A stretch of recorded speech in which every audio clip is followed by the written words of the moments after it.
Dreamscape presents The Bookworm's Guide to Faking It by Emma Hart, narrated by Savannah Peachwood and Tim Page. Chapter 1. Holley. Rule 1. You can't always fake it till you make it. Oh, screw this shit! I threw the book at the other end of my sofa. It hit it, the pages splaying, and it bounced off the arm and onto the floor, then crumpled into a mess. I didn't care. It could stay there.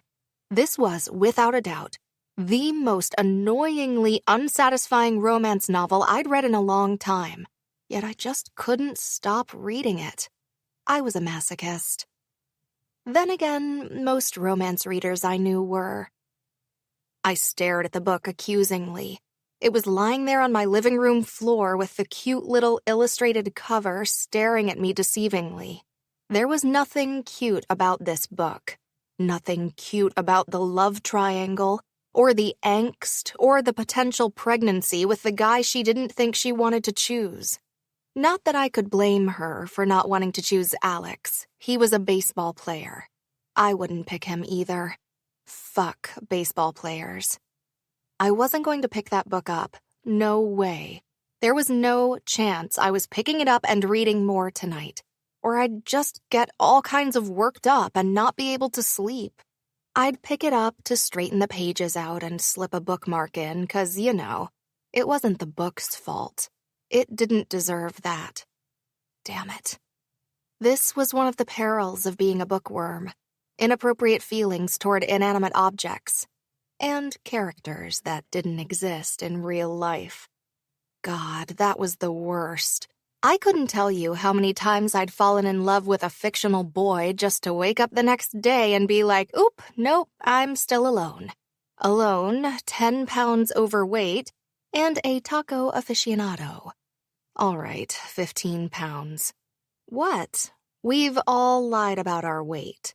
And absolutely nobody is the weight it says on their driver's license, or their height if you're sailor. I sighed and picked up the book. I really needed to do better about choosing my reads. That, or I needed to stop letting Say pick out my books and let Kinsley do it. Kinsley would never do me dirty the way Sailor did. Neither of us were big lovers of love triangles, but sometimes you just needed a little angst in your life. Like being single in a small town wasn't angsty enough with all the old people asking me when I was going to get married. If one more person asked me, I was going to ask them when their funeral was. I flattened out the pages of the book and slipped a rainbow watercolor bookmark with Bookworm written in silver metallic writing inside it, then set it on my coffee table. I was so over that book tonight. I needed a nice, cozy mystery or something lighter than what I'd been reading lately. A palate cleanser, as it were, like ice cream. Ice cream. And I wondered why I couldn't shed those 15 pounds. With a shrug, I got up and headed for the kitchen.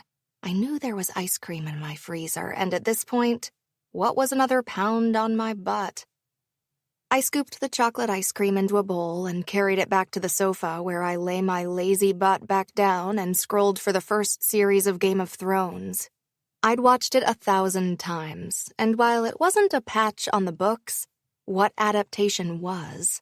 But sometimes you just needed something comfortable to watch. Especially when it felt as though your life was imploding around you. No, don't look at me like that. I was allowed to be dramatic. Nothing in my life was going the way I'd planned. And that was me. I was a planner. I had everything worked out. Even though buying Bookworm's books with my best friends Kelsey and Sailor had thrown a wrench in the first 5-year plan of my 20s, it had been a good wrench. One I'd welcomed and thrived upon because it had changed my life for the better. I was supposed to be engaged by now, or it was supposed to happen in the next 12 months at least.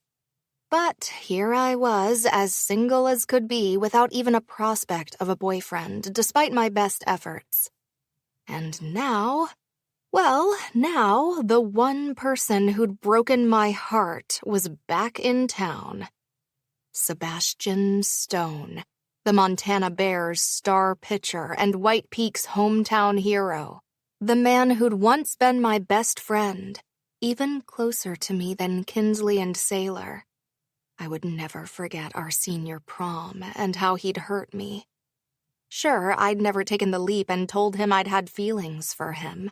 Back then, 18-year-old me had been far too shy, and I'd been so afraid I'd lose him as my friend if he didn't feel the same.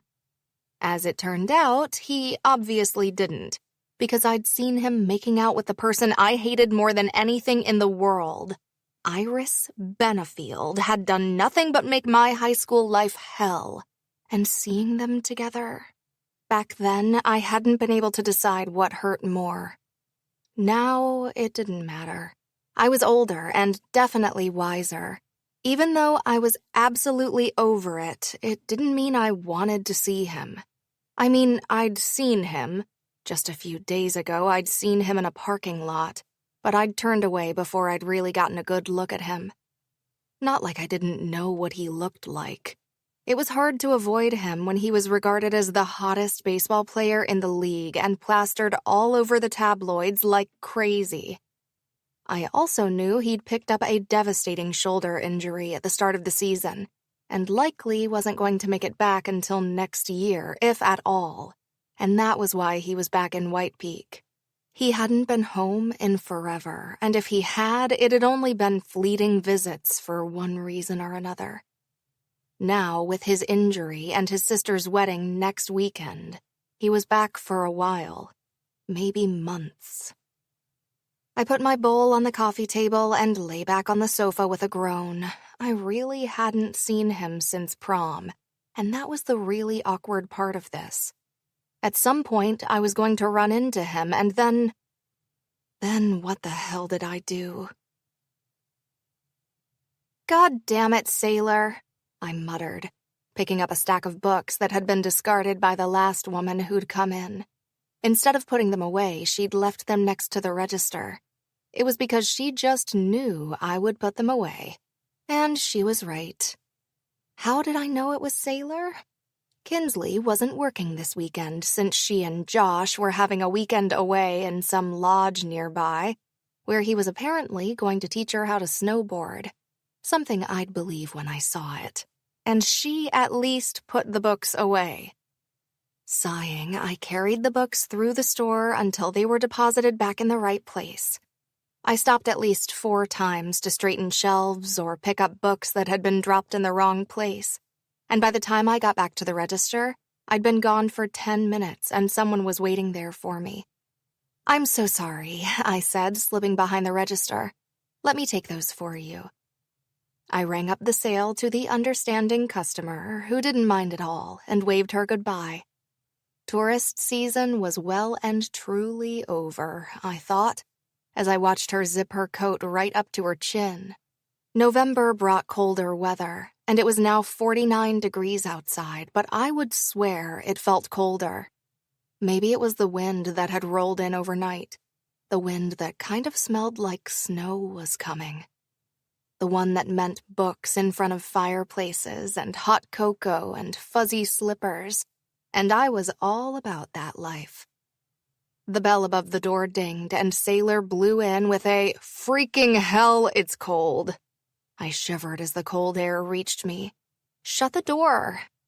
She put her bag of food, emblazoned with the local cafe's logo, and 2 takeout cups in a holder on the counter and pushed the door shut. "If it snows this weekend, I'm going to scream." "Why? It's just snow. It's not going to hurt you." "Speak for yourself," she grumbled. "I'm the one who sprained her ankle last winter." "Yes, but you weren't exactly wearing appropriate shoes," I reminded her, referring to the heeled boots she'd been wearing in 3 inches of snow when she'd taken her fall. "I was on a date," Sailor huffed and pulled our sandwiches from the bag. Ignoring her argument, I opened the styrofoam containers that held our grilled cheese sandwiches while she pulled out and opened our soup. The rich scent of hot tomato soup filled the air. And I moaned happily while Sailor flipped the sign on the door to closed so we could eat our lunch. "So," she said after a moment. I looked over at her. That didn't sound like a "so" I wanted her to elaborate on. "I saw Sebastian in the cafe." Look at that. I was right. I made a noise that I felt adequately portrayed how I was feeling about the direction this lunch was going, but she didn't get it. Not that I was surprised. Sailor saw your hints, understood your hints, and then ignored the fuck out of your hints. We talked for a while. I updated him on everything that's happened, like Ivy and Kai and the baby, Josh and Kinsley dating, and us owning the store. I almost choked on my soup. Us owning the store? Why would you tell him that? Because I was making conversation. And unlike you, I'm a nice person. Yeah, okay. I don't care about Sebastian, I said, dipping the corner of my grilled cheese into my soup. At all. Oh, you're so full of fucking hot air that if you go outside, you'll change the climate. I flipped her the bird and bit down on my sandwich. I didn't want to talk about him, but she was like a dog with a bone, and she wasn't going to give this up. I don't get it. What happened was a long time ago, Sailor went on, sipping from her takeout cup. You've said you're over it. I'm sure it's going to be awkward to see him again, but surely it's better to get that over and done with. I glared at her. I wasn't going to be goaded into this again. I'd already been there and done that a few weeks ago when I'd seen him for the first time and my heart had gone into overdrive. I'd never tell them that there was a part of me that wondered if there was still a lingering feeling left for Seb. Closure was a thing that we as humans needed, and it was something I'd never gotten on my friendship with him, or my feelings for him. Realistically, I knew Say was right. Seeing him wasn't going to be the end-of-the-world moment I'd built it up in my mind to be. It would probably be totally fine. If a little awkward, but not an awful moment I would never live down. I had dating for those moments. Still, that wasn't the point. Emotions were a fickle thing, and I just didn't want to see him. However, I had a horrible feeling that I was about to, given that he now knew where to find me. Anyway, did you finish that book? That whoop-ah you just heard? It was me getting whiplash from the change in direction. I blinked and pushed all thoughts of Sebastian Stone from my mind. No! I got so mad at Layla last night I had to put the book down. Sailor pushed her pink hair behind her ear. You threw it, didn't you? Might have dropped it harshly, I muttered, taking off my glasses so I could clean the lenses. They were all steamed up thanks to our soup. Look, I just don't understand her thought process. She had unprotected sex with Simon, but thinks she wants to choose Jameson. I just don't think I can cope with the angst right now. She sighed a long-suffering sigh and leaned forward.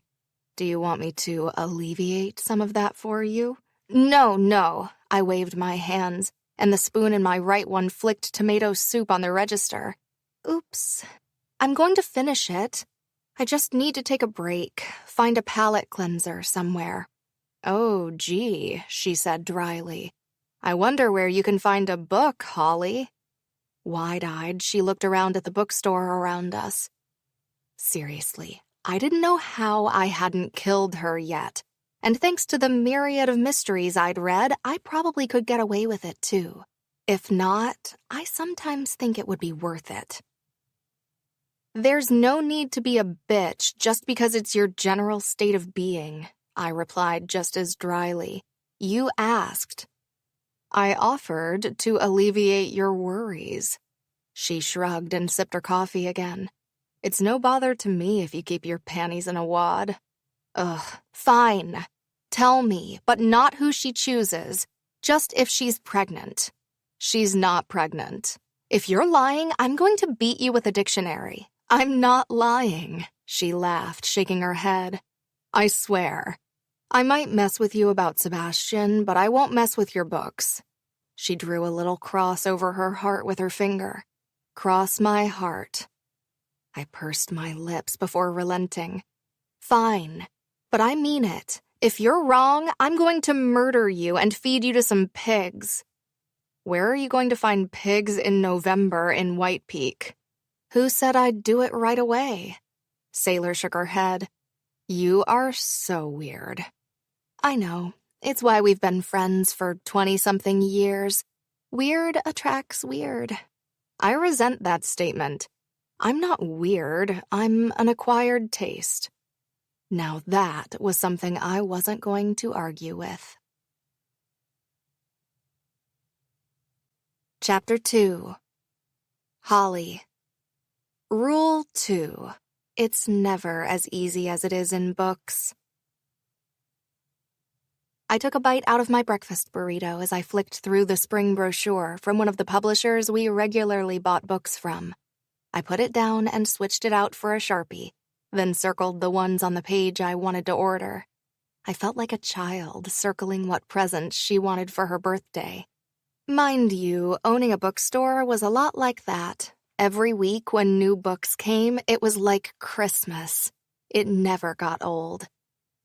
I took the last bite of my breakfast and crumpled the wrapper into a ball in my fist, then tossed it in the direction of the trash can.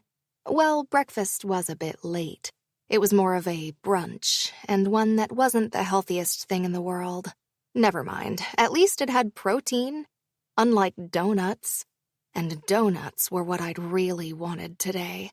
How about that for self-control? I closed the brochure and grabbed my coffee, picking up my phone and checking it. There were no messages or missed calls, so I flicked to Instagram and scrolled the feed. There were a ton of book images that I absolutely adored, known in the reader world as Bookstagram, but I wasn't sure I'd be able to pull off such a thing by myself. All things considered, Bookworm's Books Instagram account was woeful. The only good pictures we had consisted of Sailor modeling all our new shirts, and the occasional shot of Kinsley drinking from one of our mugs. The actual books, not so much. I tucked the thoughts away as I liked one last photo and locked my phone. The door to the storeroom opened and Sailor stepped in, wrapping her scarf around her neck.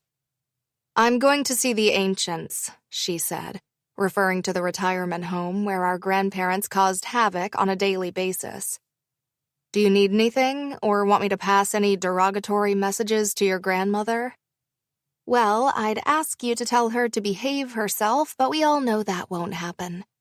My grandmother wouldn't know how to behave if a behavioral book broke her hip.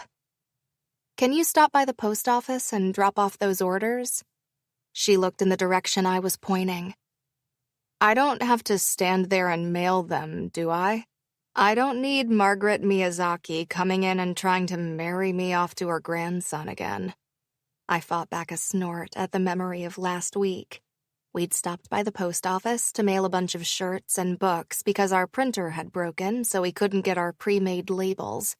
Margaret Miyazaki ran the craft store next to the post office and came out insisting Sailor joined her for dinner to meet her grandson who was new in town. That conversation had gone down like a lead balloon with Sailor, since the last guy she was seeing had really screwed her over by two-timing her. She'd dyed her hair pink and had sworn off dating. I thought she was having some kind of quarter-life crisis, and she told me to stop drinking. It would have been more effective if she hadn't had a glass of wine in her hand at the time. Also, I needed a drink to put up with my friends, and my grandmother, and my sister, basically everyone. I was not a very tolerant person, obviously. "Earth to Holley," Sailor snapped her fingers. "Come back to me." I blinked and looked at her. "Sorry, what were you saying?" "Do I have to mail them?" she repeated. "Right. Margaret." "No, they're already labeled. They just need to be dropped off. You shouldn't have to see Margaret at all.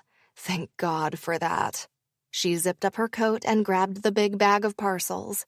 If she accosts me, you owe me dinner." Yeah. I tucked my phone in the pocket of my sweater and followed her out to the store. "I'm not kidding," she called as she bumbled her way out the door, struggling not to hit the frame with the huge bag of orders. She failed. I rolled my eyes and grabbed the books from the tables. Thankfully, they were all new releases, so I carried them over to that table near the door and stopped. It was a mess. Damn it. Well, at least that gave me something to do. I pulled each title off and started a stack on the chairs nearby. Within minutes, the table was completely empty, and I set about rearranging the books so it looked more appealing. The bell over the door dinged when I was halfway through. "I'll be right there," I said over my shoulder, setting a book on a stand on top of a stack. "Just a second." "Don't rush just for me." Oh, hell no. I knew that voice. It was deeper than I remembered, but I'd still know it anywhere. Sebastian Stone. My heart stopped, dead, just like that. That was it. I was dead now. R.I.P. me. I swallowed, then slowly looked over my shoulder at the man who was once my best friend. He was tall, at least 6'3", and his body was muscled and filled out in perfect proportion to his height. His curly black hair was scruffy and pushed back from his face like he'd run his fingers through it in frustration 10 times before he'd come in here, and his jaw was covered in a rough black stubble that looked a little too long to have been trimmed recently. But it was his eyes. He'd always had the bluest, most amazing eyes, and that hadn't changed. Now they pierced into me, shining with the amusement that was reflected in the smirk that curved his lips. "What? Have I changed that much?" He held his hands out at his sides, and his watch glinted off the weak winter sunlight that shone through the window. "Surely you've seen me a few times in the last few years." From anyone else, that would have sounded arrogant and cocky, totally egotistical. But from him, it just sounded like the joke I knew it was. I pursed my lips. "Sebastian, it's been a while." "Sebastian, ouch." He winced. "Now I know I'm in trouble." With a sigh, I turned around and picked up Nicholas Sparks's latest novel to put back on the table. "How are you?" "How are you? That's it? We haven't seen each other in 8 years, and that's it," I said calmly, setting the bookstand on top of the stack. "We haven't seen each other in 8 years. I peered over my shoulder. "I'm sorry, was I supposed to run into your arms, sobbing about how much I've missed you?" "I see your attitude grew with you." "I see your inability to see past the end of your nose grew with you." He laughed and stepped further inside the store, looking around. "I should have guessed you'd end up owning this place one day." "Co-own," I corrected him, "with Sailor and Kinsley." "Obviously, I can't imagine you not being attached to the hip with them." I made a noise that could have been either agreement or a refusal to respond, or both, probably both. "I like what you've all done here," he said, walking around the front of the store. He came up to me and picked up one of the books I'd just set down, a new historical by a big-name author I'd never read. "Not really my thing." He set it back down, crooked. I refrained from sighing again as I straightened it, then turned back to go behind the register. "Why are you here, Sebastian?" He dropped the unbothered act and looked at me, his lips now curled slightly downward instead of upward. "I wanted to see you, Hall." "Holley." "What?" "My name. It's Holley." I met his gaze. "Use it." "Wow." He shook his head. "I know we didn't leave things on the best of terms, but..." "But what?" I raised an eyebrow. "You thought that after 8 years of us not even sharing a hello, you could walk in here and it would be like I didn't walk in on you playing tonsil tennis with my deadly enemy?" He looked at me for a moment. Yeah, I guess I did. Well, then you don't know me that well after all. I gathered the papers that had come loose from the order book and straightened them out by tapping them against the table, then adjusted my glasses. I thought you might have grown up a little. I glared at him. Then you didn't know me that well after all, I repeated through gritted teeth. You can leave now. He ran his fingers through his hair. Come on, Holley, he added. I'm going to be in town for a long time. We were 18. We can leave it behind us now, can't we? I haven't spoken to Iris since that night, and she lives here in town. I think I can manage not talking to you for a few months until you leave again to be a big superstar. I gave him a pointed look that I hoped portrayed my disdain accurately enough. Accurately enough that he would leave. A girl could hope. But if he was still the same Sebastian I knew, and I feared he was, that wasn't going to happen. Sebastian sighed and approached the counter, gripping the edge of the molded mahogany. Yep, I was right. Sometimes I hated being right. Holley, listen to me. That was years ago. I'm sorry I hurt you, but... Okay, if you're going to apologize for hurting someone, you don't follow it up with the word but. I folded my arms across my chest. There is no but that could ever follow that sentence, because the second you say that, I know you're about to do one of two things. Say you didn't mean to, which negates your apology entirely, or you're about to tell me why it's my fault, therefore absolving you of all responsibility just to make yourself feel better because you know you did a shitty thing. He said nothing. So no, you're not sorry you hurt me. Try again. I am sorry I hurt you. The shadow that passed over his eyes was hard to deny. You were my best friend, Holley.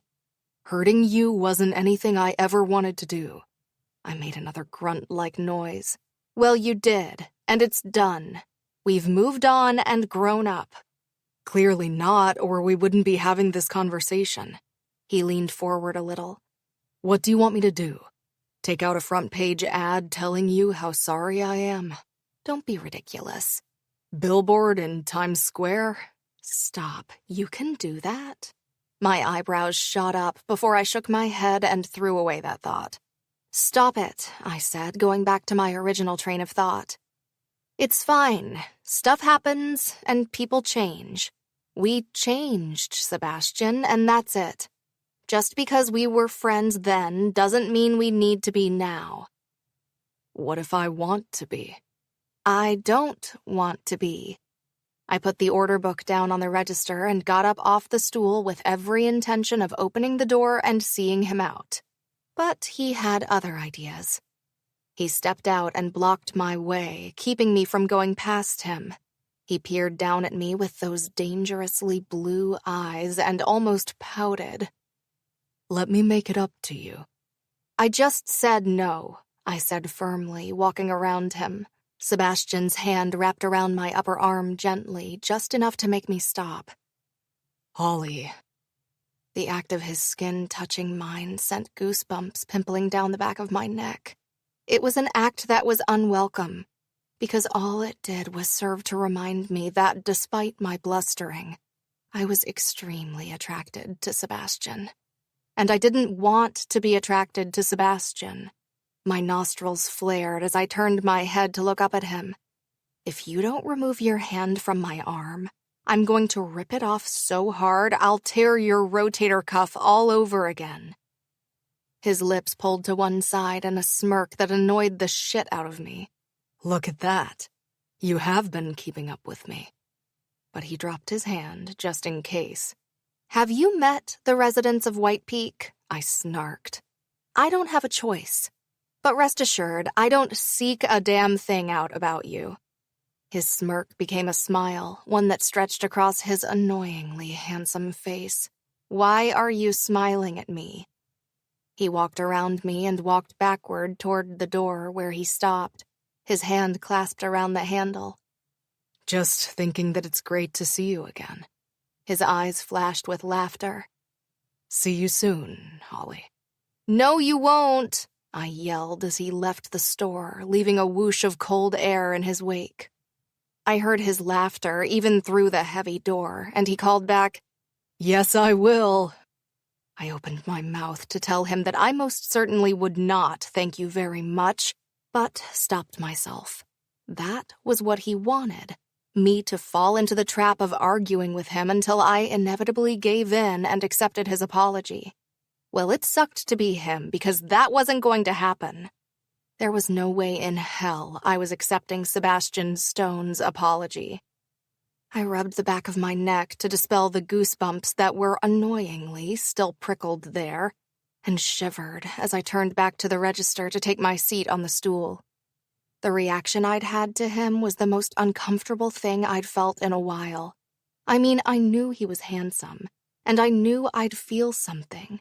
But the way my heart had stopped when I'd heard his voice and my skin had pimpled at his touch, screw that. I was not falling into that trap. No way, Jose. I was going to avoid the man. In fact, I was going to go out of my way to avoid the man. If my life were a romance novel, this would be the moment where I'd stop and go all authorial intrusion on the reader. But it wasn't. So I'd just talk to the imaginary reader in my head, pretending like I was a long-suffering romance heroine who flicked her hair and swished her Jane Austen-era skirts as she stormed off down the stairs. Mark my words, dear reader.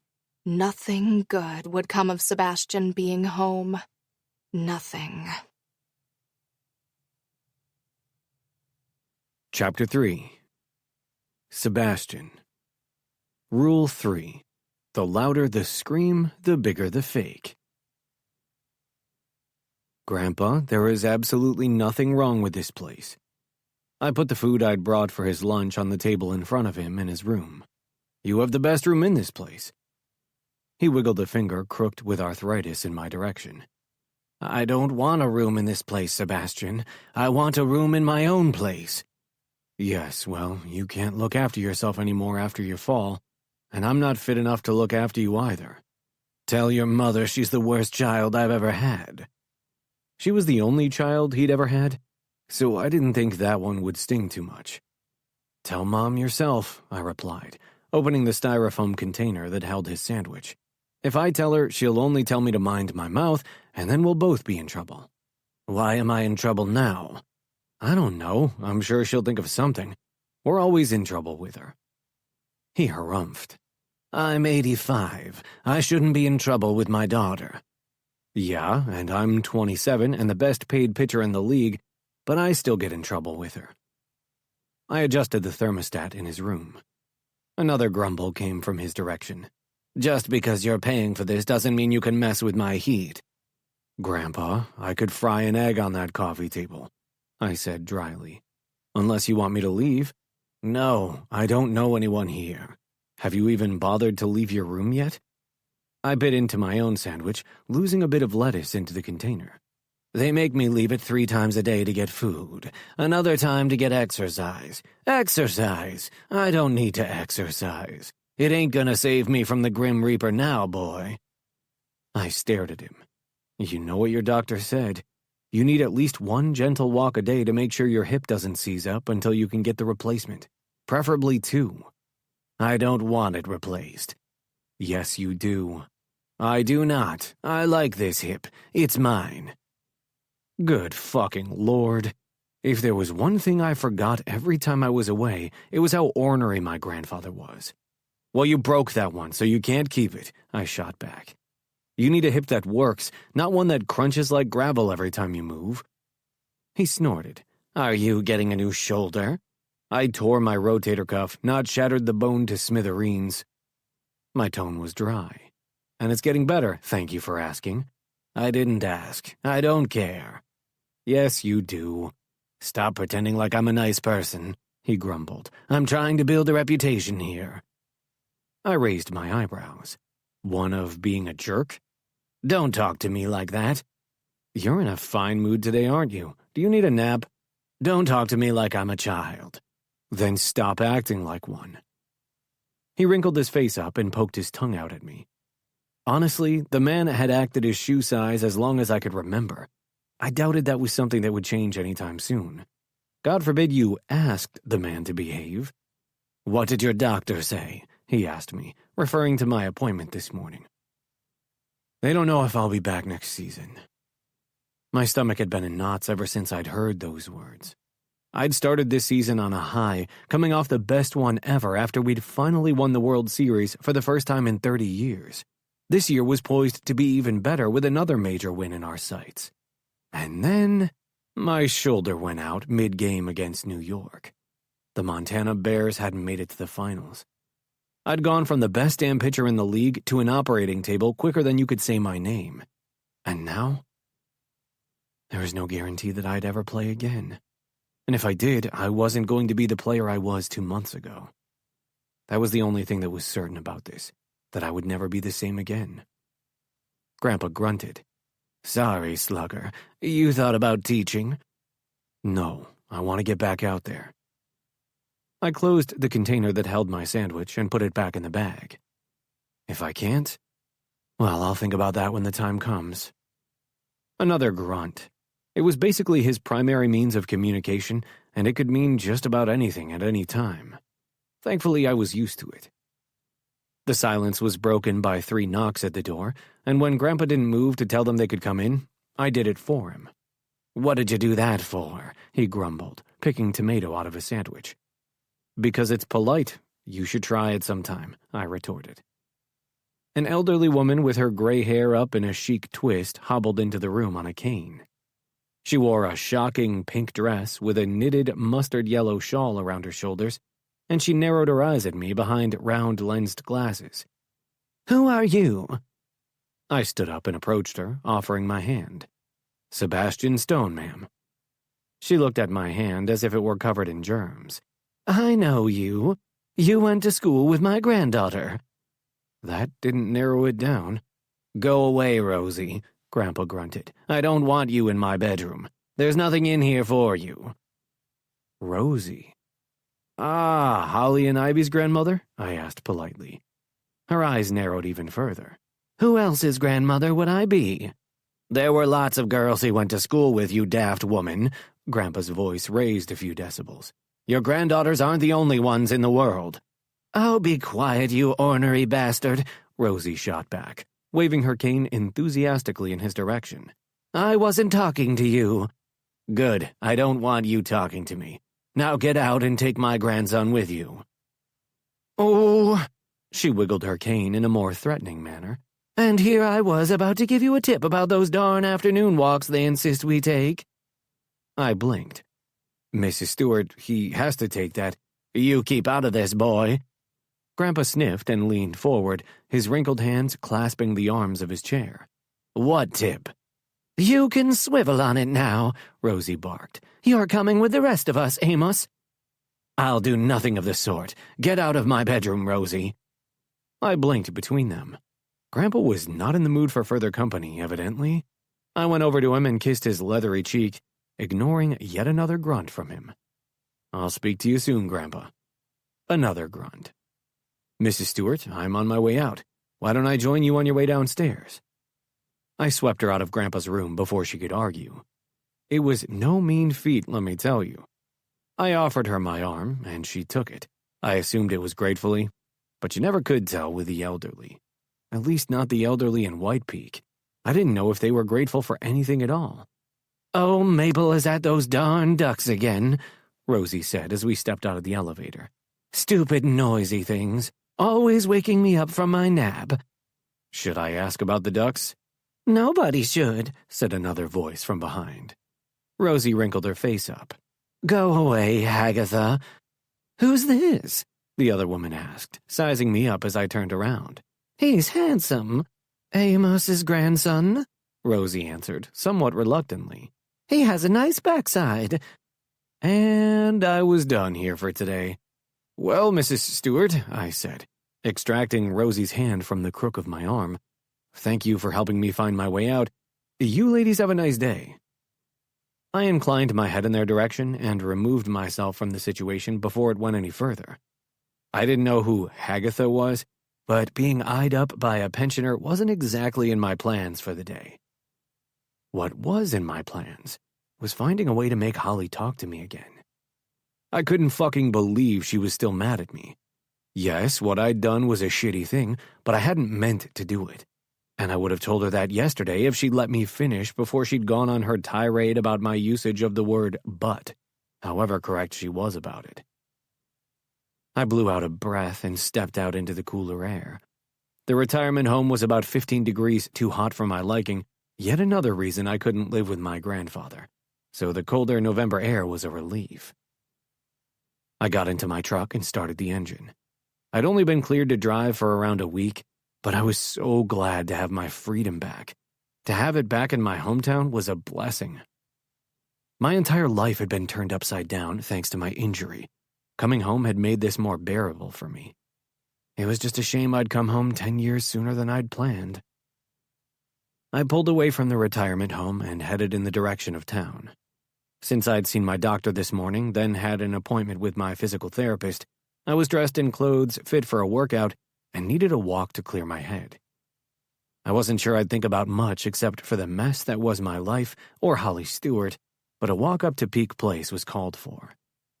I pulled up behind the ice cream place and grabbed a beanie from the passenger seat.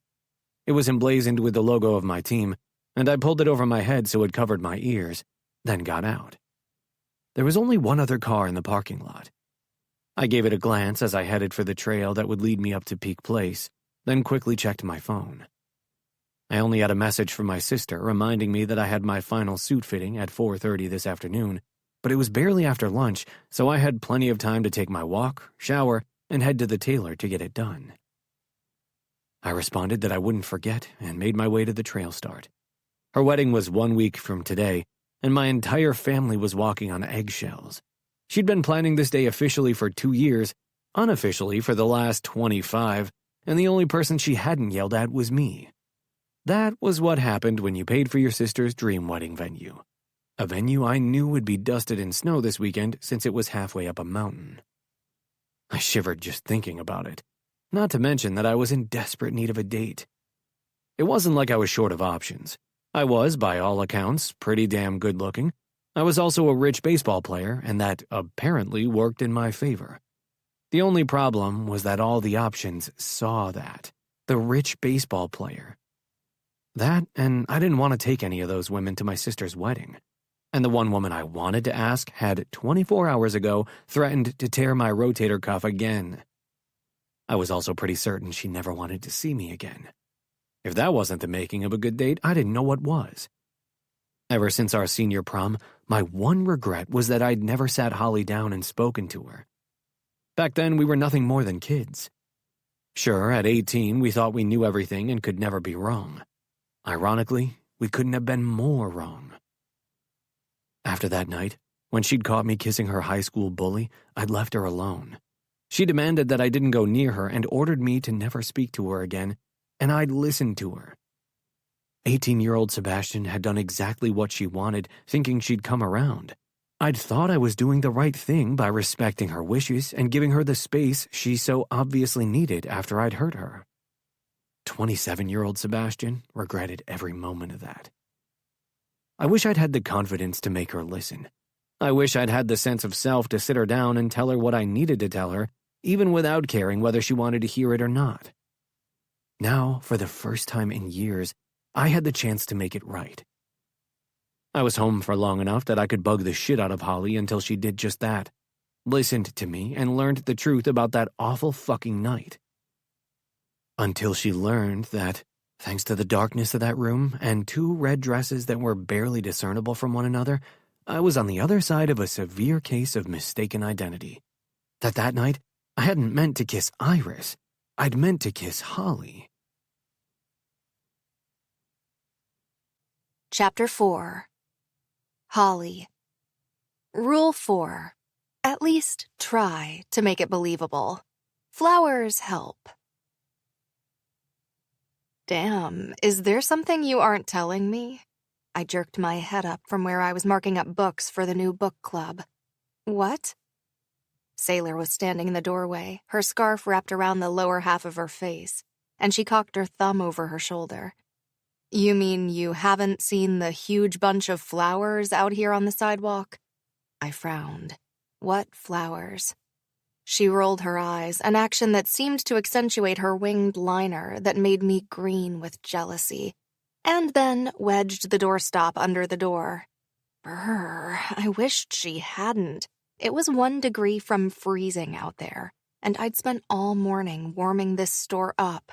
Wasn't that a waste of our money? These flowers. My eyes bugged as she hauled a bouquet through the door.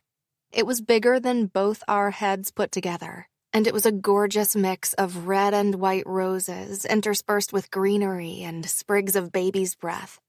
It was one of the most beautiful things I'd ever seen in my life, and my stomach plummeted so quickly I think it fell through my feet and disappeared into the center of the earth. Ooh, there's a card, Sailor sang, setting the flowers down on the table next to the books I'd been setting aside. Ooh. I didn't want to ask it, but apparently my mouth wasn't listening to my brain. What? Her head popped out from the side of it, and she grinned, her cheeks rosy from the cold now that her scarf had fallen down. You're not gonna like this, she continued in her little sing-song voice. Sailor. To Holley, she read, plucking the card from the bouquet. I really am sorry. No buts this time. Can we talk? Love, Seb. No. I turned back to the books and slipped a question card from the publisher into the front of one. Are you blind? She pushed the flowers closer to me. Have you seen these? Halls. There are about 24 red roses in here. Do you know how much those things cost? I don't care, I said calmly, putting another question card in the next book. If he's trying to get me to come around flashing money left, right, and center isn't the way to do it. White roses are your favorite. I don't care. Holley, no, Sailor. I scooped up the 8 romance novels and carried them over the register, away from the frustratingly beautiful bouquet of flowers. I put them down next to the tissue paper I intended to wrap them in and looked at her. That's just stuff. She stroked the petals of one of the roses. Beautiful stuff. Beautiful stuff, I admitted. And it's very nice, but one bunch of flowers isn't going to suddenly make me forget everything that happened. Has anyone told you that you're being completely pathetic about this? No, but thank you for your opinion. It's not an opinion, she said, shrugging off her jacket. It's cold, hard facts. You are. You're being ridiculous and childish, and the least you can do is hear him out. I tore a piece of tape from the dispenser and slapped it down onto the book I'd just wrapped. Is it? I said it so flatly that it wasn't even a question anymore. Yes, he's clearly trying to make things right with you. Can't you even give him 5 minutes? Whose side are you on here? You're supposed to be my best friend. I'm always on your side. She held out her hands, raising her eyebrows, then shrugged. Unless you're being a dumbass bitch, then I'm on the other side. Ugh. Hey, that's how you know I'm a good friend. How exactly is that? She hung her coat up. Because a good friend isn't afraid to call you on your bullshit. And you, my friend, are full of it. Seems like I'm interrupting a therapy session. I looked at Sebastian, who was now standing in the open doorway, then at Sailor. Why didn't you close that? Because I don't possess the power of telekinesis, she replied. I turned back to Sebastian. Sorry, we're closed. You'll have to come back tomorrow. Holley? What? Sailor stalked over to the door, kicked the door wedge away, and shut the door. There, now we're closed with him inside. I'm going to murder you while you sleep. Try to wear gloves so you don't leave any evidence. Oh no, I want people to know it was me. I glared at her. Sebastian's lips twitched to one side. I see some things really don't change, Sailor snorted. You could say that. What's up? I was in town and thought I'd stop by. He glanced at me. You wanted to see if I got the flowers, I said, wrapping another book without looking at him. As you can see, I did. You can't really miss them. You're so rude, Sailor interrupted. Sebastian fought a smile, ignoring her. Good, that was the point. Swallowing, I forced myself to look up. Thank you. They're lovely. You're welcome. But I still don't want to talk to you. You're a child, Sailor muttered. Do you mind? I snapped. She grinned, leaning against the side of a bookcase. No, not at all. Sebastian looked between the two of us. 2 minutes, Holley, please. I stared at him, a piece of tape flapping on the end of my finger. He drew a cross over his heart. Then I'll leave. Let's be honest, it wasn't like I had a choice. He was going to stand here regardless, and the last thing I needed was the pink-haired peanut gallery over there to witness every last second. Fine. I walked out from behind the counter. 2 minutes. Then if you don't leave, I'm going to drag you out of here. His grin made all kinds of butterflies erupt in my stomach. God damn it. This was a terrible idea. I beckoned for him to follow me to the back room, and when I caught Sailor craning her neck, I glared at her and said, You can finish wrapping those books, or I'm going to tell Margaret you're going to take them to her. That wiped the smile off her face. Boy, I hoped she didn't get bored of trying to marry Sailor off anytime soon. Sebastian followed me into the storeroom.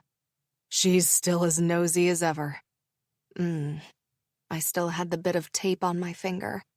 I flapped it through the air as if that would dislodge it, then stuck it on the edge of a shelf filled with autobiographies that needed to be restocked. 2 minutes. I'm glad you liked the flowers. Really? You brought me back here to say that? No, I just thought it was a good place to start. I'm actually wondering if anyone can explain the ducks, he said slowly, a frown marring his brow. He did not bring me back here to talk about the ducks. I folded my arms across my chest. My grandpa has been sending me photos of them in bow ties and bonnets all morning, and I'm confused. No, nobody can explain the ducks. We really don't know what's going on. I paused.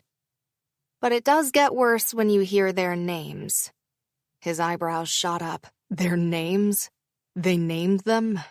Oh, yeah, and they're all puns. Seriously? Do I look like I'm joking? I kept my face expressionless. Those ducks are a nightmare. Quacky Chan haunts me. He fought a laugh. Did you just say Quacky Chan? I leaned against the shelving unit and looked at him. But you didn't bring me back here to talk about ducks, I said. What do you really want? All right, you got me. He held up his hands, then ran one through his messy black curls. They were all shiny and unruly, and a flash of desire to have it be my hand running through them shot through me. Whoa, that could back the fuck up to Nopeland. When he didn't say anything, I raised my eyebrows in question. He rolled his shoulders and winced. A hint of pain flashed through his eyes, but he brushed it off before meeting my eyes again. Kate's getting married this weekend. I thought it was just before Thanksgiving. On the save-the-date cards it was, but they settled on this weekend. Oh, right. Josh must have been wrong then. I need a date. It's the 4th of November. He fought a smile. No, to the wedding. I blinked at him. He wasn't asking me, was he? Surely not. Come with me? Not to the ceremony, just the after-party. He's lost his fucking mind. Are you insane? I asked, staring at him. I don't want to talk to you, much less be your date to a wedding. Oh, come on. It's only a couple of hours, and if I go alone, I'm going to have to put up with all my elderly relatives trying to marry me off. Absolutely not. All right. I wasn't going to bring this up, but... Oh no. He isn't going there, is he? That doesn't count. I jerked my finger in his direction. Don't you dare bring that up.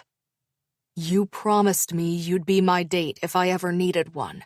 We were 13, and I liked you then. We were friends. We most definitely are not friends now. He shrugged, shoving his hands in his pockets, but he wasn't even trying to hide the smile on his lips. You promised. I also promised you that we'd get married if we were both single at 30, I said dryly. But that's not happening either. It's not? No. I'd rather die old and alone with 20 cats and let them eat me. You have an alarming imagination, do you know that? You have an alarming audacity to walk in here with a dumbass promise made by 2 kids and expect me to go to your sister's wedding with you. I know, he grinned. At least I can admit it. I'm not doing it. Please? No. Please. No. You've had more than 2 minutes. You can leave now. Holley.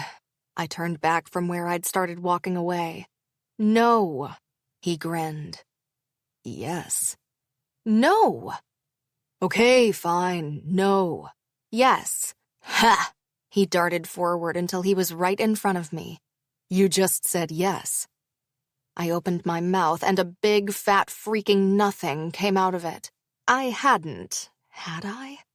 I had. I'd said yes because he'd tricked me into it. That's not fair, I squeaked. You tricked me.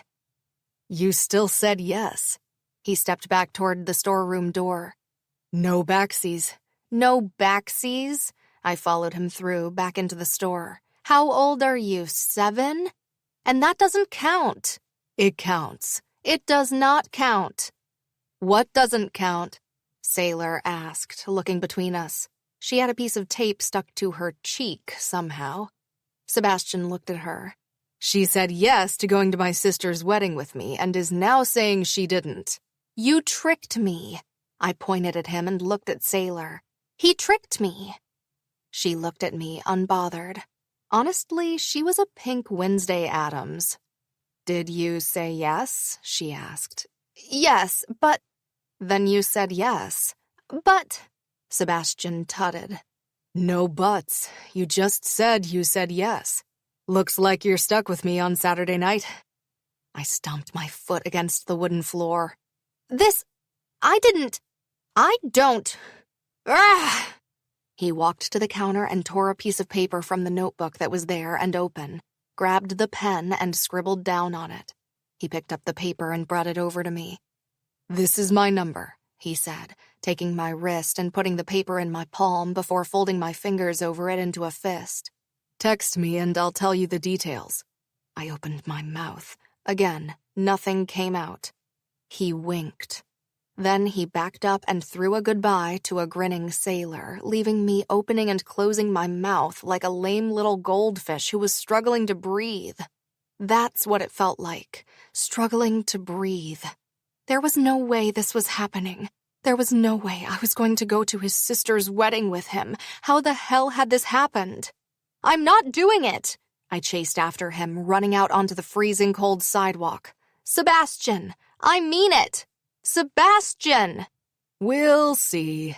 He didn't even turn around, just threw up a hand as he turned the corner and disappeared out of my sight.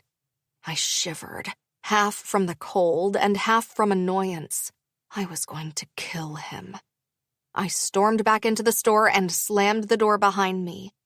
Thank you so much for your help. Sailor beamed at me. You're welcome. Ugh! I crumpled his number up in my fist and collapsed onto the counter. I don't know why you're so mad, Sailor said after a moment. You have Sebastian Stone's phone number. That's a good thing. What, I ground out, is good about this? Well, I bet you could put it on eBay and make a shit ton of money. Sailor, be serious. Charity auction? Sailor. She stacked the books for the book club with such force it made me jerk up, and she waved one in my face. Holly, I'm not going to tell you what you want to hear. I think you're a giant baby who needs to get over yourself and the past. And if you going to his sister's wedding with him means you'll finally talk to him and get answers and obtain some closure for what happened at prom, then that can only be a good thing. She put the pink-wrapped book on top of the stack. Now go and take these to Margaret and Benita, or I'm going to have to drink myself to death tonight. With that, she turned around and wandered off to the staff room, humming a tune that sounded suspiciously like Ed Sheeran.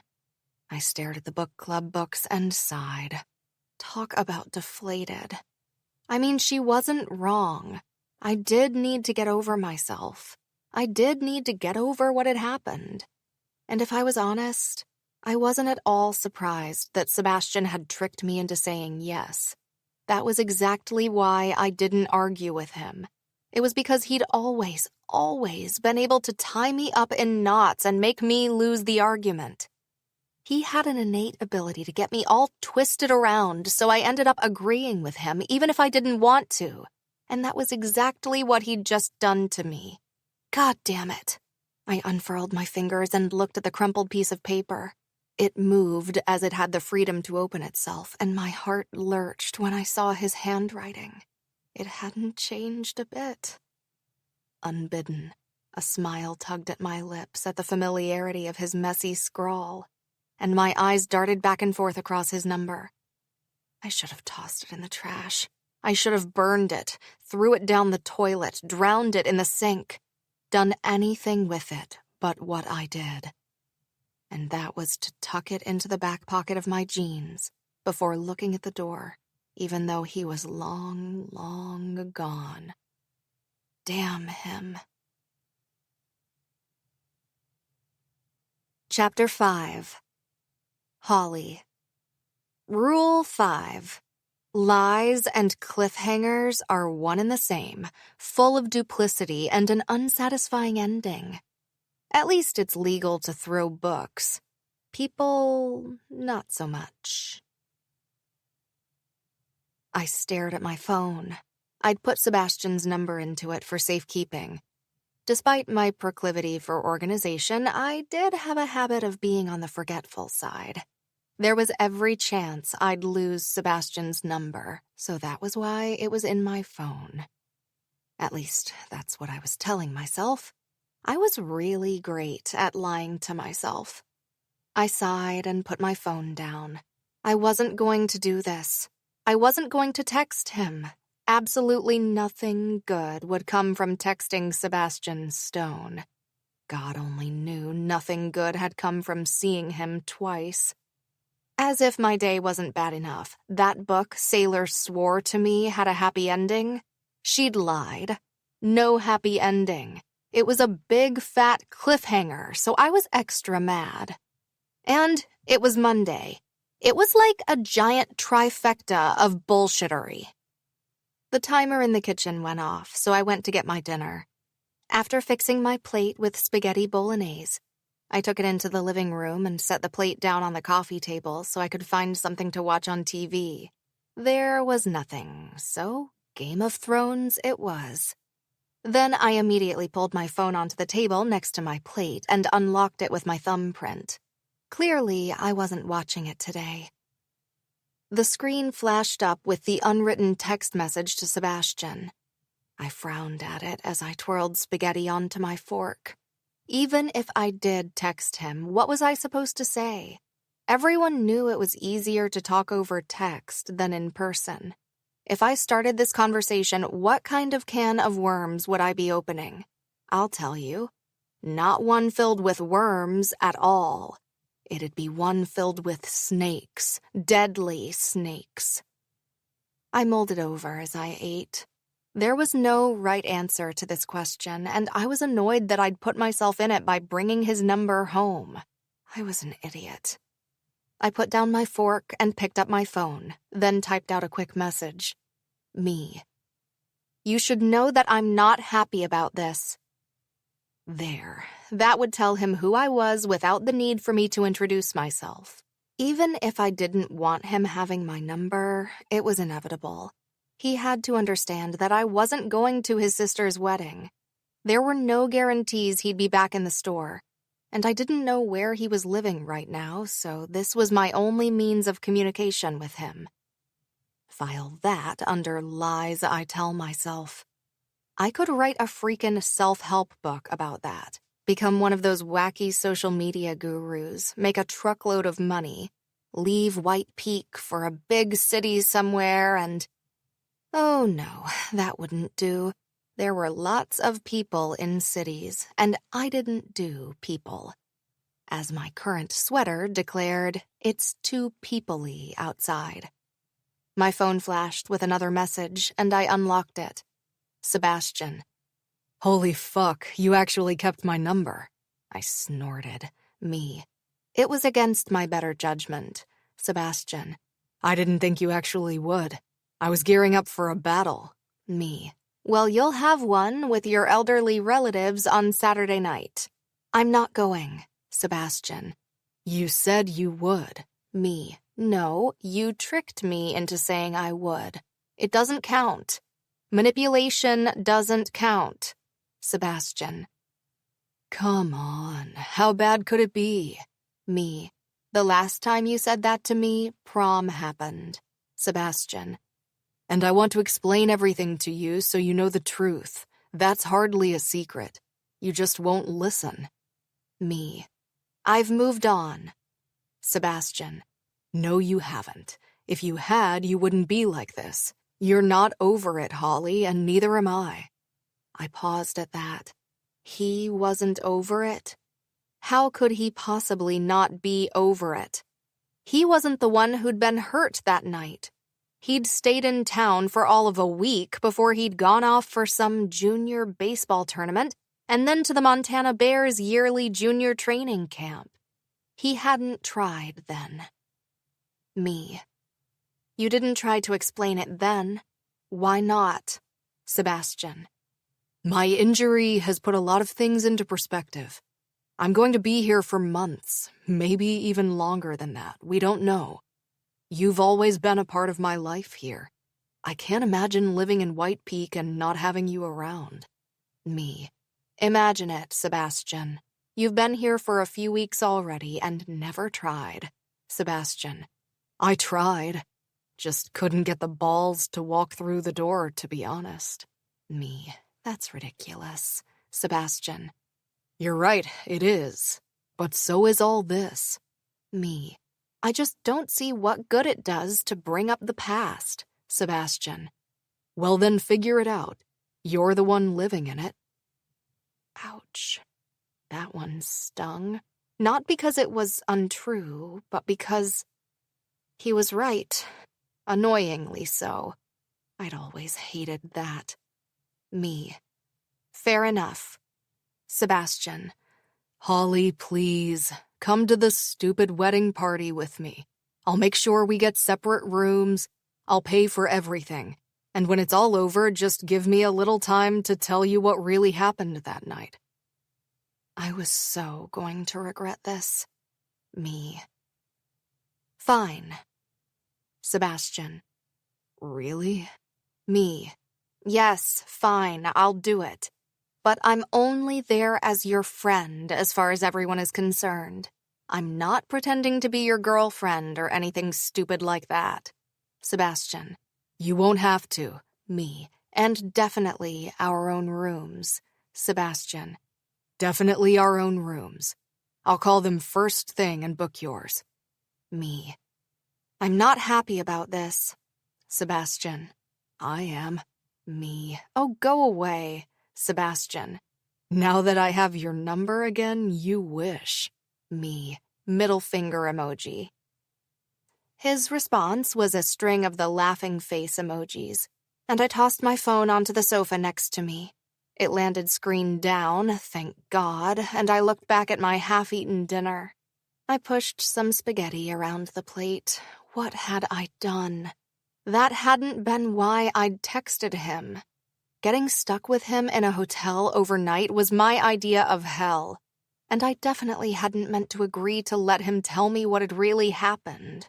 So why was my heart beating a little faster at the prospect of knowing the truth? I knew what happened. We'd gone together to prom, knowing we wouldn't see each other again for a while. Secretly, I'd planned to admit to him that I felt more than friendship. Right toward the end of the night, when I was gearing up to do it, I'd gone looking for him and found him kissing the girl who'd made my high school life hell. You know the one. We all had her in our past.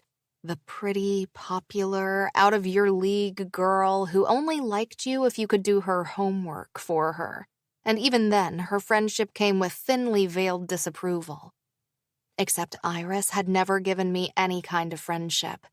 Seb and I had always been the stereotypical jock/nerd pairing, but we'd only been friends.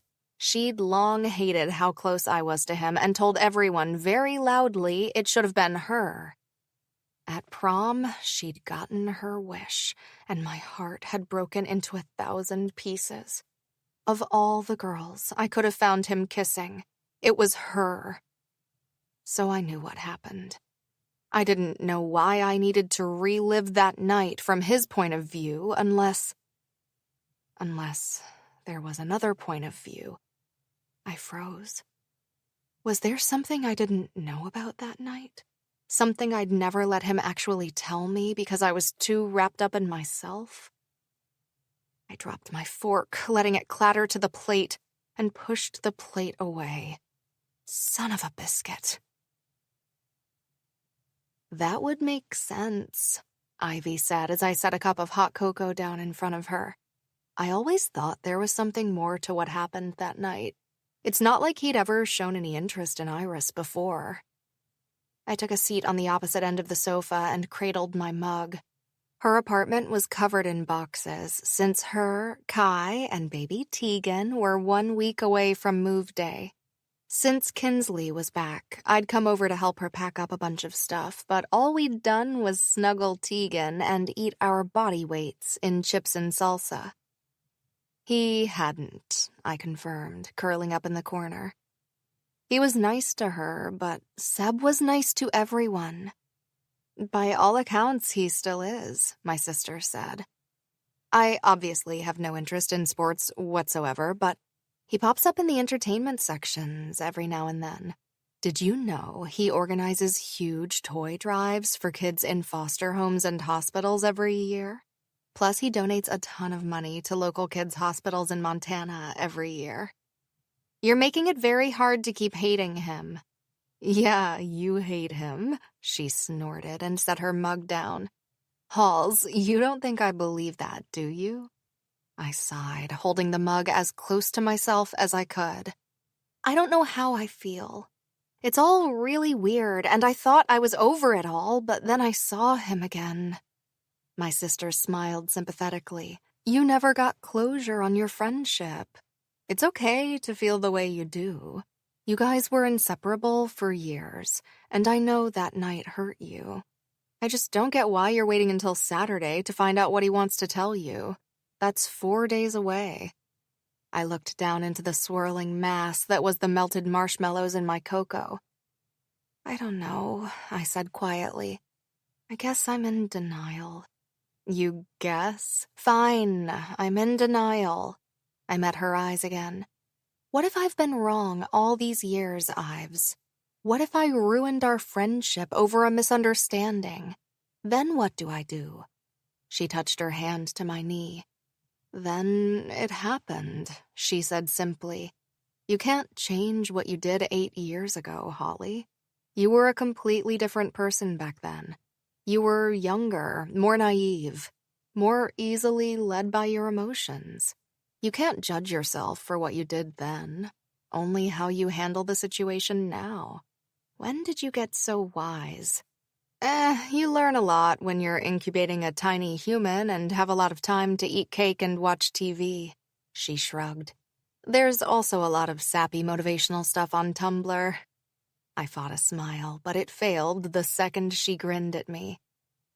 Seriously, if you want to ignore it until Saturday, then ignore it. But you can't be mad at him until then if you're not going to fix it. All right, Dr. Phil, I get it. I don't think I'll be seeing him until Saturday anyway, so it's fine. It's all fine. It's not fine, is it? Of course it's not fine. How am I supposed to last until Saturday not knowing? Then text him and tell him to meet you tonight so you can talk. I can't do that. Why not? Her tone was dry, and her amusement flickered in her eyes as she fought a smile. I don't want him to know I care. He knows you care. I know, but I don't want him to know that I know that he knows. Ivy counted that on her fingers. I think that makes sense. The front door opened, and Kai stepped in, pausing when he saw me. I see you two got a lot of packing done. Ivy blinked at him, giving him her best innocent look. Well, you see, it's like this. Tegan was hungry, I started. So I had to feed her, and then she puked everywhere, Ivy continued. So we had to bathe her, I went on. Then she wanted cuddles. So Holley cuddled her so I could take a shower because I was covered in vomit. Then she needed to sleep, so Ivy boobed her until she fell asleep. Then Vincent stopped by with cake and woke her up, so we had to do it all again. Then we were so tired we had to sit down for a moment and talk over all my life's problems, I finished. Kai's lips curved to one side. So what exactly did you get packed? 3 towels, all the bath bubbles, and... She trailed off. I bubble-wrapped some candles, I offered brightly. He stared flatly at me. Productive day, then. Yup. Ivy grinned and accepted the kiss he offered her. If you go into Tegan's room and wake her up, I'm going to kill you. I'm not going in there. I'm coming to join the conversation about all Holley's problems. He took a seat in the armchair. What is it this time? Stuck between a romance or a thriller? I offered him the finger. Just because you're my brother-in-law doesn't mean you get to talk shit to me. That's my job to you, he grinned. But that's not fun. I have to be honest and say that I don't really care, I mused. He poked his tongue out at me right as Tegan started to wail from her room. I got her, he said right as Ivy went to move. Stay there. She smiled at him, and he brushed his hand over her hair as he passed her. I sighed. Oh, to have a love like theirs. What? Ivy said, seeing me stare at her. Nothing. I shook my head and sipped my cocoa. I was just wondering what it would feel like to be loved as much as he loves you. She smiled. Well, sitting here bitching isn't helping you find out, is it? Why was everyone other than me right today? God. Chapter 6. Sebastian. Rule 6. If your grandfather thinks you're dating, you might as well just agree. Holley? You're bringing Holley? Kate blinked at me across the kitchen island. As in Holley? No, Holley Madison, I said dryly. Yes, Holley. Whoa. She was taken aback for a moment and slowly lowered herself onto one of the bar stools, leaning right back against the back cushion. I didn't see that one coming. She and I both. I have to know how you pulled that off. Everyone knows she's never forgiven you for Iris. Oh, for fuck's sake, I snapped. I'm sick of hearing about fucking Iris. You know that was a mistake. Does she?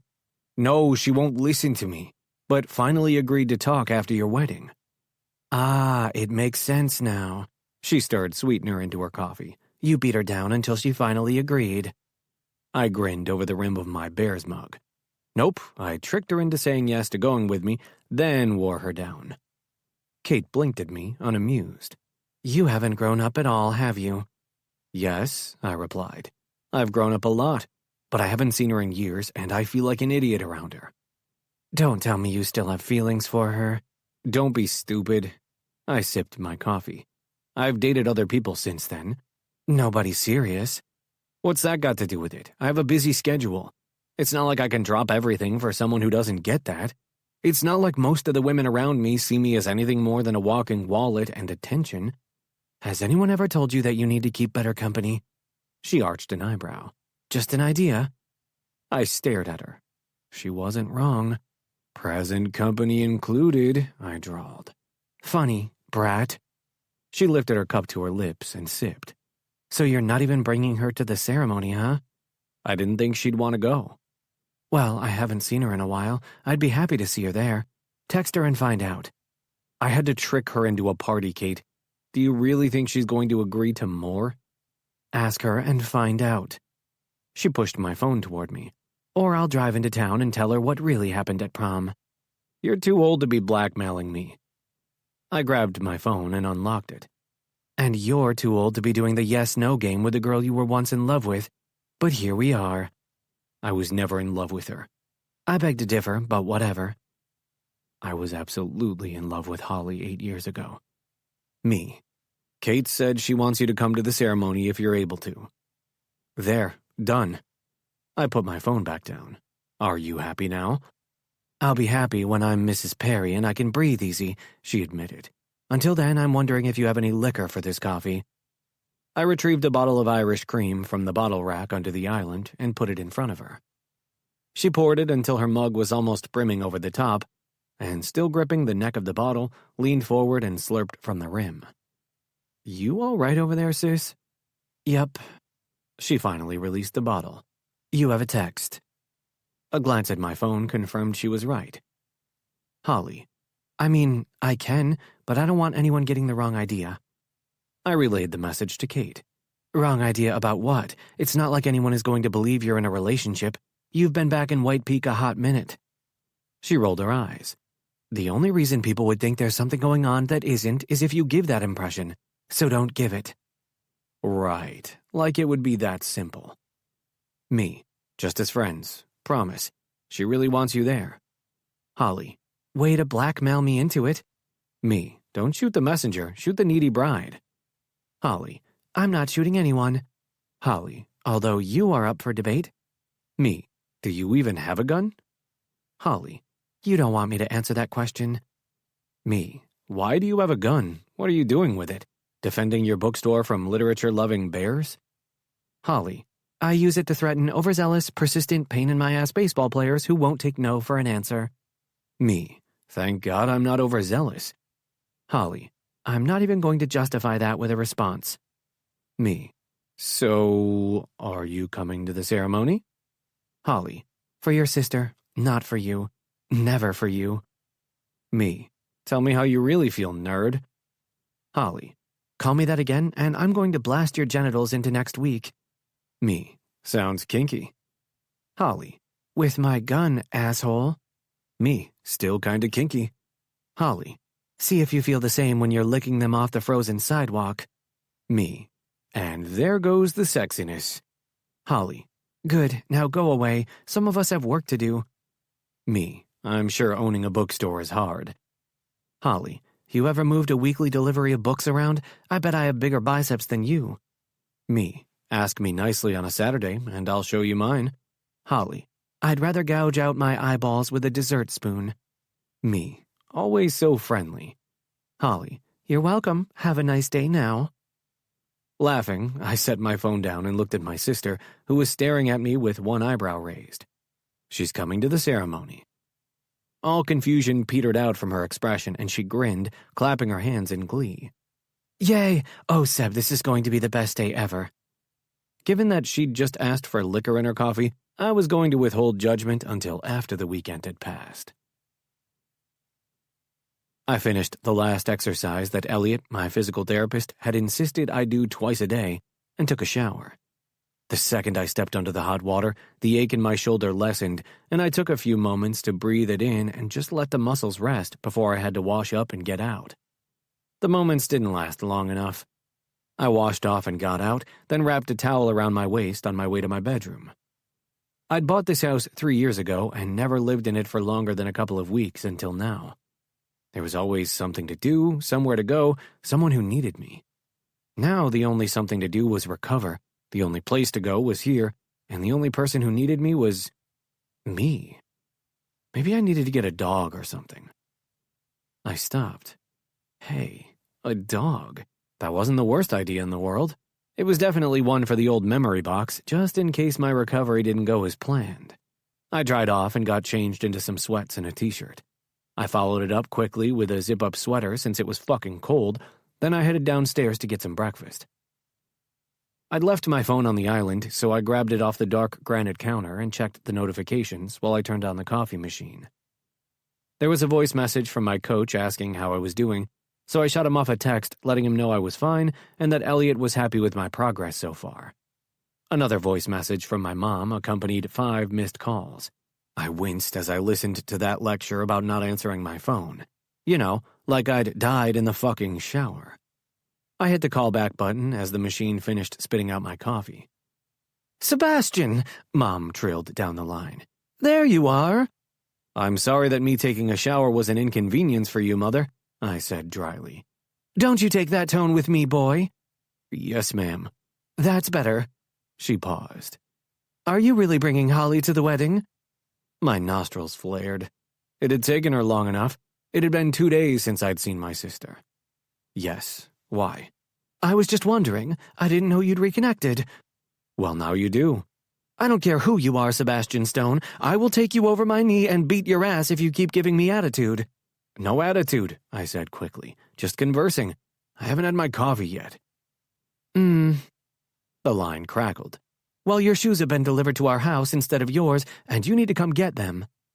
"The wedding shoes?" "No, Sebastian. Your flip-flops for this subtropical weather we're having." I glanced out the window at the thin layer of ice that had settled on the grass and coated my large front yard. Even my truck held a layer of white icy shit on it. Now who had the attitude? "They were supposed to go to your house," I replied.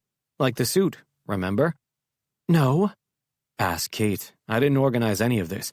I'm just paying for the venue and being a good brother." She harumphed. "Keep your phone line clear and put it on ring. This is a very important time in your sister's life." "Understood. Bye, Mom." I hung up and immediately dialed my sister. Before she could say a word, I said, "Momzilla is calling you." "Motherfuck." I cut her off before she could finish her curse, knowing that Mom would already be trying to get through. Honestly, that woman needed to be in the White House. She got shit done. World poverty, cured in 6 months. Virus outbreaks, she'd verbally beat them into submission. Terrorists, she'd have them confessing in 2 minutes and begging for the death penalty by lunchtime. Trust me, I'd begged for it once or twice in my life. I picked up my mug and went to the living room. Recovery was a weird business. I was so used to doing something, to training, to being busy, that the knowledge that I had absolutely nothing to do other than get my shoulder better was almost haunting. And I was bored. I was so fucking bored. I had nothing to do. Some people begged for this. And sure, I'd occasionally had moments where I, too, had wanted free time to do nothing but watch TV and lounge around like a kept gentleman. Now that I had it, I wanted to do anything but this. I put down my coffee and got back up off the sofa.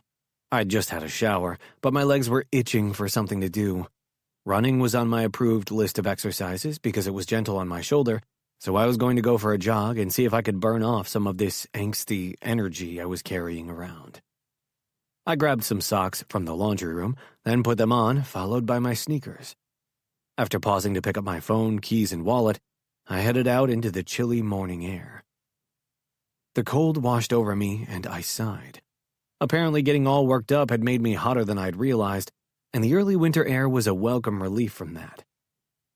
After walking for a minute, I broke into a gentle jog and headed in the direction of town. I knew at the end of this 15-minute run there would be Bear Claw Cafe with coffee and hopefully a hot pastry to refill my energy before I turned around and went home.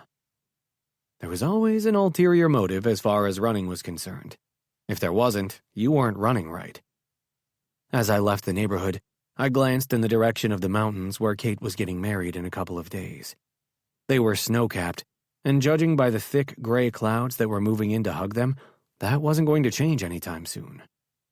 That made me smile. Kate had wanted snow, and snow she was going to get. I'd booked out the entire ski resort, and she wouldn't have to go far up the mountain to get her wish. I turned into town and passed the entrance to Peak Place. A smile ghosted over my lips at the memories that hit me. The parties that we, as idiot teens, had thought our parents didn't know about, sneaking out for dates and finding a secluded spot, sitting and talking with Holley until the sun went down and the moon came up and we'd both broken our curfew. Shit. I'd had so many chances back then to tell her how I'd felt. What would my life be like now if I had? Would I have lost my best friend anyway? I shook those thoughts away and slowed until I was walking. The cafe was just up ahead, and I wiped my forehead with my sleeve to get rid of the sweat that had beaded there. Thankfully, the cafe was open, and it was quiet. I was still somewhat of a novelty in town, especially to the little kids who weren't accustomed to seeing one of their favorite baseball players walking down Main Street like it was no big deal. Thankfully, to Joanna, I was still the lanky 10-year-old with crooked teeth whose body hadn't caught up with his height yet. "Good morning, Sebastian," she sang, turning a knob on the coffee machine so it sputtered out water and hissed. "How are we today?" I grinned at her. "I'm good, Joanna. How are you?" "Can't complain, can't complain." She turned the knob back and set the coffee on a plate, her blonde bun bobbing as she handed the coffee to the customer with a smile. "What can we get for you today?" "What do you have that I can eat my body weight of?" "I don't have 200 pounds of croissants and cheesecake, if that's what you're asking." She wiped her hands on her apron and crossed to the pastry cabinet. "Felicity, are you done with that bread yet?" There was fresh bread. Yum. Felicity, Joanna's adopted daughter, poked her head in from the kitchen and frowned, her dark eyebrows pinching in at the center of her forehead. "Mom, I brought it out 10 minutes ago." Joanna turned and looked at the shelving behind her and let out a booming laugh. "I didn't even notice. Story of my life." Felicity met my gaze and beamed, her entire face lighting up. Her dark braids were tipped with blue, and it looked amazing against her dark skin. "Seb, morning." "Morning, Felicity. So you made the bread?" She nodded, blushing hard. "The bakery is shut this week for some renovations, so I'm baking some for Mom and selling it here." "I might buy it," Joanna Stage whispered, winking at me as she set a load of Felicity's bread down. "It's up for sale, you know." "Mom," Felicity hissed, "I told you I want to save up to buy it." "And you can," she replied without batting an eyelid. "From me. It won't be for sale forever, and you've worked hard on your bakery skills. You can buy it at market price in a few years when you're ready." My lips twitched. I'd always loved that about Joanna and her husband Darian. They'd adopted Felicity and her brother Xander when they were 5 and 3, respectively. Ever since then, they'd worked to teach them the value of hard work and give them the life their parents hadn't been able to. Hadn't wanted to. I had no doubt that Joanna was telling the truth, that she'd buy the bakery for her daughter and make her earn it fair and square. "I didn't know it was up for sale," I remarked, eyeing the pastries in the cabinet. Joanna nodded. "It's the worst-kept secret in White Peak. Allison and Martin are ready to retire, and I asked them if they were going to rent or sell. They said sell, and I'm happy with the price they want." She shrugged and grabbed a take-out coffee mug for me. "Mom," Felicity protested, "you can't buy me a business." "Oh, child." She shook her head. "I'm not buying you a business. I'm buying me a business, hiring you to run it, and you can buy it when you want it, if you want it, at market price." She finished gleefully. "Now, Sebastian, what can I get for you?" Felicity groaned and disappeared back to the kitchen. "All of it," I answered honestly. "But I ran here and can't run with cheesecake. My coach will be happy to hear that." Joanna belly laughed. "Why don't you sit down? I'll bring you a slice over, and I won't tell your coach if you won't." "You're a woman after my heart, Joanna. Are you sure I can't convince you to leave Darian for me?" Another huge laugh that lit up the entire cafe. "Sit your butt down, boy, and stop flirting. I'm older than your mother." I held up my hands in defeat and backed away to a table, chuckling to myself as I took a seat at one of the many vacant tables. It was still early, and since it was Sunday, I didn't expect her to get too busy until lunchtime, which suited me just fine. My table was in the corner, furthest away from the door. It was the perfect place for people watching. I did just that as I waited for Joanna to bring me a coffee and a slice of cheesecake, which was apparently my breakfast. I'd had worse days. I leaned back, making myself comfortable, and unzipped my sweater to take it off. The cafe was warm and toasty, and I scanned the tables, pausing when the door opened and a very familiar brunette stepped inside. I fought a smile. Holley. Chapter 7. Sebastian. Rule 7. Don't insult her. She'll drag you into next week. She meandered up to the counter in her own little world. Her hair was pulled into pigtails that somehow suited her despite the fact she was no longer 8 years old, and she wasn't wearing her usual black-rimmed glasses. Her legs were accentuated by the tight workout pants she was wearing, but her upper body was swamped by a huge, light pink hoodie that had a bulging pocket at the front. "Hi, Joanna," she said, burying her hand in the pocket. "Can I get a latte to go and a bear claw? Oh, and Leona asked me to pick up the order today since they're short-staffed." Oh man, a bear claw. Nobody did bear claws like Joanna and Felicity. "Hey, Joanna, I'll have one of those bear claws too." Holly's head jerked in my direction, and her lips tightened when her gaze landed on me. "Someone hates me today." I grinned as Joanna motioned that she had me covered. "Morning, sunshine. You look a little active for a bookworm." She pulled an earbud from her ear and waved it. "There's more than one way to read a book, baller." Baller. She'd taken to calling me that when we were teens, when she wanted to piss me off. The first time had been an accident, but when she realized I hated it, it had stuck. I still fucking hated it. Mostly because despite my height, I'd never been able to play basketball, and that wasn't about to change now. "Why don't you sit down, darling?" Joanna said. "Those bear claws are still in the oven, and I need to get that order together. It'll be a few minutes." Holly glanced at me. "No problem." She pushed off the counter and sat at the table 3 away from me. "Oh, come on," I said, smirking. "Don't be so rude." She answered by offering me a clear look at her middle finger and not saying a word. "Don't make me come over there." "Come over here all you like," she replied, pulling her phone out of her pocket. "It doesn't mean I'm going to talk to you." All right then, that wasn't an invitation I was going to pass up. I got up and joined her, making sure the chair screeched just a little as I pulled it out. I sat down and leaned forward on the table. It wobbled with the pressure of my elbows, and she had her phone tight until it stilled, then resumed her tapping against the screen. A light hum came from the earbud she had nestled in her right ear, and her thumbs moved across the phone at a lightning speed I was jealous of. Maybe if mine moved that fast, I'd be able to avoid my mother's calls. "So," I said after a minute. She said nothing. "Did you get my text?" Still nothing. "The address for the wedding. I reserved you a parking spot." She glanced up, her eyelashes fluttering as she looked at me with annoyance. I replied, so obviously I got it, "Thank you." "You're welcome." Nothing.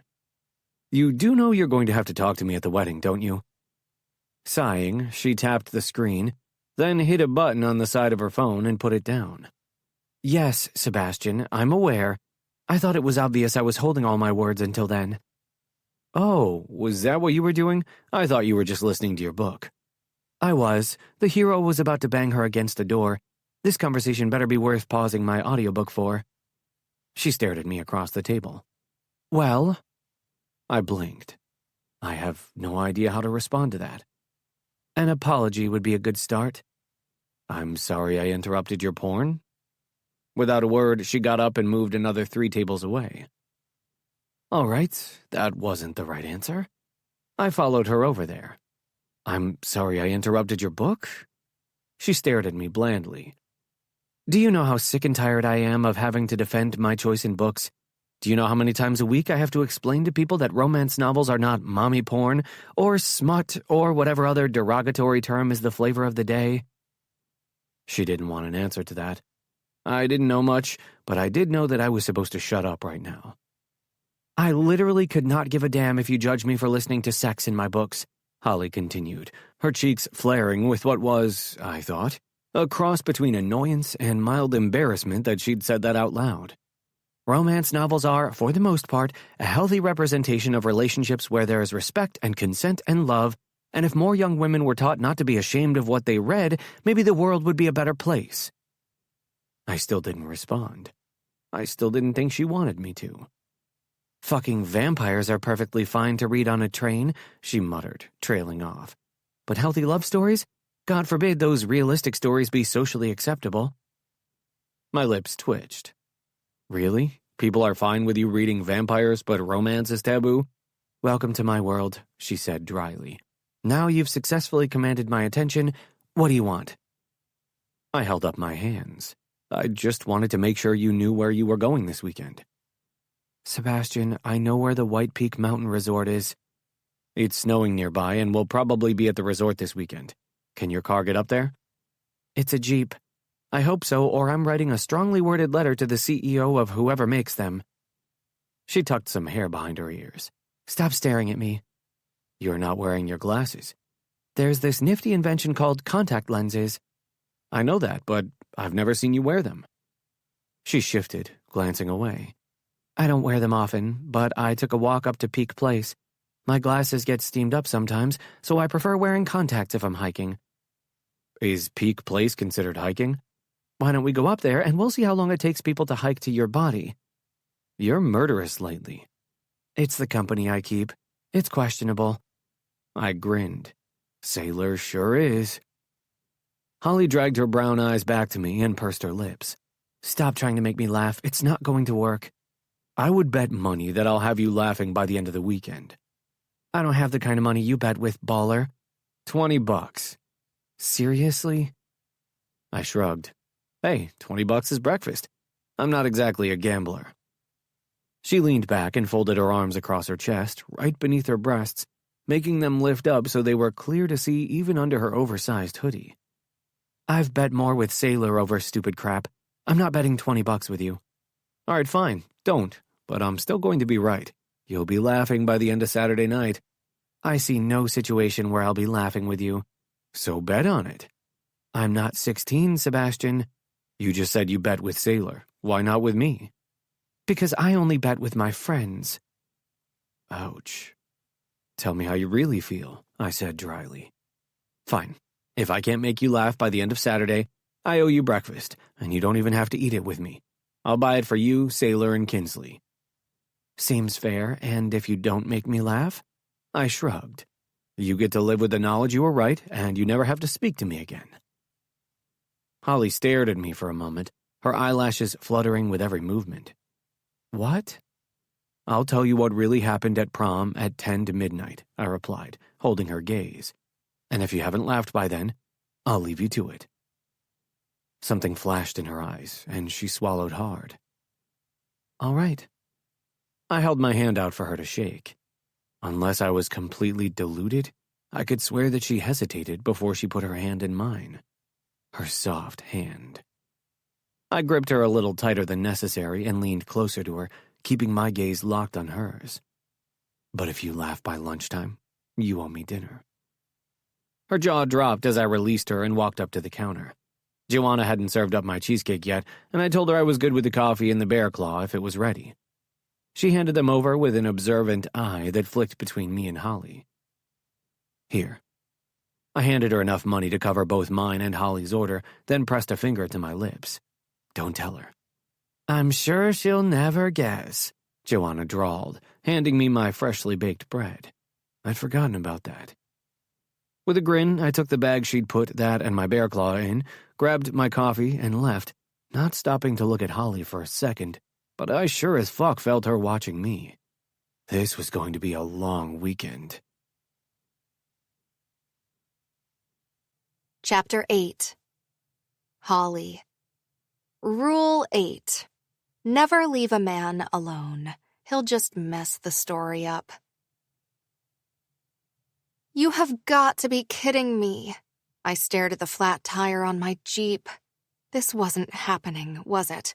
I was halfway up a damn mountain on a Friday afternoon, and my tire was flatter than a pancake.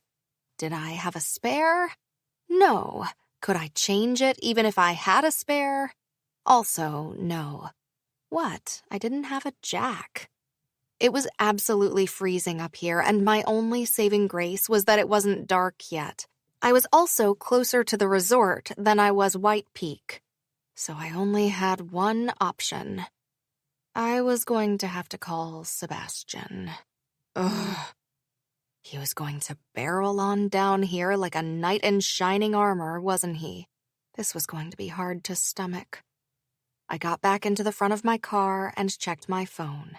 Thankfully, I wasn't so far up the mountain that I was out of signal, although that one little bar that was taunting me didn't fill me with much hope for a successful call. Still, I tried. It rang 3 times before the call disconnected. Shit. I tried again, and again, and... "Hello," Sebastian said into my ear. "Oh my God, thank God," I breathed. "I have a flat tire halfway up the mountain." "And here I was thinking you were happy to hear my voice," he drawled. "I'm not joking, and I don't have a lot of The call cut out mid-sentence, and I dropped a curse. Fuck it. My phone showed no signal bars at all, and I slumped back in the seat. At least I'd managed to get through, and now all I could do was hope that he would come and help me. I turned the engine on so the heat would work. It was so much colder up here than it was in town, and if I didn't do it now, there was every chance I'd be an ice block by the time Sebastian found me. Who got married on a mountain in November? When I get married, it's going to be someplace warm.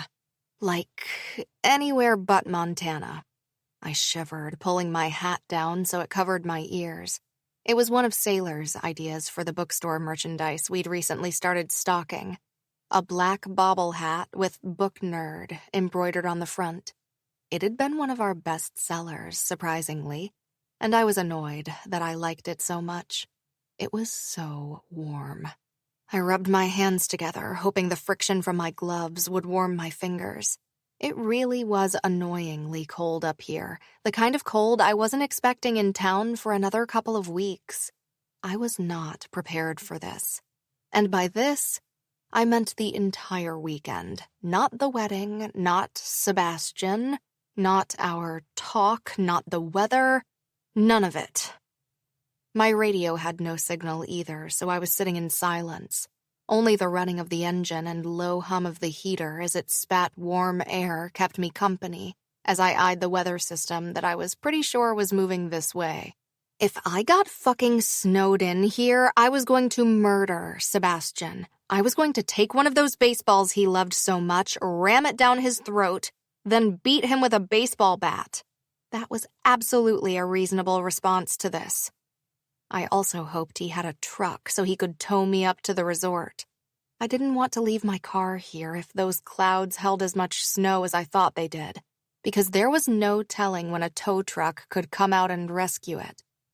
If I lost my car because he'd tricked me into agreeing to this, well, I'd already decided what I was going to do to him. I dropped my head back on the headrest. How long had I been sitting here? It had to have been an hour. Surely it was an hour. It felt like an hour. I checked my phone. 10 minutes. That sucked. I sighed and put my phone back in the center console. There was still no signal, so I wasn't even going to attempt to call or text anyone. I was merely a sitting duck for whatever came first, Sebastian on his white horse to rescue the poor maiden, or those snow clouds. I never thought I'd say this, but my God, I hoped it was Sebastian. 10 more minutes passed. Why hadn't I brought a book? This would have been so much more bearable if I had a book and not just a dead Kindle. In my defense, I wasn't sure I'd get a lot of reading done this weekend. It was a ridiculous mistake because any bookworm knew that there was always time to read. Even if it was 5 minutes on the toilet. Always. Mind you, I'd thought my phone would be adequate for that. Without signal, though, I couldn't sync to the last spot in the book I was reading. And it wasn't like I'd planned to get a flat tire right here. Sigh. A big black truck rounded the corner of the road ahead of me, and I pursed my lips when I caught sight of Sebastian's face behind the wheel. I was equal parts happy and annoyed. Happy I could be rescued. Annoyed he was the rescuer. He pulled up beside me and wound down his window. He leaned out of it, grinning at me. "Someone call for a hero?" I stared at him. I've been sitting here for hours. You called me 20 minutes ago. Same thing. He laughed. I have to drive down a bit more so I can turn around. Do you have a spare? I shook my head. I forgot to replace it. I'm stuck. All right, let me turn around and I'll tow you up. It's fucking freezing here. Then we'll find someone who can come up and get it sorted. Thank you. Give me 2 minutes. Judging by the way this day was going, those 2 minutes would feel like 30. Thankfully, he was just as quick as he'd said he was. Within 5 minutes of him passing me again, he'd maneuvered his truck in front of my Jeep and hooked it up to his tow bar.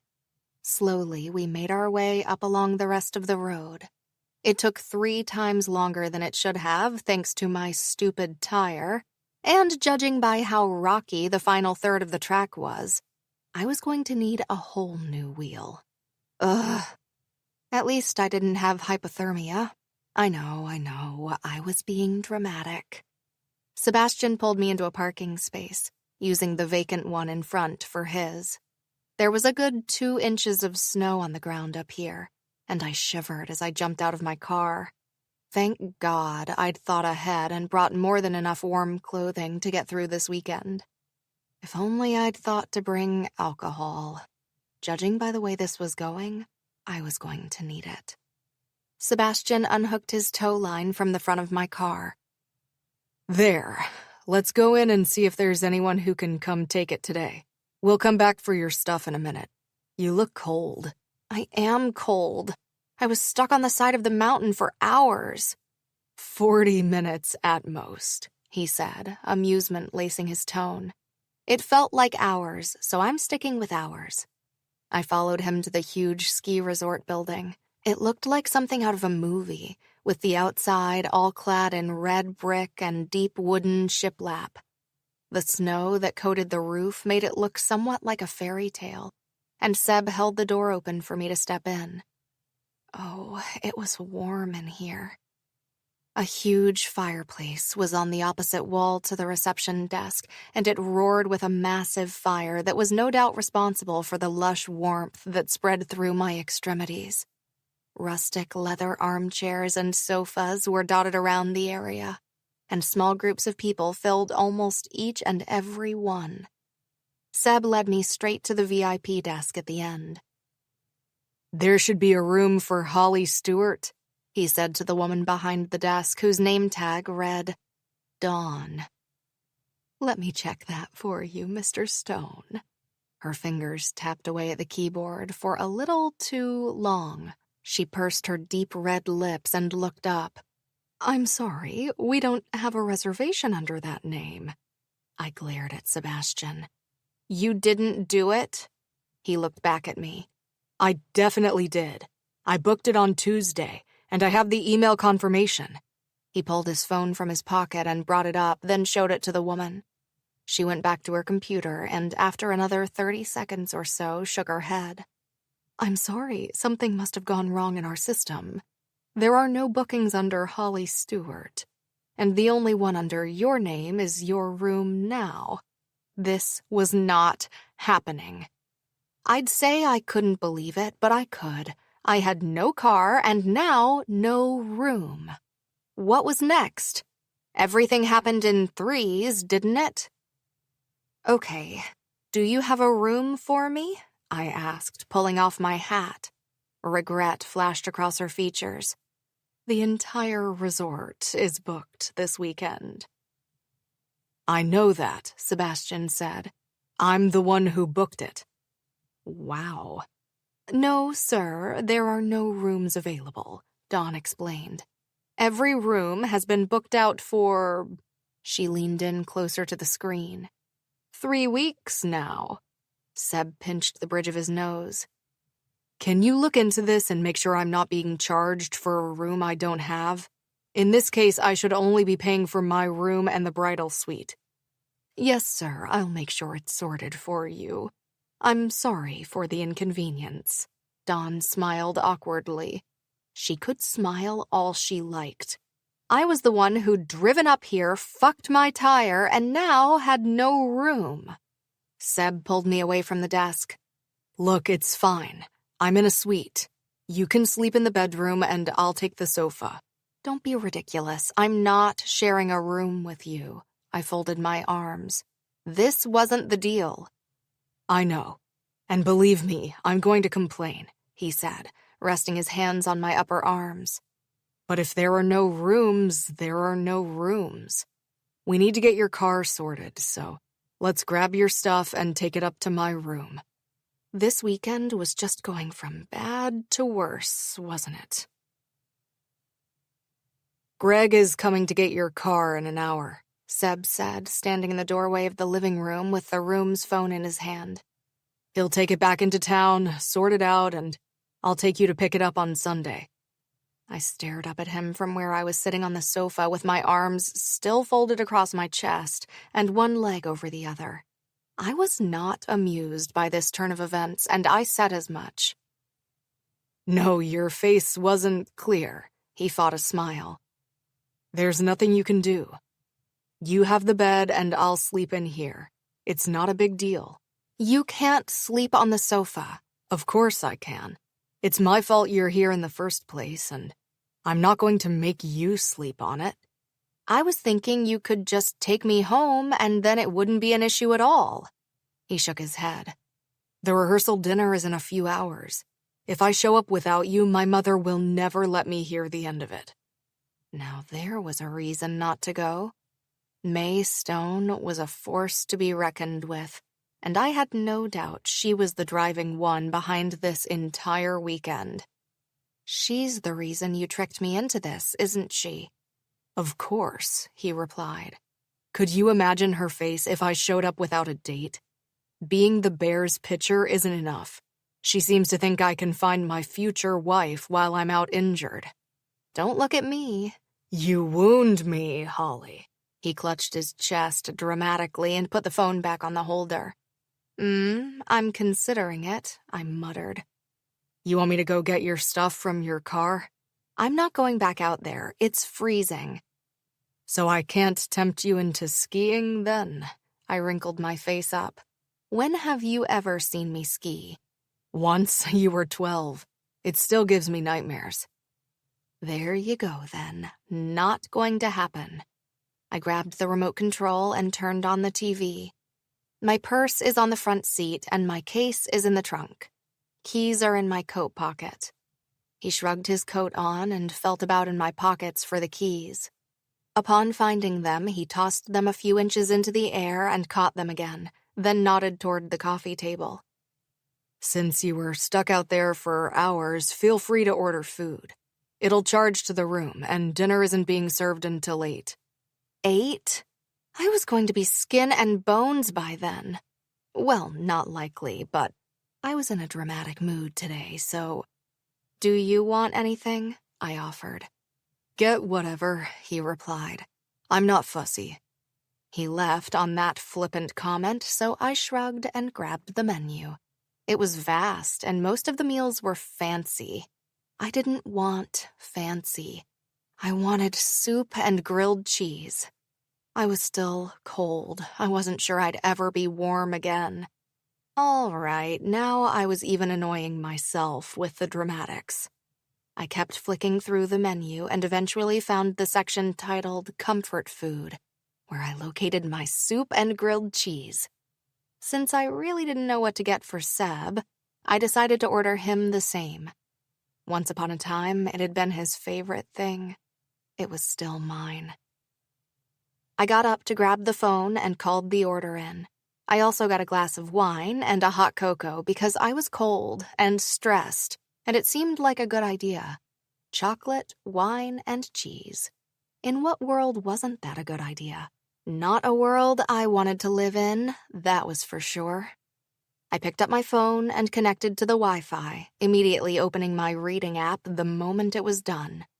My book downloaded and synced to the last read spot, and I breathed a sigh of relief as I lay back on the sofa and carried on reading. I just had to know if Rachel was finally going to give in to Donovan and just kiss him already. The door to the room opened, making me jump, and I looked up over my phone. Seb pulled my case through with a little grunt and put my purse down. What did you pack in here, your closet? I shrugged. I didn't know what to wear, so I brought a few options. He shut the door behind him and wheeled the case into the bedroom. He came back in a second later, glanced at me, and pulled off his coat. By the way, I have some news. It better be good, I replied, staring over the top of my phone. He grimaced. My grandfather thinks we're dating. Chapter 9. Holley. Rule 9. Contrary to popular belief, overthinking isn't always a bad thing. You know how you blink when you feel like you have something in your eye, but you're not quite sure? That really quick, intense blinking that makes you feel a bit dizzy? That may or may not clear out anything in there? Yeah, that. I did that. A lot. I'm sorry, what? I hauled myself up into a sitting position and threw my phone on the cushion next to me. My grandfather thinks we're dating. Oh, no, I wasn't saying that because I didn't hear you. I was saying it because you need to explain. Right now. He scratched the back of his neck. Sebastian, I said, a warning in my tone. Well, you see, it's like this. He paused. I don't know what it's like. You tell me what happened right now. I grabbed a throw pillow and, getting up so I had one foot on the floor and my knee resting on the sofa, I threw it at him as hard as I could. Seb caught it like it was nothing, raised one eyebrow at me, and tossed it back onto the sofa. It wasn't the most effective weapon in the world. Listen, he said, holding his hands up as he slowly approached me. It's my mom's fault. I glared at him. My dad went to get my grandpa from the home, and they pulled up when I was getting your case. Grandpa asked me what I was doing with a pink suitcase. He shot a look at my case. And when I said it was yours, he asked me why you were here. Mom came out right then, and Grandpa asked if we were dating, and she said yes. Why didn't you tell them we aren't? I tried. He rubbed the back of his neck again. Mom clipped me around the back of the head and told me not to ruin his fantasy. I dropped back into the corner of the sofa.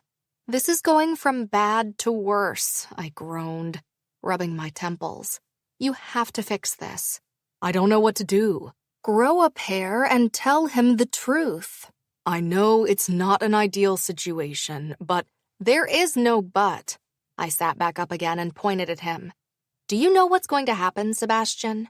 He's going to think we're dating, go back to the retirement home, and tell my grandmother we're dating. He paused. Do you know how much I don't need that in my life?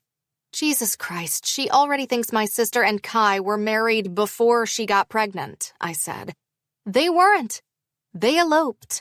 She has no idea. Sebastian blinked at me. I thought they were married. I stared at him. They are. Just not for as long as she thought they were. She's already dealt with one fake relationship. If you think I'm going to fuck around with another, you can think again. And I am definitely not concocting some magical story about how we made up and I forgave you and we went from high school best friends to adult lovers. My voice was a few octaves too high and the pitch was most definitely too high. I was borderline hysterical. I could feel it. I did not sign up for this. Okay, breathe. He took a few steps toward me and paused, obviously thinking better of it. Breathe. Seriously. Don't you tell me to breathe, Sebastian Stone. I threw another throw pillow at him. I don't want to be here. And another. I'm only here because you tricked me into it. And another. And guilted me into it. And another. I am not pretending to be your bit on the side. And another. He deftly avoided all my fluffy missiles with not a lot of effort on his part, and looked down at them scattered across the floor, bemused. I threw one last one in his direction and hit him square on the side of the head. I won't do it. "All right," he said, snatching the last cushion up and throwing it back at me. I did not have his ability to dodge it, and it hit me. If I were a dog, I'd have growled. I might have. I wasn't sure. There was a pissed-off rumble somewhere in my chest, but it might have also been my stomach, so... "First," he said, fixing those annoyingly perfect blue eyes on me, "if you're delusional enough to think that you'd ever be just a bit on the side, then you're not as smart as I remember." "Did you just call me stupid?" "No, I implied you might be." He didn't bat an eyelid. "Do you think you'd ever be a bit on the side for me?" "I'll be a bit on the side, all right," I said, gritting my teeth. "The side of the grave I've buried your dead ass in." His lips tugged to one side. "Holley, if you and I were ever more than friends, you'd be my wife." "Say what now?" I blinked heavily at him. What was that? What was he saying that for? Why was he so full of shit? "You're starting to piss me off." He raised one eyebrow. "Starting? Gee, and here I was thinking you were in a good mood," he drawled. "You're full of shit." "Why? Because I told you something you don't want to hear?" He walked over to me, and the close proximity of him leaning over me made me sink back into the cushions. He gripped the back of the sofa and dropped his head so that his black curls fell over his forehead and ears, almost framing his gorgeous face. His hair was such a stark contrast to the perfect lines of his face. Messy, unruly curls that had a mind of their own, that begged to be teased with a girl's fingers, compared to sharp, almost sculptured lines of his cheekbones and jaw. Sebastian Stone was the thing wet dreams were made of, and my body knew it. "Go away," I said, craning my neck back and looking at him.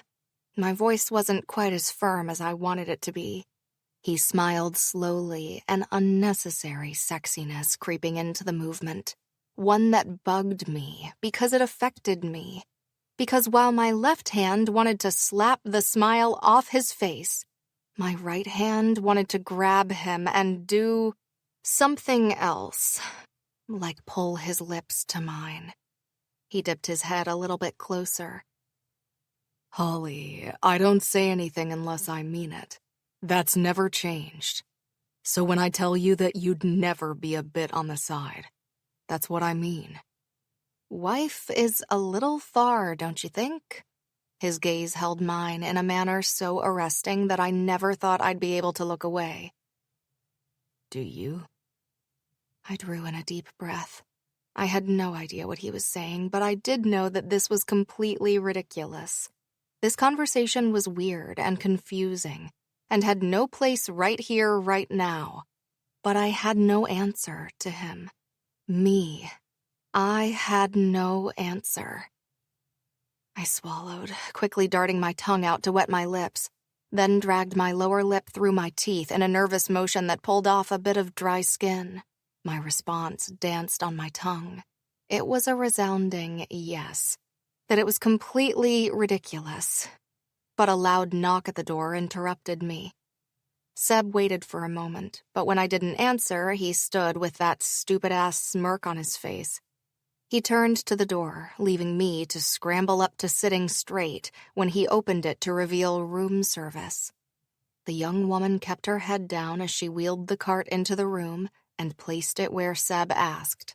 She handed him a black leather wallet that he opened and scanned before signing it with the proffered pen and returning it. She left as quickly and quietly as she came, clicking the door behind her like it was the door to Fort Knox. Seb approached the trolley and picked up the cloche on the plate furthest to the right. "Grilled cheese and tomato soup. I assume this is yours." I said nothing. He replaced that cloche and moved to the other. "Grilled cheese and tomato soup," he said with a resigned sigh. "Maybe I shouldn't have told you to get me whatever." "What's wrong with grilled cheese and tomato soup?" I asked, hauling my butt off the sofa and over to the food. It's the ultimate comfort food. It's hot, there are carbs, and there's cheese. It's the perfect trifecta of food groups. Hot isn't a food group. Neither is cheese, really. And I'm not your girlfriend, but your grandpa thinks I am. I think you can suspend some belief about hot soup being a food group. I took the tray that held mine and carried it over to the sofa. Which it is, I added pointedly. He shot me a look, but he didn't argue the point further. He picked up his own tray and joined me on the sofa, actually scooting my tray along the coffee table until there was more than enough room for his. That wasn't annoying at all. I skirted along by a few inches until there was a good space between us and pulled the cloche off my food. It was almost too hot to handle, but I set it on the floor next to me so I could finally eat. It had been one long-ass day, and I wasn't sure it was going to stop anytime soon. Me. We have a problem. I lay down on my stomach on the bed, careful not to yank the charge cable from my phone, and waited for someone to respond. Kinsley. Whatever it is, we didn't do it. Me. That makes a change. Sailor. I resent that. Me. Stop it. I have a real problem here. Sailor. Sorry, what did you do? You didn't sleep with him, did you? Me. I knew texting you was a bad idea. Kinsley. Yet we never learn. What's wrong? Me. Sebastian's grandfather thinks we're dating. Sailor. How did that happen? She was such a damn jerk. Me. Sailor. Kinsley. Sailor. Sailor. I'm sorry. How did that happen? Again. Such a jerk. Me. My tire blew out on the way up here, so he came to rescue me. We called a tow so it can be replaced, and he ran down to get my stuff before the truck showed up. His grandpa was just arriving, and his mom said we were dating. Kinsley. How does that even happen? Me. I don't know, but I hate my life. This was a terrible decision. Sailor. Can you at least get laid out of it? Me. Sailor. Kinsley. Sailor. Sailor. Stop yelling at me. Kinsley. Then stop being a dick. We need to be helpful. Sailor. Yeah, I'm not good at that. No shit. Me. What am I supposed to do? His grandpa lives at the home, and if grandma finds out, I'm never going to live it down. Kinsley. Ouch. Yeah. Can't you just tell the truth? Me. His mom is super stressed, and I think she just wants to pretend for the weekend, but I don't want to. Sailor. So don't. Sailor. Honestly, you're so smart, but sometimes you're really dumb. I had to find a way to replace her as my friend. Me. Thanks. Kinsley. Say, don't make me yell at you again. Sailor. Why bother? It obviously doesn't work. I'm still an asshole. Me. Never has a truer word ever been spoken. Me. But seriously, what do I do? Kinsley. You might have to just pretend. His grandpa might not even know Rosie. You might get away with it. Me. What are the chances of that? Sailor. Absolutely zero. Me. Always the vote of confidence. Sailor. That's Kinsley's job. I'm the dose of reality. She's the sunshine. I'm the big fucking storm. Me. I lied earlier. Now there's never been a truer word spoken. Sailor. And you're very welcome. Me. Nobody thanked you. Kinsley. Seriously, nobody. Kinsley. You might need to dig a little. Why did his mom say that? Could you ask her? Me. 10 years ago, sure. Now? I don't know. I haven't really spoken to his family in a long time. Kinsley. You're gonna have to suck it up. You could always just say there was a misunderstanding. Sailor. Nailed it. If anyone asks, say you weren't aware of their belief that you were dating and you were only there as friends. Damn it, that was genius. Why didn't I think of that? I was just about to respond when 3 knocks sounded at the door, making me look up. Holley? Yeah? Can I come in? I need a piss. Charming, I drawled. Yes, you can come in. The door clicked as Sebastian pushed it open. What am I supposed to say? He asked, strolling in like he hadn't just given me too much information. You're lucky a piss is all I need. You could have just said you needed to use the bathroom, I called after him as he shut the door. That would have sufficed. Fine, I need to use the bathroom, he yelled back. It's a bit damn late now. This was going to be a longer weekend than I thought. The sound of a flush filled the air, followed by a running tap that was accompanied by a happy hum. I didn't recognize the tune he was making, and I rolled my eyes and turned my attention back to my phone. Not to the text conversation, though. I opened my reading app instead. Sure, I could have grabbed my tablet, but that was in my bag in the other room, and I was comfortable. Seb walked back into the bedroom and perched on the end of the bed. What are you doing? Reading. What are you reading? How to Hide a Body, I replied without looking up from the screen. Seriously? Yes. I could feel his gaze on me as I tapped to turn the page. You're fucking with me. With a glare, I turned my phone and pointed to the top of the screen where the title was. You see? It's a mystery. Like where your body will be if you don't leave me alone to read. His lips twitched to one side. All right, I believe you. You know we have to get ready soon. Right, about that. I put my phone down. We're not going along with this. He blinked at me. My mother will have a fit. I don't really care, I said blithely. We're going to act like friends. Then if anyone brings it up, we'll say we're just friends and we weren't aware of it. That might just work. He tilted his head to the side. Although there are worse things I could be doing this weekend than pretend to be your better half. Snorting, I sat upright. Please, in the unlikely event that you'd ever be my half of anything, you'd definitely be my worse half. How do you figure that? You play sports and don't read. That's clearly the worse half. I read. Sports news doesn't count. I still read.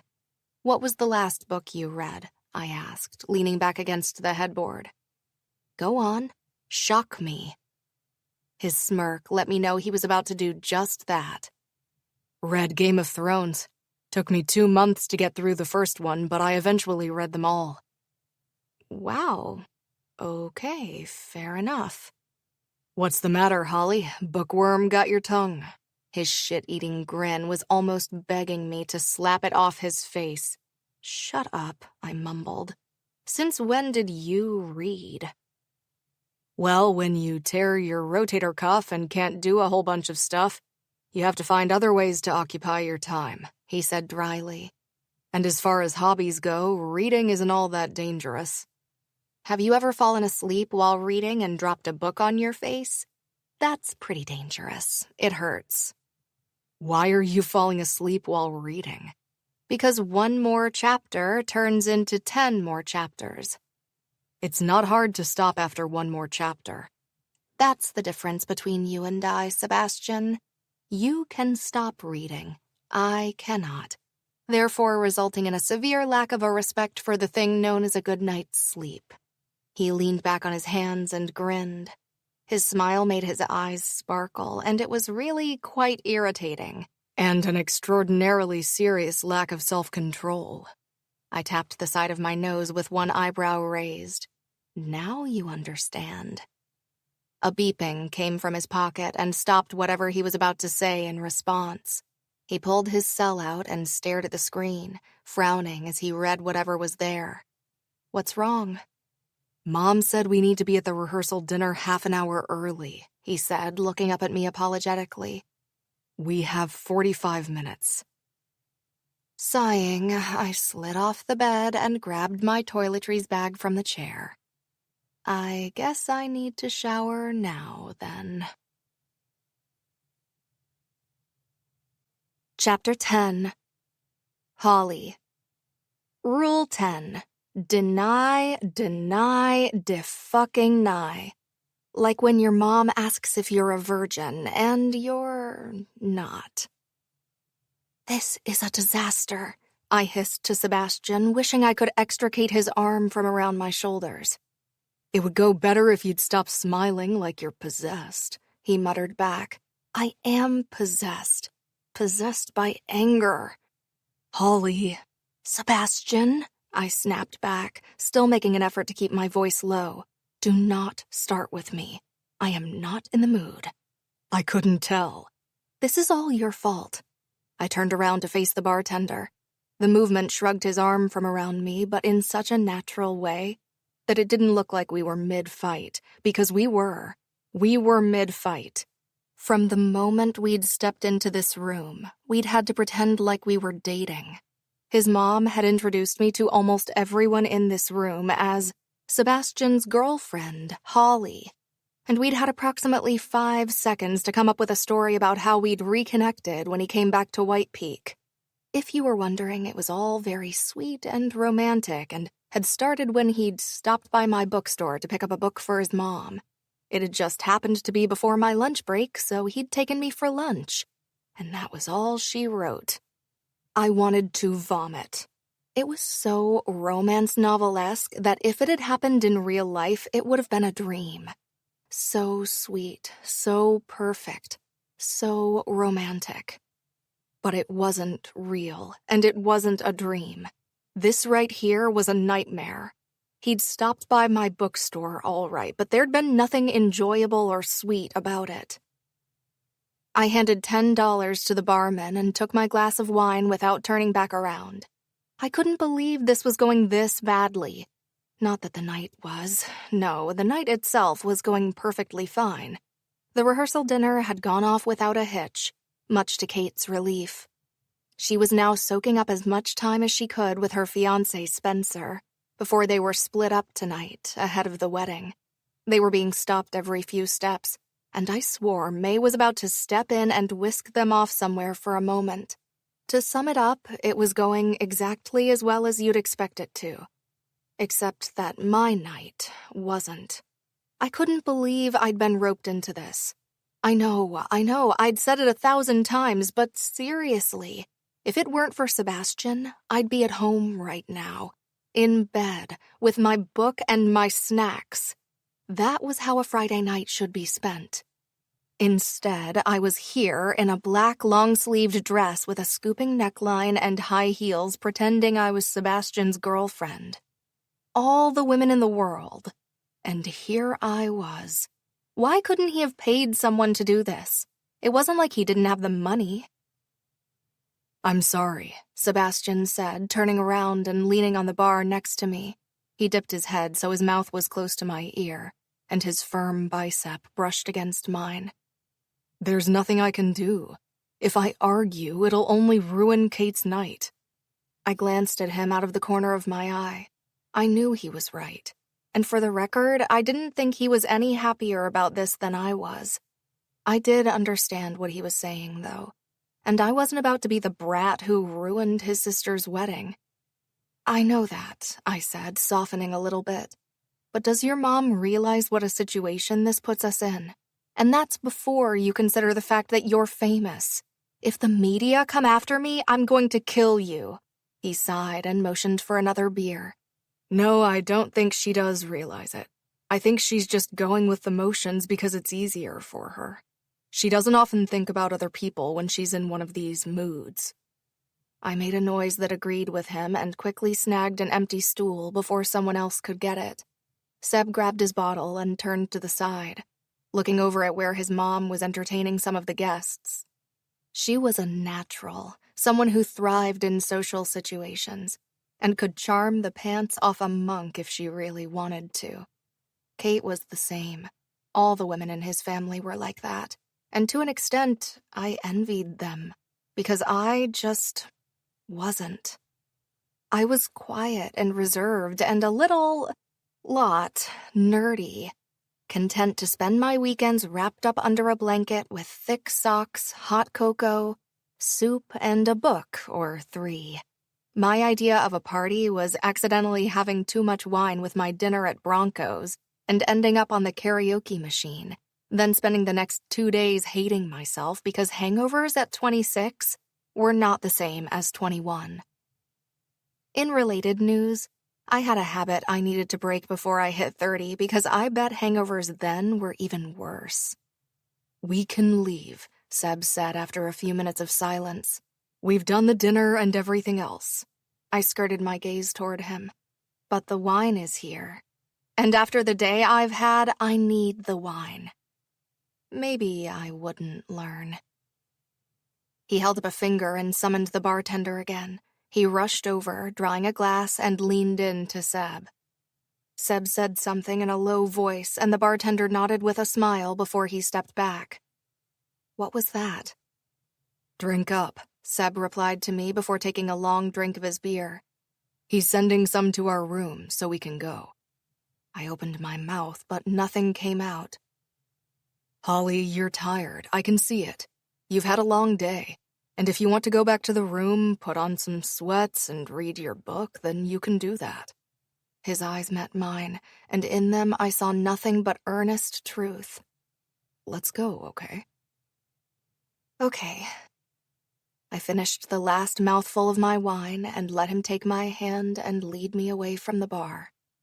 We wove through groups of people until we reached his dad, and he grabbed his attention for a moment. "We're going," Seb said to him. "Holley's tired." "Did you get your car sorted?" his dad, Ben, asked me. I nodded. It was towed this afternoon. It'll be ready on Sunday morning. He smiled, and I was struck by how alike he and his son were. They had the same eyes. Their smiles always reached them, making them seem even brighter than they were. "Good," he said. "Go and rest. And I promise I'll try to stop May gossiping," he finished dryly.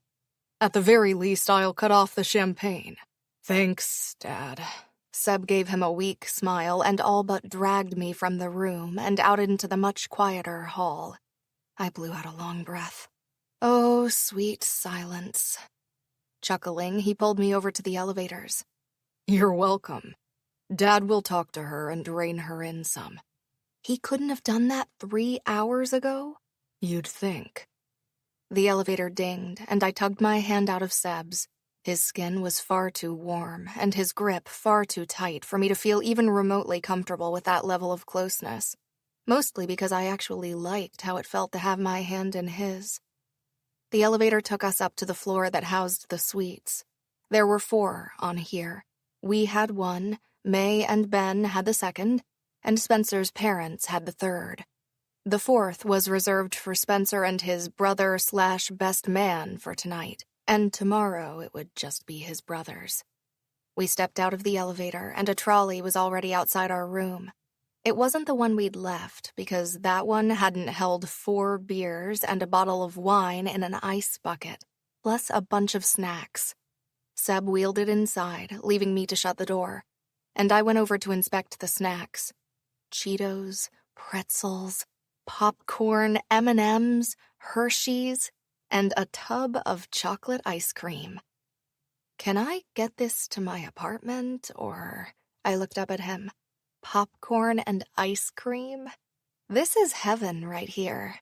Seb looked up at me, his lips pulling to one side. "I told them to send a selection of junk food. Apparently, they took me literally."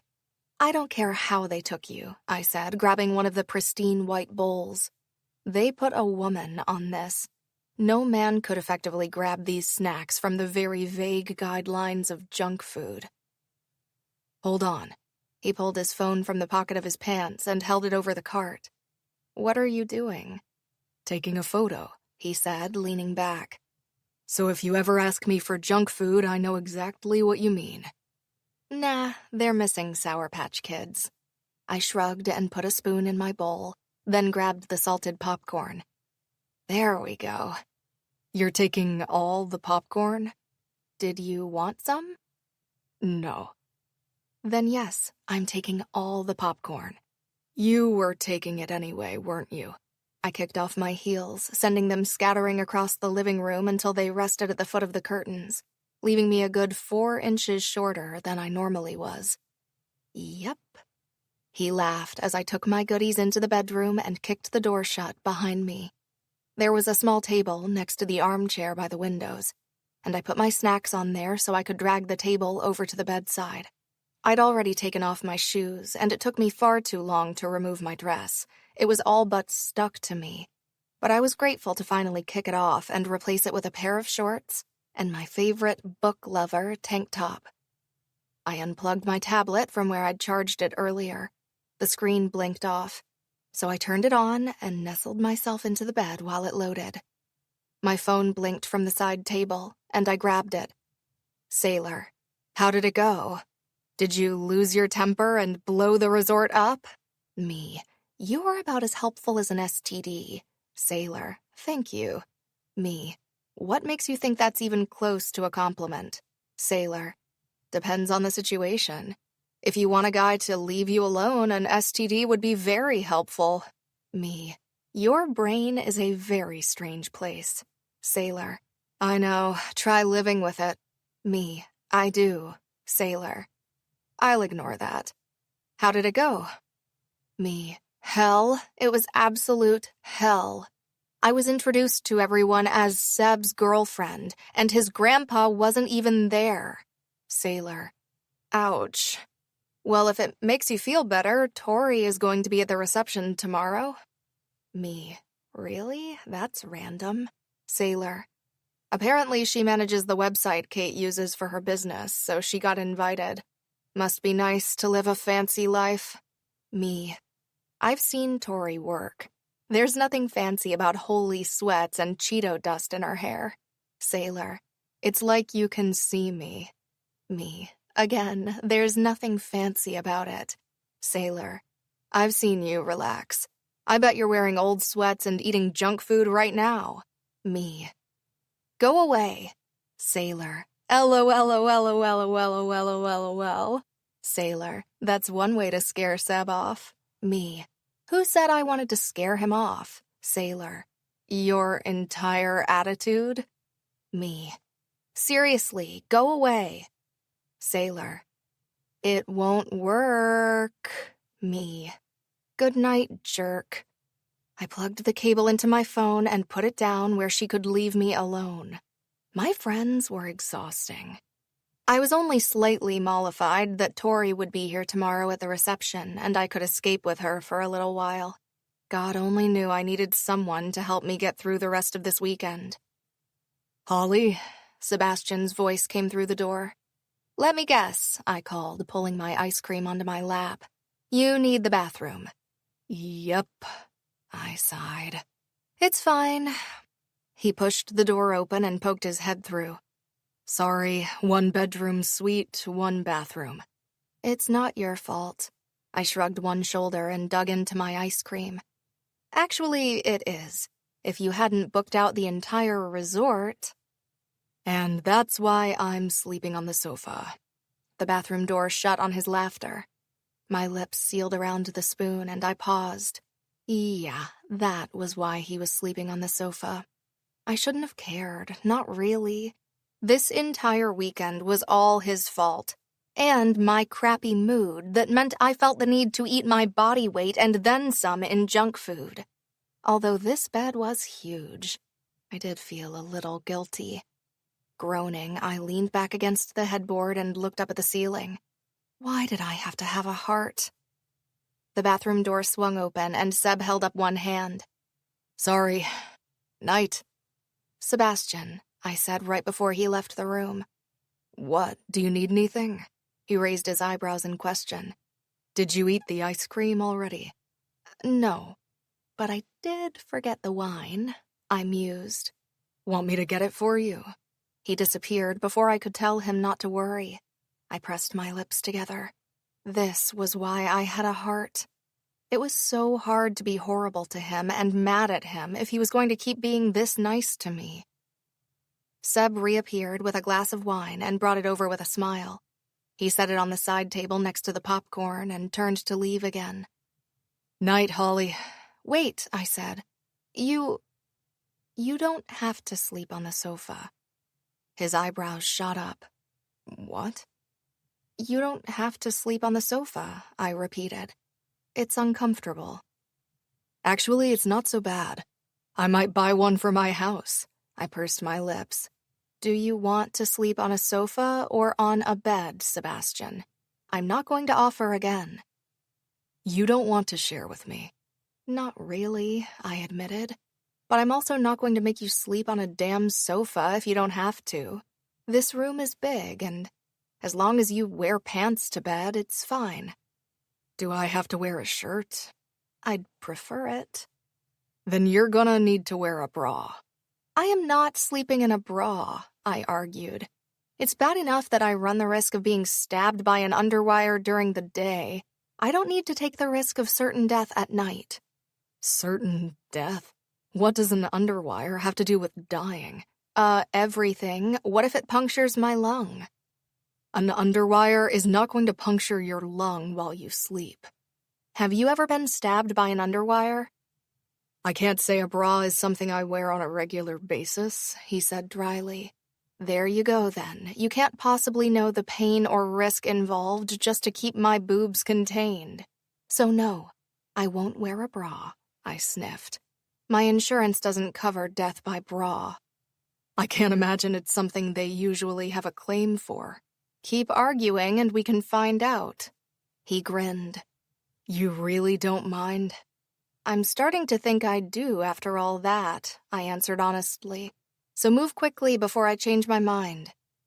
His grin widened, and he did just that, holding up one finger before he darted out of the room to the main room. There was a big rummage and a bang, followed by a muffled, "Motherfucker." I clapped my hand over my mouth so a laugh didn't burst out of me.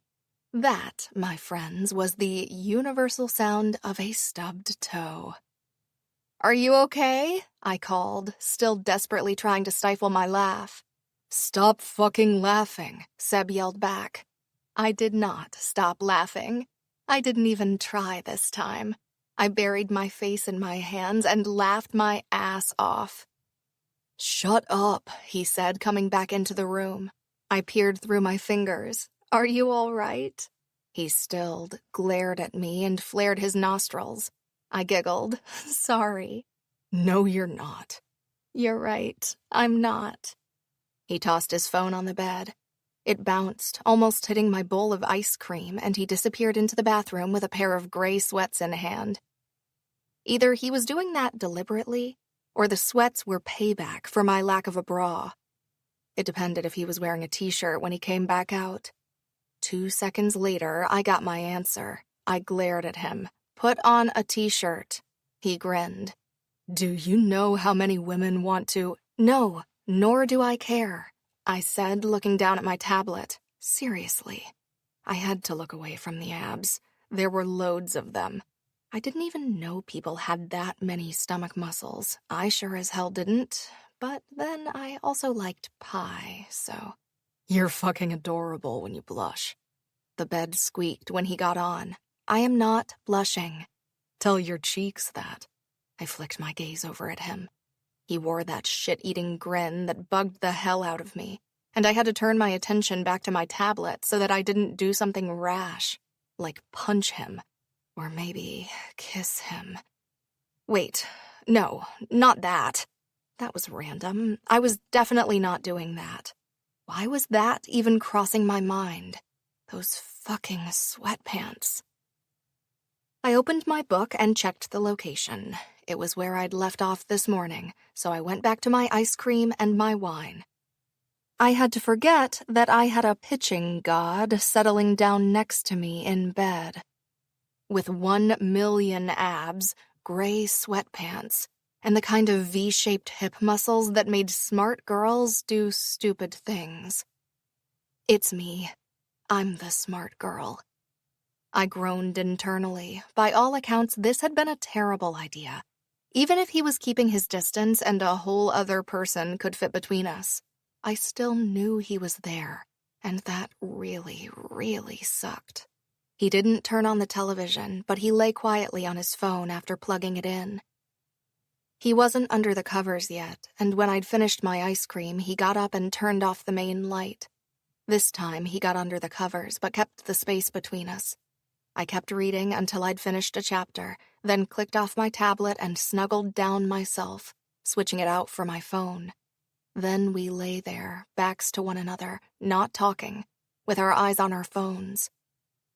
It didn't last long. I was exhausted, and I hadn't realized just how tired I really was until I got into bed here.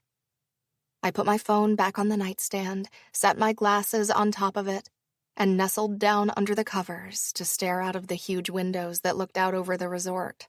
Neither of us had closed the drapes, so I had a full view of the beautiful snow-covered mountains as the moon glinted off them. Seb put his phone down too, plunging the room into another level of darkness. He shifted, rolling onto his back if the dip in the mattress was anything to go by. Holley. What? I whispered back. That night, at prom. I swallowed. Really? Now? Yes, now. I wasn't going to turn around. I wasn't sure I wanted to hear this. Okay. Really? Yeah, I said quietly. I guess it's better getting it out in the open, right? Do you remember what you wore? What on earth made him think I'd forgotten? Of course I remember.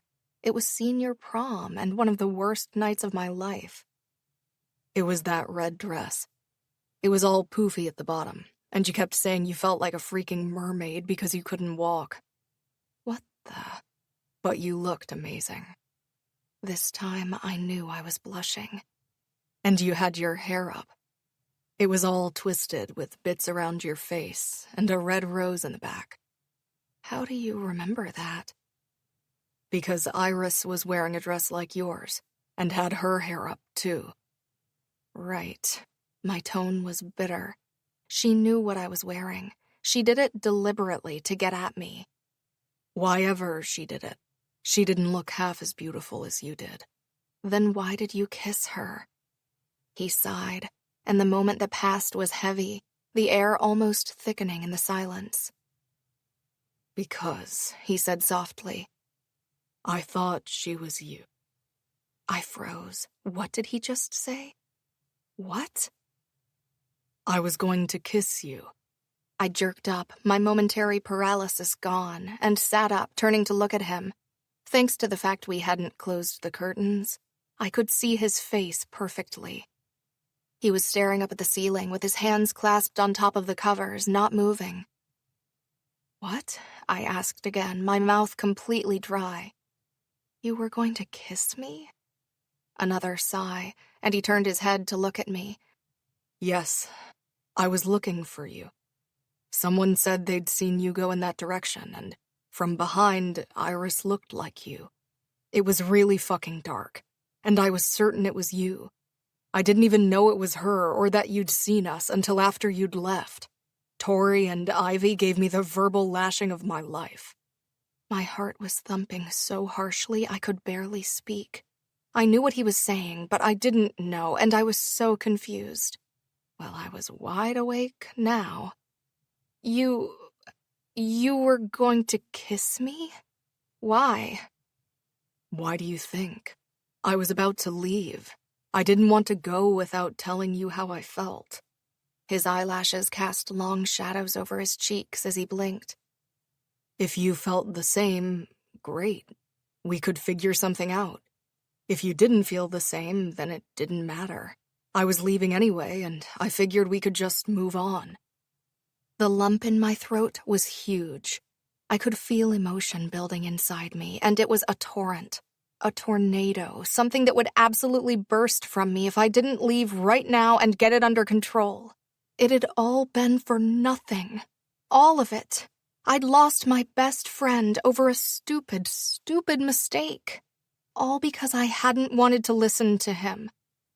I swallowed, but the lump didn't disappear. It only grew bigger, and when the telltale sting of tears pricked the back of my eyes, I had no choice. I couldn't stay here right now. I threw the covers off me and hauled my ass out of the bed, moving quickly to where my open case was lying by the window. Holley. Shaking my head, I grabbed a thick sweater and threw it over my head, then tugged on my Ugg boots. A room key was under the TV, and I slid it off the desk so I knew I could get back in. What are you doing? I can't.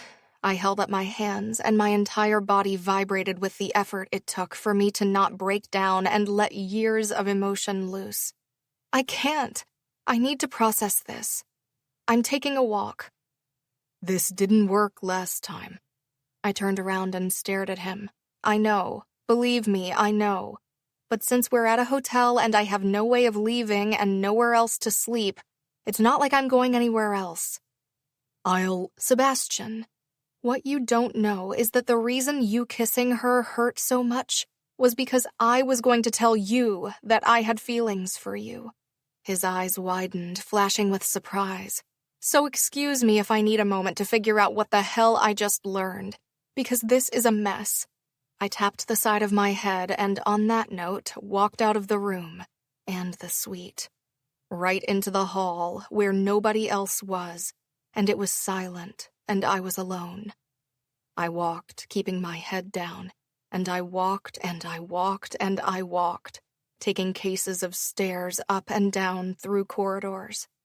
I passed a gym and a sauna, a spa, and at least 2 restaurants and a bar. I don't know how long I walked for, but finally I stopped. The wall in front of me was purely windows, and it looked like a huge upstairs lobby. Rustic leather sofas overlooked the windows, and I dropped down onto one, my gaze never leaving outside. And finally, I cried. Cried for my 18-year-old broken heart. Cried for the loss of our friendship. Cried for what could have been. And cried because I was so fucking stupid. Chapter 11. Sebastian. Rule 11. Don't break a girl's heart before you need her to be your girlfriend. She'd had feelings for me. I'd woken up 1,000 times last night, and that was the only fucking thought I'd had. Holley had had feelings for me, too. Shit. This was a mess. I rolled onto my back and looked at the other side of the bed. I'd woken up several minutes ago at the sound of the shower starting. I had no idea if she'd slept in the bed last night, but I was going to feel like a royal shit if she hadn't. I never should have told her. Not last night, not like that. I should have waited until tonight when this was all over, or even better, tomorrow morning once the wedding was done and I was taking her to get her car. I forced myself into sitting up and rubbed my eyes. They were blurry and full of sleep, and I yawned and stretched in an attempt to wake myself up fully. The shower was still running at full speed, so I leaned over for the phone on Holley's side of the bed and dialed for room service. After ordering us coffee and an array of breakfast things, I got up and put on a t-shirt. That had been a point of contention for her last night, and I didn't want to annoy her any further. The shower water cut off as I sat back down. The wedding wasn't until this afternoon, so there was plenty of time for us to talk over what I'd said last night. At least I hoped we could. We needed to clear the air. I didn't begrudge her for the way she'd reacted back then. We were so young, and it wasn't like I'd ever told anyone how I felt about her. There was nobody to back me up. And by the time there was, it was too late. She'd scrubbed me out of her life. It stung that it was all over a mistake, but that was why I'd let her go last night. If I was shaken by the revelation that she'd once had feelings for me, I couldn't imagine how she felt. Did she feel the same way I did? That it had all been for what was essentially nothing? It had been a huge misunderstanding, and if it had happened now, maybe it would have ended differently. I know it would have. If it had happened now, there was no way I'd ever have left without telling her the truth. Back then, I hadn't had the balls to make her listen.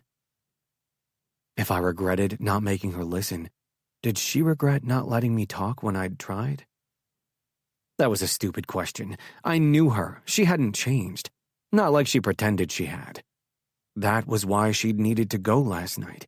It was because she'd needed to reconcile what she knew now with what she thought she knew. She wasn't the only one. I couldn't believe she'd felt the same way I had. If I'd known? Oh, I blew out a long breath and leaned back against the headboard, turning to look out of the window.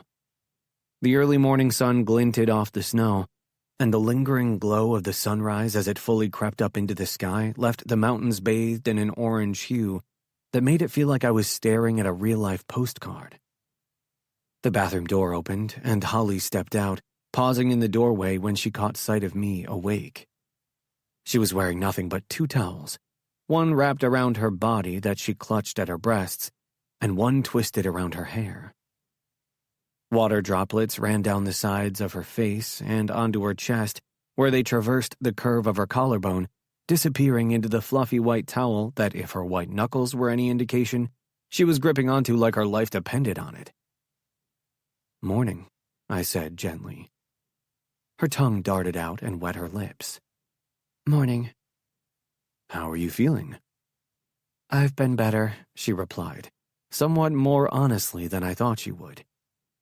Something told me she didn't want to talk about it right now. "I ordered breakfast," I offered.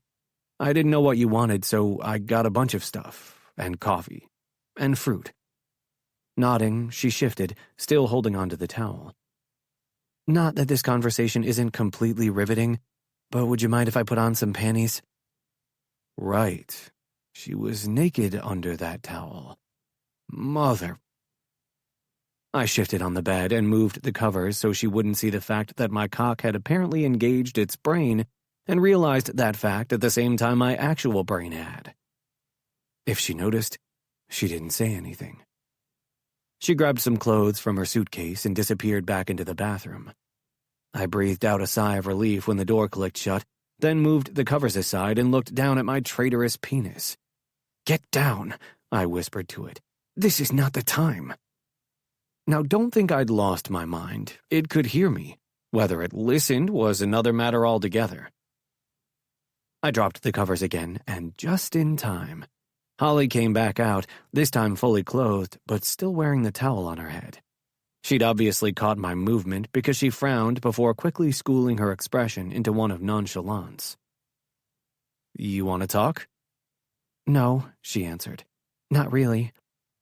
She bent over and flipped her head forward so the towel loosened, unwinding until her wet hair flicked down.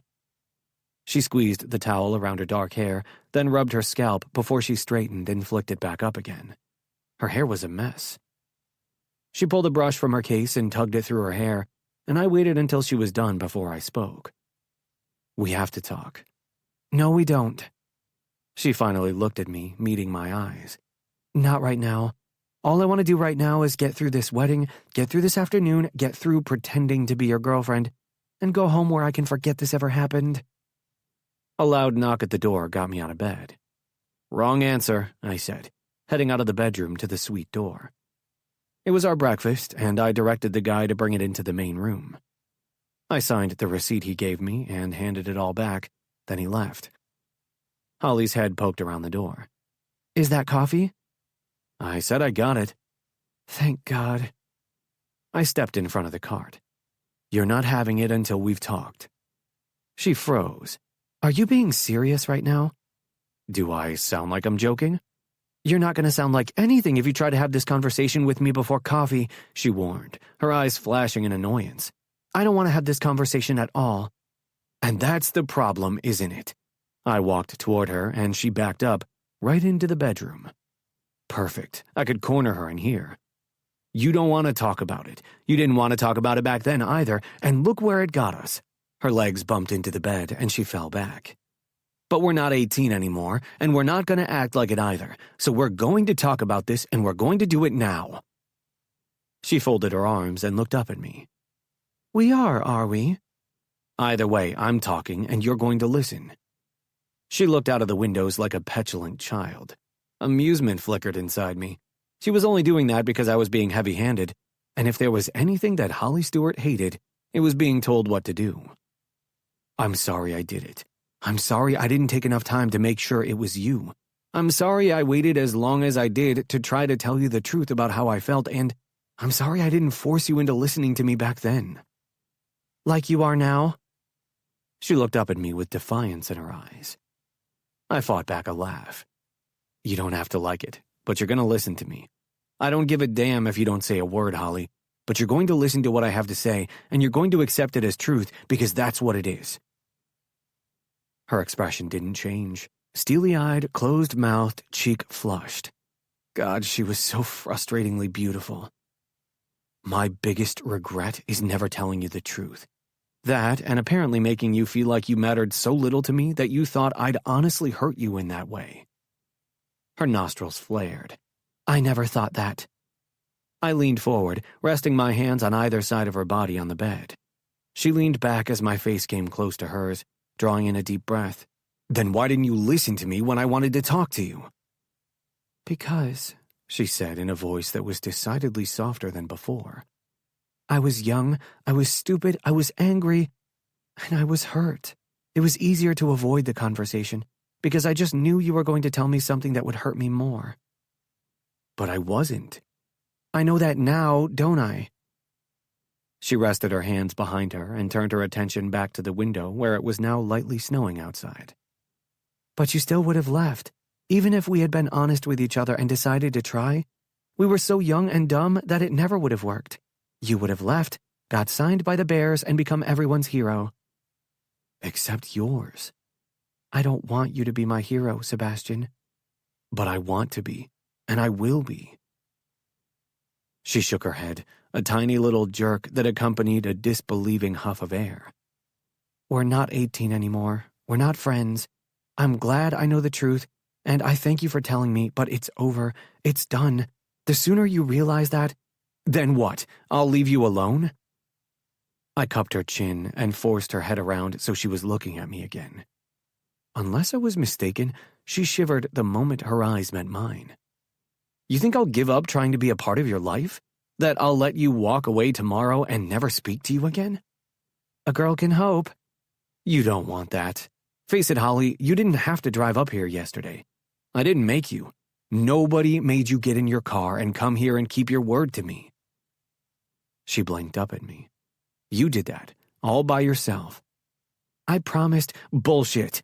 Bullshit. I dipped my face closer to hers, and this time she didn't back away. You could have made up any dumbass excuse, and my sister wouldn't have said a damn thing, and you know it. You drove up here because you wanted to know. You can sit there and tell me that it's over, that it's done, that I need to move on because you have, but both you and I know that's a truckload of absolute shit. You came here because you wanted to, and that's all there is to it. Pink colored her cheeks. Fine. I wanted to know. I realized I was stupid back then, and I wanted to know the truth. And I thought this was the only way you'd tell me, so I came. It was the only way you'd listen, I corrected her. It's the only place you can't run from me. Well, now I know. She paused. So there. It's fine. It's done. We can move on now. It's not fine, I said, the tip of my nose almost touching hers now. It's not fine, and it's not done, and it's not over. But we can move on. Can we move on to where I'm allowed coffee now? My lips tugged to one side. Are you going to hurt me if I say no?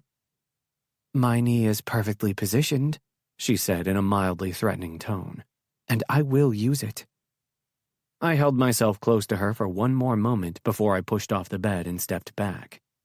I'm going to shower. I'll take mine with cream and 1 sugar. Thanks. Ooh. She reached around and grabbed my pillow, unceremoniously flinging it across the room at me.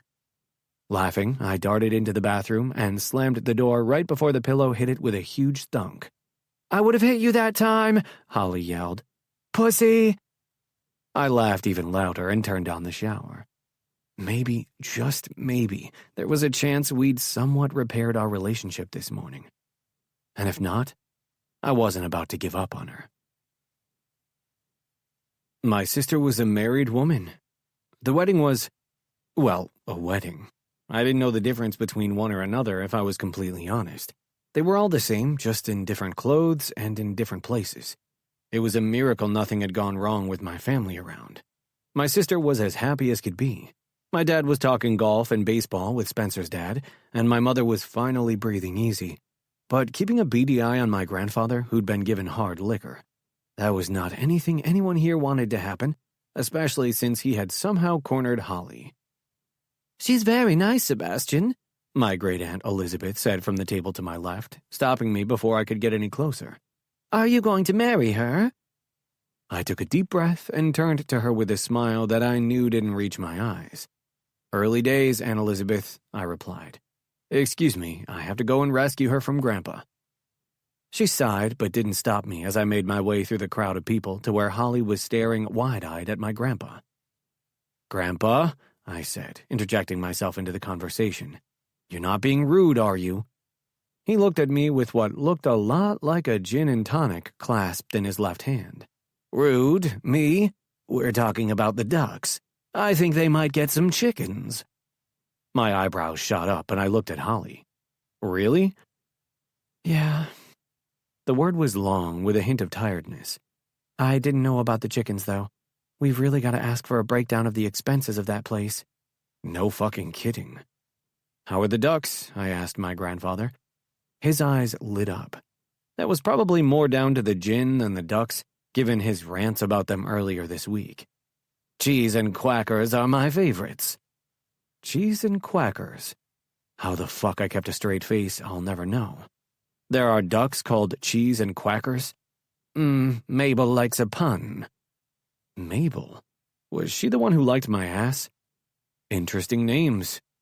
I told you they got worse than Quacky Chan. Holley picked up her own glass and sipped through the straw. Her red lipstick matched the shade of her dress almost perfectly, and her blue eyes popped when they met mine. There's also James Pond. James Pond. But he's a girl, Grandpa input. There's also Quack the Ripper, El Quacko, Quackula, Pterodactyl, and Phyllis. Phyllis. Honestly, I didn't know what to say. Phyllis is the boss, Holley added. Keeps Quacky Chan in line when he gets too big for his, pond, I guess. I have no idea how I'm supposed to respond to all that, I admitted. Why Phyllis? If you think Phyllis is the weirdest thing out of all those names, you need help. She came with the name Phyllis, Grandpa added. I think Mabel ran out of puns, if you ask me. She's too busy Googling you with Agatha to see if there are pictures of your butt on the internet. Holley tilted her head to the side, eyebrows raised. Her lips kept moving, and I realized she was doing everything she could to fight back laughter. Don't worry, Grandpa continued, not noticing the subtle shake of her shoulders. I called the police and reported her for harassment. Nah, I had nothing. Thank you, I said slowly, trying not to catch Holley's eye lest she burst into giggles. That's not alarming at all. That's why I called the police. Grandpa tipped his imaginary hat in my direction and almost choked on his drink. Oh, balls, here comes your mother. He moved faster than a man on a list for a hip replacement should move. He used both of his canes and left his now empty glass behind, making use of the large crowd to disappear. Oh, darn it! Mom put her hands on her hips. Your grandfather keeps disappearing. He needs his medicine and to lie down. Good luck with that.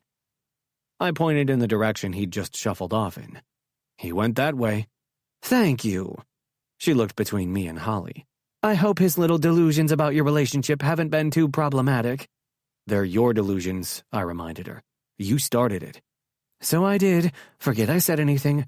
Oh, there he is. She muttered an apology as she darted off after Grandpa and disappeared in the same manner he had. Jesus, my family was hard work. I sat down in the seat Grandpa had vacated. I cannot tell you how sorry I am about my family. What a shit show. Chapter 12. Holley. Rule 12. When you laugh, you can convince anyone of anything, even yourself. No, it's fine, I replied, stirring my drink with my straw. I'm only in half the wedding pictures, been asked at least 15 times if we've discussed starting a family, had my ring finger checked 4.5 times, And finally, Ben asked if I have a grandmother who is single and as sweet as I am. Seb slowly nodded. Not too bad, then. For a 26-year-old single woman at a wedding, I've had worse counts. He met my eyes, lips twitching. Sorry, I should have known. He paused. You didn't say you had a single grandmother, did you? God, no, I snorted. I told them if they wanted to summon a demon, they'd have better luck with a Ouija board. Unless it was Uncle Scott. He could do with being kept in line by an older woman. I fought a giggle. Sounds like you've got a pair of your own after you. Har, har, har, he said dryly. It's not my fault baseball pants make my ass look great, all right? It comes with the job, kinda like a bonus. That makes seniors perv over you? Wasn't really shooting for the seniors, but at least we know their eyesight is perfectly fine. I rolled my eyes and sucked the last of my drink through the straw. Calm down, or you're not going to be able to fit your head through the door to leave. He sipped his beer, eyes sparkling with laughter over the top of the rim. Do you need another drink? Good choice of words. I slid the empty glass toward him. He set down his beer and took it, getting a little too close to me in the process, and I glared up at him. Hell yes, I needed another drink. Today had been the longest day ever. I'd barely slept after last night's revelations, and lying in bed next to Seb had made it even harder. I had no idea what to do now that the truth was out, now that I knew what he'd wanted. Because I didn't know what he wanted now either. My gut told me it wasn't friendship, and my gut wasn't often wrong. You didn't look at someone the way he looked at me if you just wanted to be friends. I didn't know how it would work. We were different people now, but maybe that was a good thing. We were older, more mature, more understanding, and less likely to run away from confrontation. Well, he was. I was still gonna hightail my ass out of Confrontation City. I did not do confrontation, as evidenced by this morning's lame attempt at getting out of the conversation. I was getting ahead of myself, though. We'd had more than enough conversations in the last 24 hours or so, and I wasn't going to have any more serious ones until I could go home and have some time alone and clear my head. Oh, who was I kidding? I was heading straight to the store to be among the books tomorrow. There was no place like sitting in the middle of a room full of books, surrounded by endless possibilities. Maybe one of them had the answer I was looking for. Damn. A low whistle came from behind me. 1, your boobs look great in that dress. And 2, if you're not going to sleep with him, can I have him? I spun in my chair and looked up at Tori with a wry smile. Look what the cat dragged in. Laughing, she flicked her dark hair over her shoulder and joined me at the table. You look good to say it dragged you through a few bushes. Touché, I laughed. Sailor said you'd be here. Kate runs an interior design business, and I manage her website. I wasn't sure I was going to come because I didn't have a date, but Grandma sent me to spy on Sebastian when she realized Kate was his sister. I laughed into my hand. So she really does have a crush on him? She held up a hand. Girl, don't. I've seen more photos of his ass in the last day than I have of myself as a baby. She's going to clear out her photo albums and fill them with photos of him at this rate. Please let me be here when you tell him that. Tori grinned. Done. How's it going with you two? There's nothing going, I corrected her quickly. But we've cleared up what happened at prom, so that's something. You did? What happened? Her eyes clouded with the memory. I could have ripped off his balls right there. I hadn't told anyone yet, but Tori was the perfect person. Mostly because I knew she'd tell Ivy and the girls, so I didn't have to. He didn't intend to kiss Iris. He was going to kiss me. Her jaw dropped. Well, that explains why he keeps staring at you. Yes, I'm trying to ignore him. It's bad enough we have to share a room because this place is booked out. There's no escaping him. Wait, you're sharing a room and you're not climbing him like a tree? What's wrong with you? I have a thing called dignity, I said dryly. That's overrated. She waved her hand. Sex is sex. I don't know why you're all tied up in knots about it. Tied up in knots about what? Seb asked, rejoining us. Tori looked up at him and said without batting an eyelid, having sex with you. I volunteer as tribute if she won't do it. Tori! Oh my God. Seb grinned, sliding a chair out for himself as he put my drink down. It's good to see you again, Tori. I didn't hear a refusal there, Seb, she teased. As much as I appreciate the offer, this one takes up too much bed space as it is. No room for a third one. This was going from bad to worse. Why do I always end up in these situations? I mused aloud. You've ended up in potential threesomes? Seb asked, one eyebrow quirked upward. Tori smirked. Yeah, her, a romance novel, and a bowl of ice cream. Hey, that's one hell of a Saturday night, I pointed out. And it doesn't hurt my feet. I held up a leg and wiggled my high-heel-clad foot to prove my point. Seb's eyes dropped, and his gaze moved from my ankle all the way up my leg until it met the hem of my dress that was showing a little too much thigh. I cleared my throat. He jerked his head up and smirked at me, shrugging innocently. Tori looked between us. Okay, I'm gonna go because this, she pointed between us, is weird and I don't know what's going on. She got up, sliding her chair out from the table. Oh, Holley, we're having dinner at Bronco's tomorrow. You're coming. I shook my head. I was most certainly not. A smile stretched across her face as she nodded, then disappeared into the dancing crowd. Seb looked from her to me. What's that all about? Dinner? I picked up my drink, sipped, and said, She wants to talk about you. Used to that. He took another sip of his beer. She'll have to take a number. All right, Mr. Big Shot. He laughed, leaning back in his chair. It's part of the job description. But I am thankful I can live a relatively private life without being stalked by a bunch of people. That and in a week's time, nobody will be able to get to White Peak unless it stops snowing. And now you see why I came home for my rehab. I couldn't help but smile at that. If I were him, I'd have come home too. We sat for a while and watched as people danced and his grandfather continued to evade his mother's clutches. It didn't take long for her to catch him, though, and we both laughed as Amos was led from the room by both May and Ben.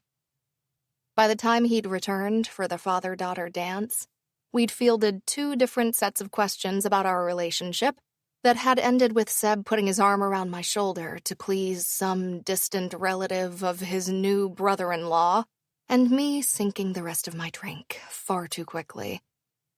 Kate was stunning in her dress. Her large train was clipped to the back of her dress for dancing purposes, but the lace bodice fit her to perfection and showed off all her best features. For a venue that was essentially so extravagant, her lace dress was simple, yet still fit for a princess. I smiled as she laughed at something her dad said in her ear as they danced. She looks so lovely. Yeah, she really does. I did a double take at him. He wasn't looking at her. Seb was looking at me. I blushed and looked down. I felt his smile rather than saw it. I'd always thought that was a weird thing to say, but I really did feel it. I felt it in the way his fingers pressed into my upper arm just the lightest amount, in the way he pulled me ever so slightly closer to him, and in the way his cheek pressed against mine as he whispered, "Our turn." Wait, what? The music changed to another song that was a bit more romantic, and when I looked up, I saw that Ben had passed Kate off to Spencer. The newlyweds were beaming at each other, lost in their own little bubble. Ben now had May in his arms, and Spencer's parents took to the dance floor too. Another 2 couples I recognized as Spencer's siblings and their partners joined the floor, and Sebastian's words clicked into place. "Oh, no," I breathed. "I don't dance."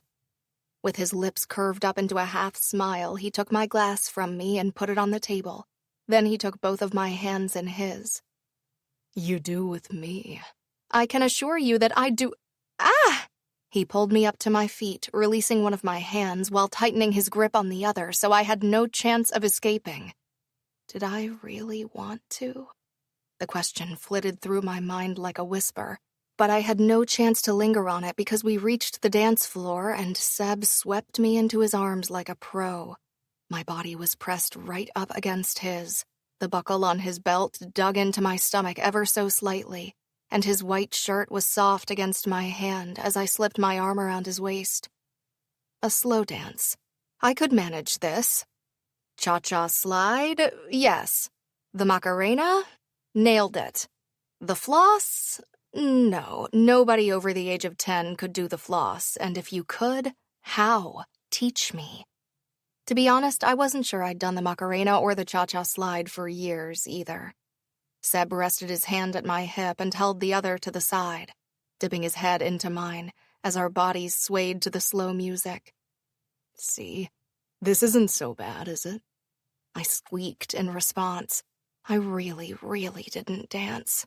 He laughed slightly, pulling my body even closer to his. It was nice. Too nice. Part of me wanted to stay here, to be wrapped up in him, and the rest of me wanted to run away and hide in a bathroom somewhere where I wouldn't have to address the fact that being so close to Seb was driving me insane. With no justification for my anger, I was like a ship in a storm, completely lost at sea, going with the motions, praying for a break in the clouds so everything would make sense again. God, I needed to go home and clear my head. He was just so handsome and fun and comfortable and a total pain in my ass. It was everything I wanted in a man, honestly. It just sucked that he was Sebastian. Look at you, pretending like you want to be here, he murmured in my ear. You almost look like you're enjoying it. I'm imagining murdering you, I whispered back, tilting my head so my mouth brushed his earlobe. It's not very taxing and more than a little enjoyable. Do I need to call someone about your murderous tendencies? Are the FBI aware of this? Probably. I'm pretty sure I'm on a watch list from my Netflix history alone. Thank God they don't know which books I sneak from the storeroom when I'm burned out on romance. Burned out on romance? What is that? I smiled and leaned back so I could meet his eyes. It's when I'm tired of idiots getting their happily ever afters and would rather read about idiots who murder people instead. I don't really know how to respond to that. You don't need to, I said breezily. You just need to know that it'll hurt more if you scream. You're scarier than I remember. Excellent. That's what I was going for. He laughed just as the song ended. I made to pull away, but another more upbeat song came on, and Seb grinned as he tugged me back into him. I groaned. I really didn't want to dance anymore. I'd given in for the slow dance because it was little more than glorified swaying. But actually dancing? No. There was no way it was happening. Nuh-uh, I said, desperately trying to pull away from Seb. Come on, one more song, he said over the sound of the music. No. It was the most pathetic sound ever, and we both knew I was going to give in. Mostly because he was bigger and stronger than me, and I really didn't want to cause a scene. Seb dropped his jaw and offered me an open-mouthed smile, then wiggled his hips like he was some kind of male Shakira. He looked completely ridiculous, especially when he did jazz fingers with his one free hand. You look so stupid. He dropped his head and laughed, then used his good arm to force me into a spin that I groaned my whole way through. By the time he'd pulled me back into him, my heart was thumping furiously against my ribs. My body was pressed firmly against his, and my lips parted as I drew in a deep breath. Every part of me tingled, as time seemed to stop as our bodies came together like they were made to be this way. The pause lasted for all of a second before Seb grabbed my other hand and started dancing. If you could call it dancing. It was halfway between watching Dancing with the Stars and watching your dad do the Macarena while half drunk at the latest family reunion. The worst part? He could dance better than I could. "See," he said in a low voice, lips brushing my earlobe. "It's not so bad." "It's terrible," I murmured. "I'm scarred for life." "Yet here you are, dancing. With me." Awful choice, really. "You didn't have a choice." He twirled me out, flashed a grin, then pulled me back into him. I slammed into his body with the finesse of a bowling ball and looked up at him. "And I resent that." "You'll live." His grin reached his eyes and made them shine, and he tilted his face down so that our noses almost brushed. "You're not complaining nearly enough for someone who's hating every second of this." "I'm biding my time so I can murder you while you sleep," I replied. "Strike while the iron's hot." "Revenge is a dish best served cold," he retorted. "You're right. Is there anyone here you hate that I can make out with?" Sebastian stopped, ending our dance, and stared down at me with his lips twisted to one side in a somewhat sardonic smile. "No, but even if there were, I wouldn't let you do it anyway." "Let me? I'll have you know that nobody lets me do anything. I do what I want. I'm an independent woman." "All right," he clasped my waist and turned. "That guy over there, with the dark hair, red tie, drinking the... Is that a cocktail?" "Martini." "Drinking the martini," Seb continued, "like he's James fucking Bond. Darren Greenwood, one of my cousins. As my friend from England would say, a total knob." And I was more interested in the fact he had a friend from England. That was one hot accent. "And I don't like him. Go make out with him." I stared up at him. "You're ridiculous. You asked. It was a joke." He twirled me out to arm's length and brought me back in, slamming me against his body. "It wasn't funny," he said into my ear. "Jokes should be funny." "Well, this whole weekend isn't funny, but here I am," I shot back. "You're so fun when you're feisty. Even more so now that I know you don't really hate me." He gripped my hips and pulled them against his. Our bodies swayed together, and our lips were only centimeters apart. All I had to do was stumble, and we'd be kissing. Just like that easily, that simply. I had to swallow back a smart-ass retort to his last comment because there was every chance I'd either let out a little whimper or accidentally, on purpose, fall into him just to kiss him. Because he was right. Sebastian was completely and utterly, annoyingly right. Now that I knew the truth, I couldn't hate him. I didn't hate him. And you know what? I wished I did. Because when he twirled me out and back into his body for the 100th time, my heart thundered, and a shiver ran down my spine. And that was 1,000 times more complicated than hating him. Chapter 13. Sebastian. Rule 13. Faking it is easier if you have a little bit of reality to draw upon. "It's that one. Definitely that one." Holley fumbled with the cards as she attempted to take them out of her purse. "That's your credit card," I said dryly and pulled the room key from my back pocket with a grin, brandishing it in her direction. She gasped and pointed. "I don't have one of those." "A room key?" "No, an ass pocket." She shoved me in the arm, and I stumbled through the door, laughing. "God's sake." I was still laughing as she stomped into the room and kicked off her shoes with the elegance of a drunken turtle on a tightrope. One of them almost hit the coffee table, where a glass full of water was sitting on a coaster, and she stilled, then slowly turned to look at me. "Oopsie." "Indeed," I muttered. "Are you getting changed first, or am I?" "I can change in the bathroom." She waved her hand in my direction and used the back of the sofa to stop herself from stumbling too much. "Why don't I get changed in the bathroom and you stick to the bedroom?" Less things for you to bump into in there. Excellent idea. She hiccuped and clapped her hand over her mouth. I swear I didn't even drink that much. The best part about that was that it wasn't a drunk person insisting they hadn't drunk that much when they were 3 glasses of wine and 4 cocktails in. She'd had 3 drinks, and one of those had been with dinner. Holley was a lightweight, and I was having the best time laughing at her. Okay, I have my clothes, so hurry up because I don't want you to see me naked. I wouldn't mind seeing you naked, I teased, joining her in the bedroom and pulling some sweats out of my suitcase. She groaned. Gray sweats, do you have to? What's wrong with gray sweats? I asked, knowing full well exactly what she was about to say. They show peen lines. That was not what I was expecting her to say. I'm sorry? She reached over to my side of the bed and grabbed my half-empty bottle of water from this morning. After she'd glugged it down, she sat back up and said, Peen lines, gray sweatpants show peen lines. Like when women wear big panties and leggings and you see the panty lines on her butt.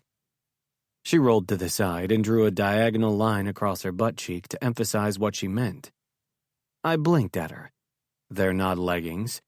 No, and thank God for that. Women everywhere would explode en masse if they were. She stared at me for a moment. Are you going to get changed?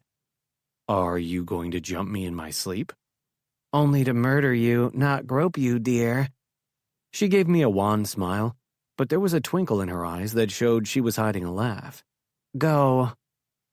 I did as I was told and retreated into the bathroom, pausing only to grab a clean pair of boxers and a t-shirt from my case. I tossed them over the side of the bath and undid my tie. It was so freeing to updo the top button of my shirt, and I rolled my neck from side to side. What a long-ass day it had been. I wanted nothing more than to climb into that bed and crash, but I had a feeling Holley was going to be awake for a while. She hadn't had a ton of alcohol, but she'd had a coffee not long ago. I was beginning to wonder if that had been some kind of mistake. Sebastian, I need to pee. And I was done wondering. Hang on, I shouted back through the door. I quickly changed into my clean clothes, even though I'd intended to shower. She'd actually acted like she enjoyed being around me for the past hour, and even if she was a little drunk, I was going to take it. All yours. I stepped out so she could get in. She was already changed, wearing a pair of flannel pajama pants with a hole on the right knee and a faded Bookworm tank top that I vaguely recognized from the window of the bookstore. With a mumbled thank you, Holley ran into the bathroom and slammed the door behind her. I raised my eyebrows when a moment later there was a big sigh of relief from the other side of the door. Yeah, this was wild. I tossed my dirty clothes over onto the floor in the corner and went through to the minibar in the living room. It had been restocked at some point, so I grabbed 2 big bottles of water and some of the leftover snacks from the previous night to take through to the bedroom. Holley was still in the bathroom, so I grabbed the remote control and jumped onto the bed. I turned on the TV and settled back against the headboard, glancing toward the bathroom door. A tap was running inside, and the white noise was broken by the loud flush of the toilet. Why the fuck was I listening to this? I shook my head and flicked through the TV guide to find something to watch. Not that I was sure that anything I chose would stay very long. Holley would likely change it as soon as she got in here. The bathroom door opened, and she stepped out, peering at the TV. I'm not watching sports. I sighed. How about a movie? How about Netflix? I'm not sure the hotel has Netflix. What kind of third world country is this? She dropped onto the bed next to me and snatched up the huge bag of cheese popcorn. What hotel doesn't have Netflix? When was the last time you stayed in a hotel? She paused, then reached up and pulled some clips from her hair. Her curls tumbled down, and she shook her head from side to side, sending them flying. Oh, that was a bad idea. She pressed her fingers to her forehead. What were you saying? I asked you when the last time you stayed at a hotel was, I said, trying not to laugh. Tipsy Holley was kind of cute. Oh, I have no idea. When do I have time to visit hotels, Sebastian? I have a business to run and 2 unruly best friends to keep in line. Do they know that's how you refer to them? I should hope so. I've been saying it for 15 years. She met my eyes and shoved a handful of popcorn in her mouth. They're just not as organized as I am. Sure, I forget birthdays, but we never run out of ink in our printer. Your priorities are interesting. Can't run a business without printer ink. Another piece of popcorn went in her mouth. But you can forget your best friends' and business partners' birthdays?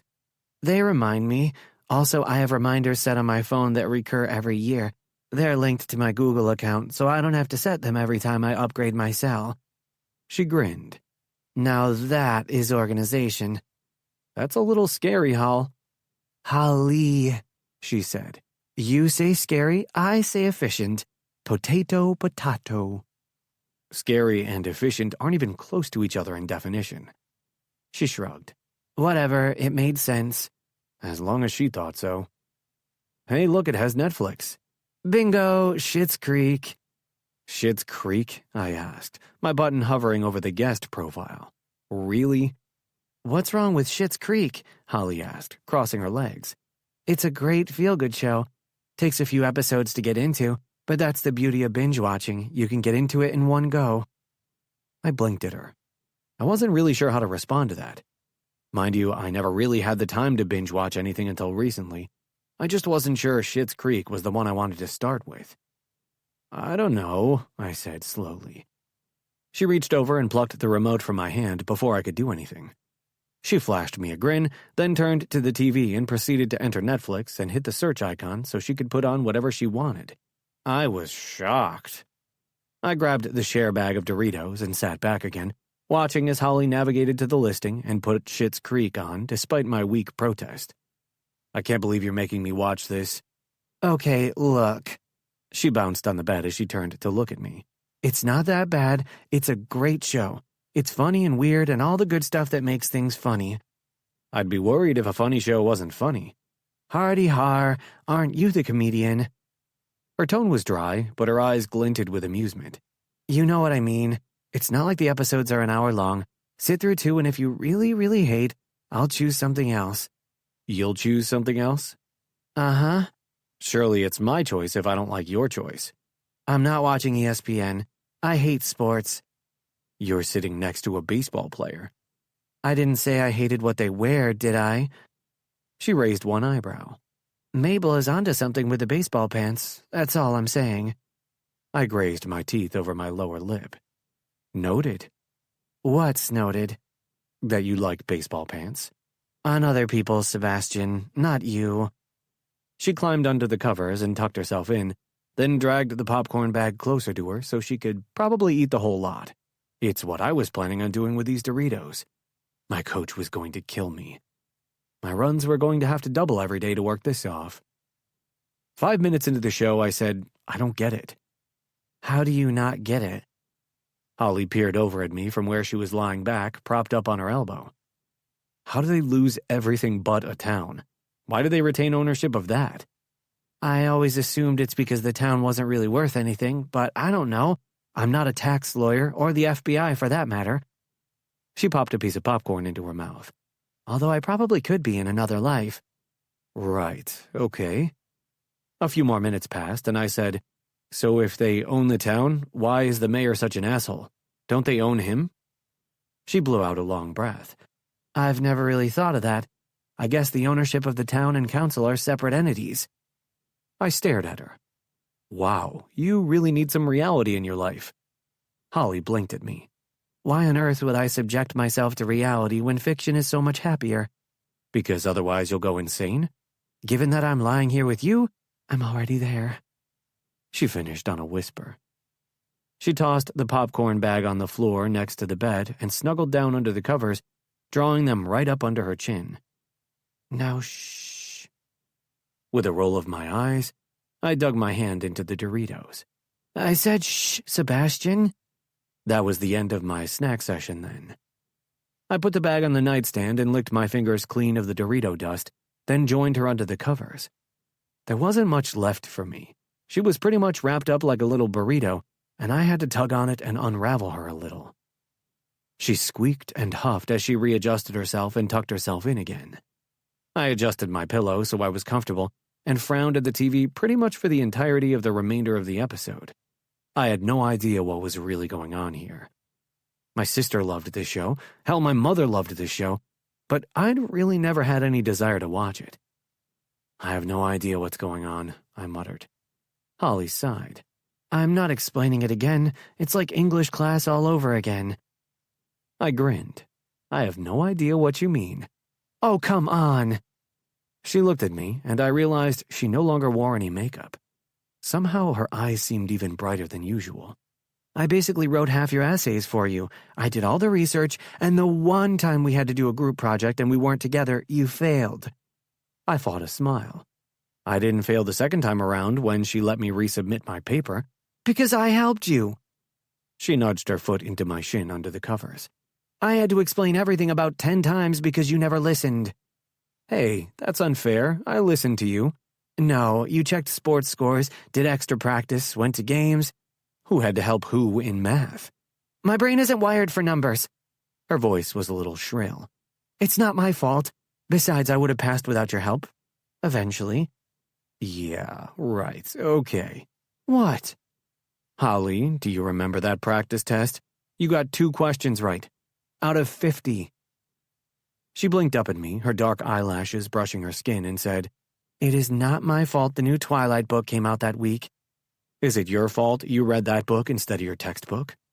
Hot werewolves and vampires or algebra. Such a tough choice. It really shouldn't have been. Well, I don't like math, and I do like books, so... The covers moved in what looked like a shrug. It's really not that hard to figure out. There you go, then. I like sports and not English. It's not hard to see why I almost failed. Do you know what amazes me? She tilted her head back to peer up at me again. You could barely read an assignment question in high school, but you've read Game of Thrones. I could barely get through Game of Thrones. Really? All that judgment and you can't even read it? Hey, I can read it. It's just a lot of words. They're big books. I needed palate cleansers. What did you use, Twilight?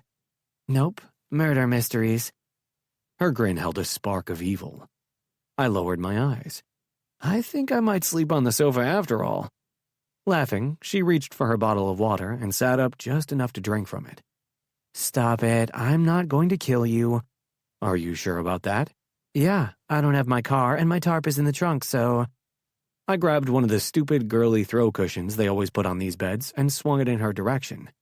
She only just moved the bottle of water out of the way, and she almost choked as she quickly swallowed what she'd been trying to drink.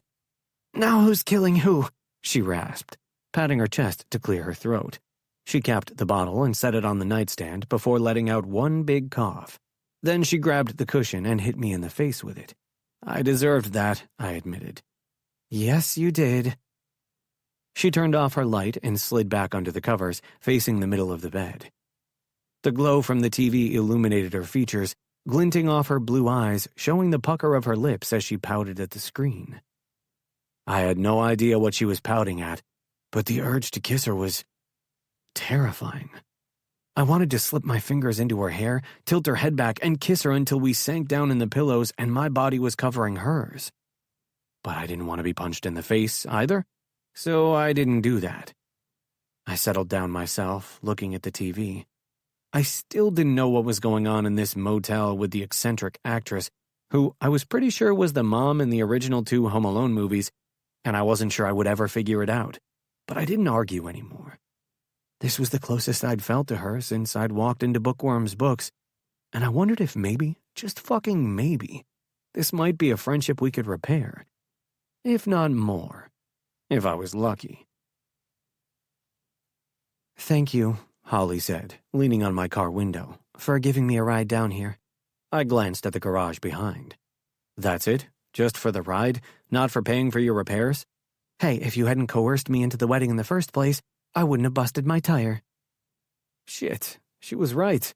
That was irritating. All right, I'm sorry. I fought the twitch of my lips. And you're welcome. I know. She didn't bother to fight her own smirk. Annoyingly, I had fun. I know. This time I let it go, and my lips tugged to one side when I winked. Your dancing leaves a lot to be desired, though. You dance like my dad, she shot back. And nobody needs to see that in public. Except they do at least once a week. But I digress. My smirk turned into a big-ass grin. I am an excellent dancer, actually. Holley pulled off her glasses and held them out to me. What are you doing? Offering you these. I think you need them. Ha ha ha, I replied dryly. You put those on before you drop them. She poked her tongue out. Shut up. Never. She stared at me for a moment, then said, Thank you. My eyebrows lifted. For what? For this weekend. I didn't speak, waiting for her to elaborate. She dropped her chin and fiddled with the tassels on her scarf. I'm glad we were able to clear everything up. From prom. Her voice almost wavered, but she cleared her throat and looked back up. As much as I wish things were different, I'm glad I know the truth now. I reached out of the open window and cupped her chin, my mouth curling into a small smile. You're not half as glad as I am. Do you think we can move on now? Mostly. She tried desperately to keep a straight face, but as always, her eyes gave her away.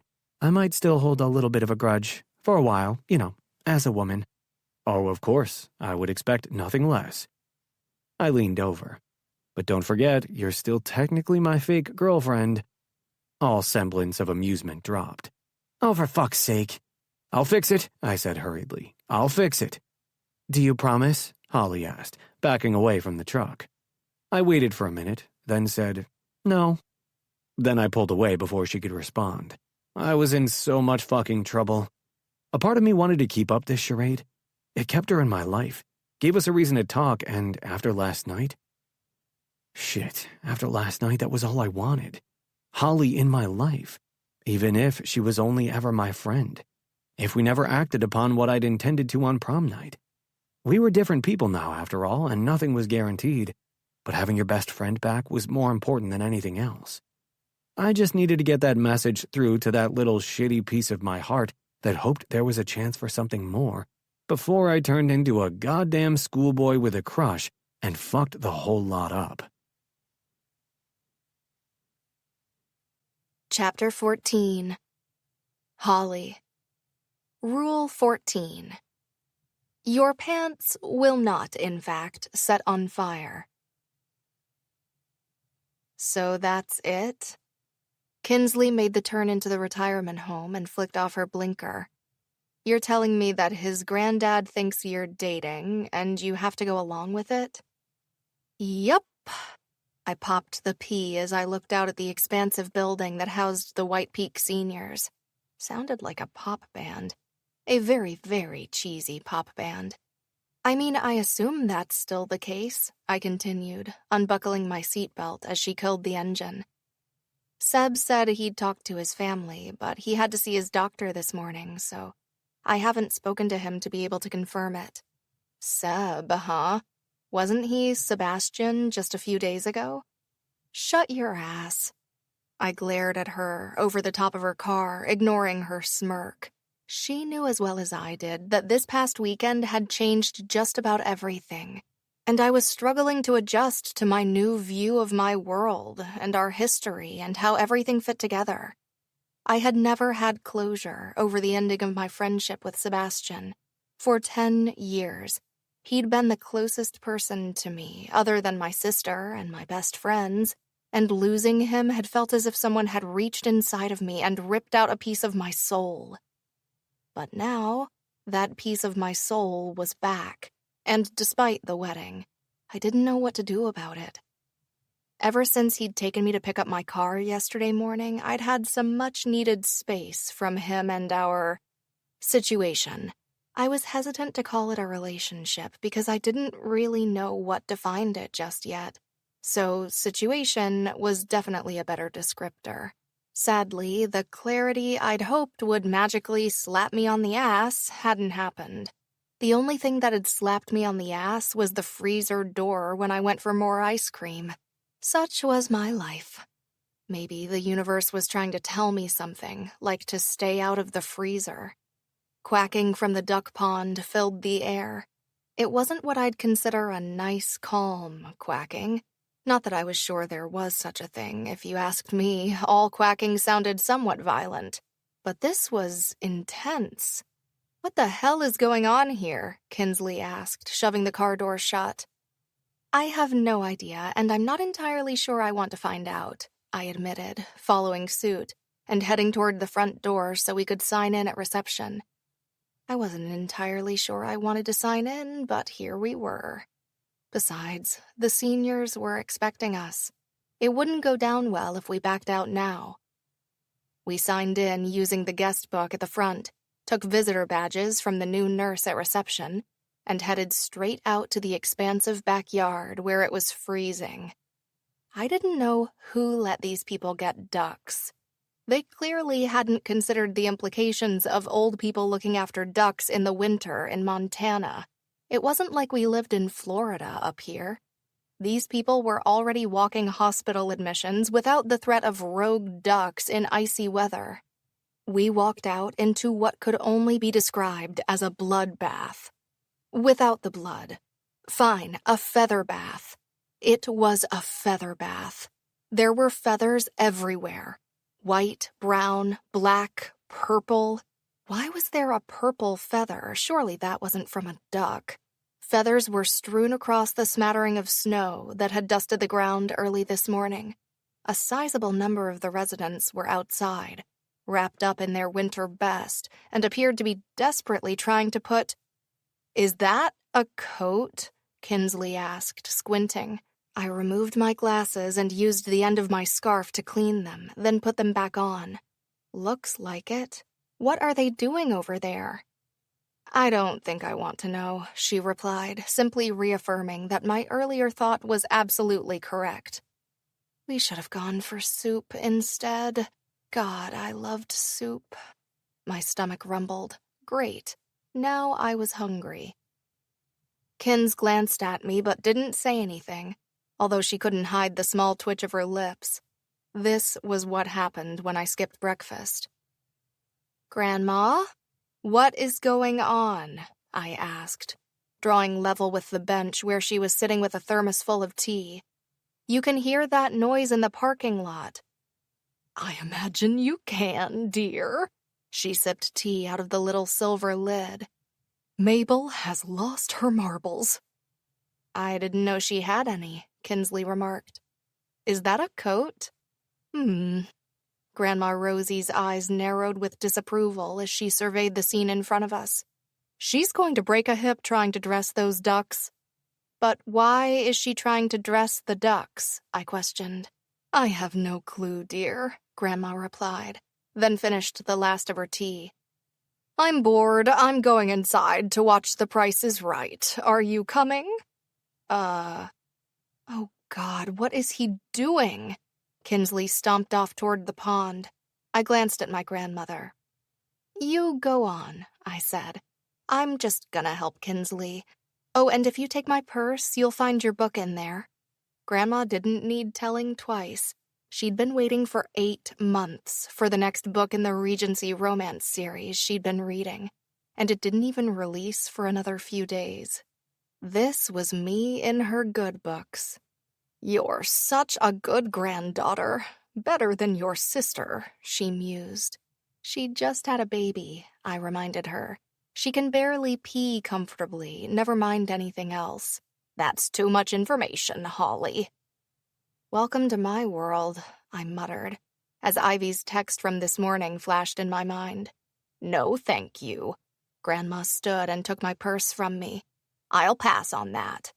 Help Kinsley sort those lunatics out, then come in and tell me all about your new boyfriend." I froze. "My new boyfriend?" She raised one heavily penciled eyebrow over the top of her glasses. "Yes, Holley, your new boyfriend. Sebastian." She said his name slowly, overpronouncing every syllable and finishing with a real drawn-out end sound. Well, at least I had an answer to my question now. "Right, of course." I laughed nervously and reached under my scarf to scratch the back of my neck. "I'll just... yeah, go." I left her to take my purse inside, thinking God I'd already put my phone in my pocket, and turned toward the commotion. But not before I pulled out said phone, removed my glove with my teeth, and fired off a very awkward one-handed text to Sebastian. Me. "Mu grandsma tinks we're detung." close enough. I quickly put it back into my pocket and put my glove back on before my fingers froze and fell off, and joined Kinsley. "Mabel, you can't put coats on the ducks," Kinsley said. I assumed not for the first time. "They don't need coats, and you're going to fall and break a bone trying to put one on them." "I tried telling her that," Randy, her grandpa, grumbled, crunching some snow with the bottom of his cane. "But she won't come inside, and I can't leave her out here." "Why isn't a nurse out here? This weather is awful," I said. "Because I'm a grown woman and I can do what I want," Mabel protested, brandishing one little houndstooth coat at us. "I pay them." Well, technically, her daughter paid them, but whatever. I wasn't going to correct her with the mood she was in. Her cheeks were flushed red, and her scarf was all but covering her nose, making her passionate protests somewhat muffled and a little hard to understand, actually. She sounded a bit like a drunken drill sergeant. "I got one, Mabel." Amos bumbled over with his cane rapping against the path and a duck tucked under his arm. "He almost got away."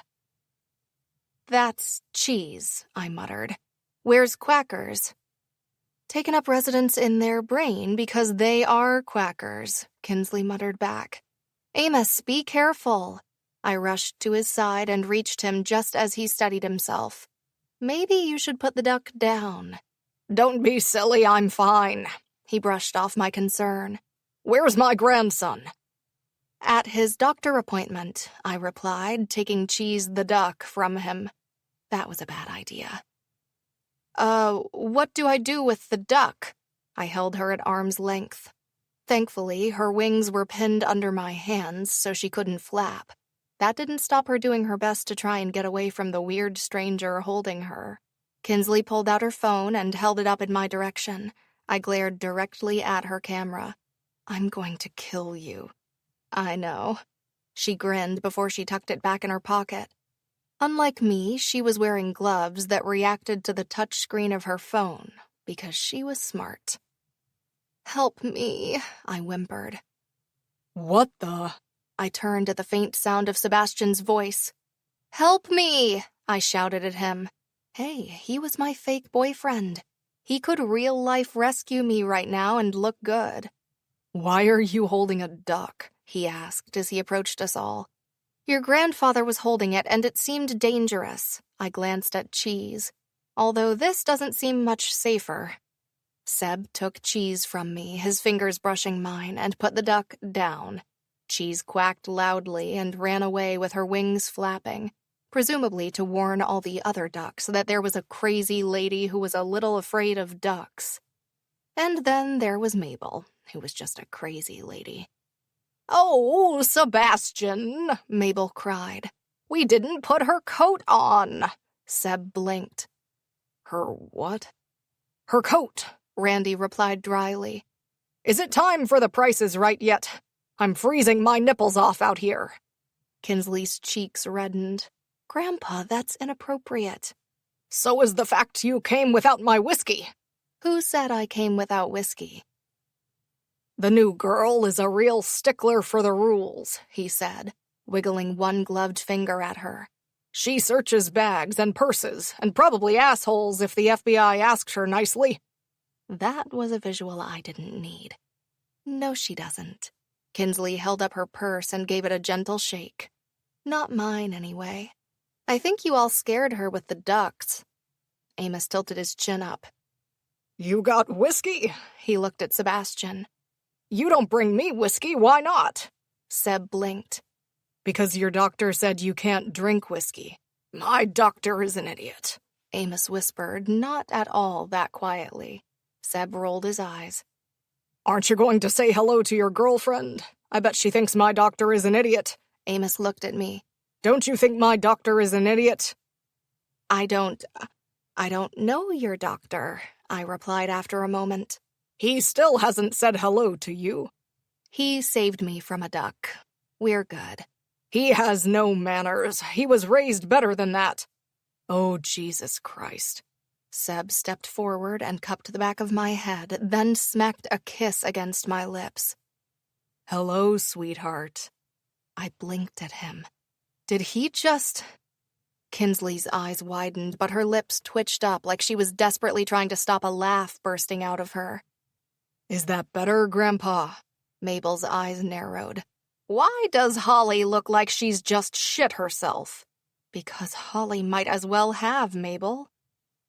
Teeth clashed, Sebastian said quickly, touching his hand to his mouth in a convincing display of sensitive teeth. He quickly dropped the act and flashed Mabel a panty-melting grin. How are you, Mabel?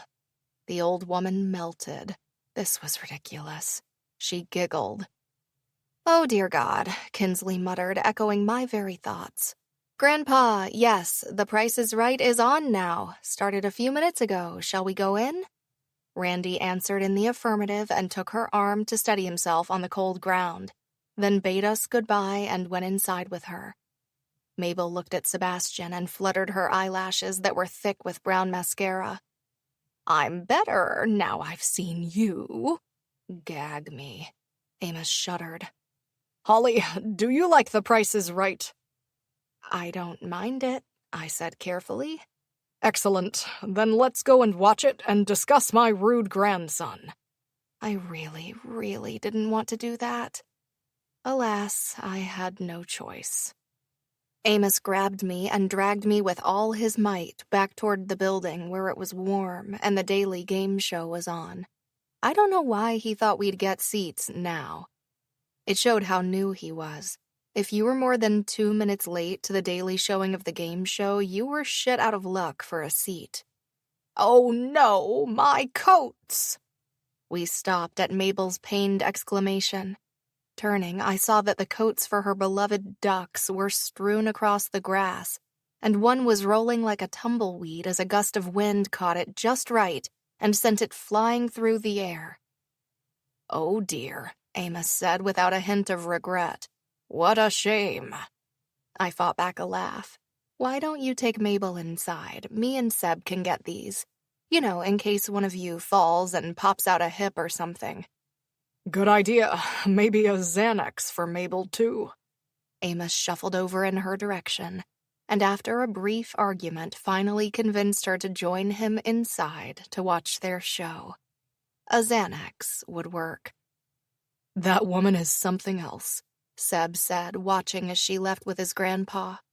I replied, bending down to pick up one of the coats. There were holes for the duck's wings.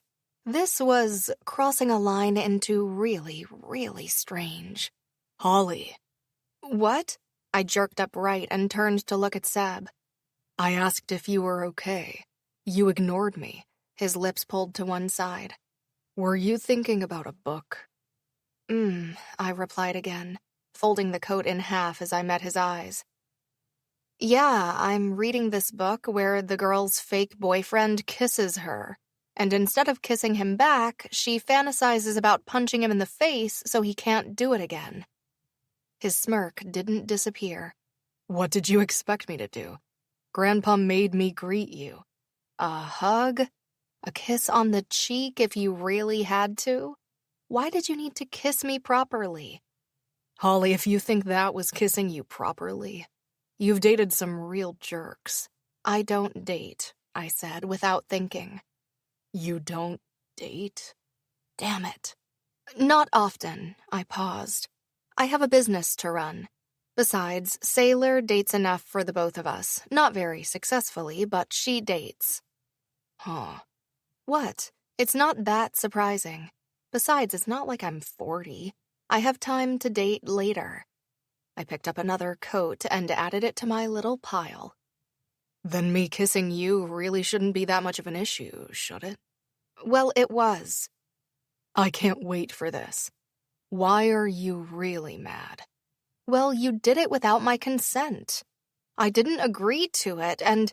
You had no control over it. Excuse me for wanting control over who kisses me. That's not what you're mad about, and you know it. I pursed my lips. I don't like what you're insinuating. I'm insinuating that you're a control freak, and always have been. Amusement tinged his words. You like everything to be your way, and when it's not, you get angry. Wow, what is it, Rip Holley Apart Day? I'm just saying, I'd prefer if you didn't. Why? Because you can't. If you finish that sentence with the words control it, then I'm going to control your breathing when I chop my hand across your throat. I threatened, turning around to glare at him. He grinned. So fun when you're feisty. You're the most irritating person I've ever met, and I can't believe I have the distinct displeasure of not only having you back in my life, but as my fake boyfriend. I flashed him the fakest smile I could muster and picked up the last coat that had been blown into a bush. Seb took them all from me and made sure they were all in a stack, then put them down on the nearest bench. Distinct displeasure, eh? What have you been reading? The Girl's Guide to the Queen's English? That's not even a book, I retorted smartly, and if it were, I'd definitely recommend you read it. I do need a new book to read. When do you have the time between all your irritant missions? My irritant missions? That doesn't make any sense.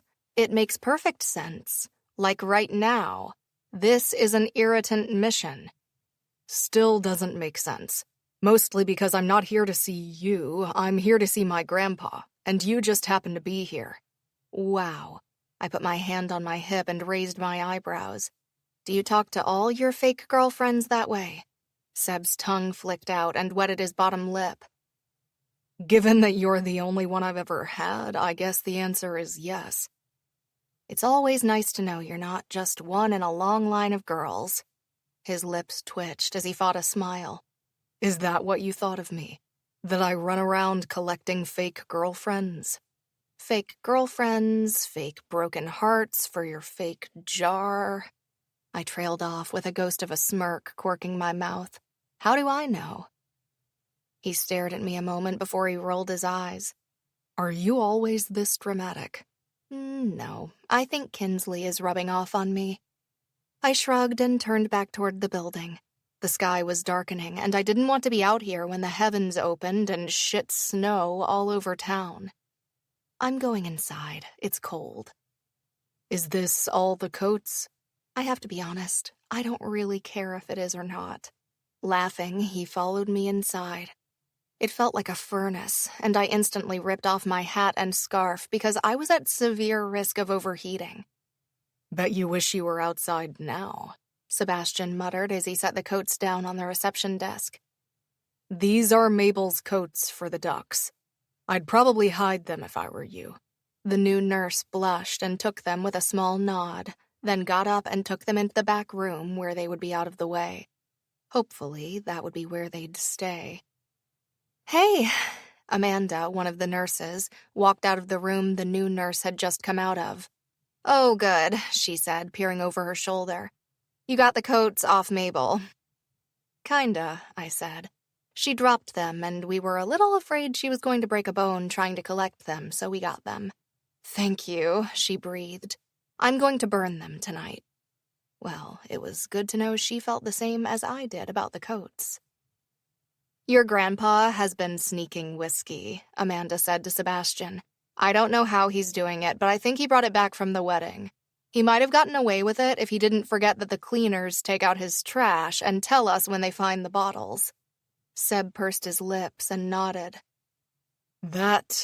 I'm sorry to hear that. I leaned against the high desk, folded my arms across my chest, and looked at him. Are you? He glanced at me. Of course I am, Holley.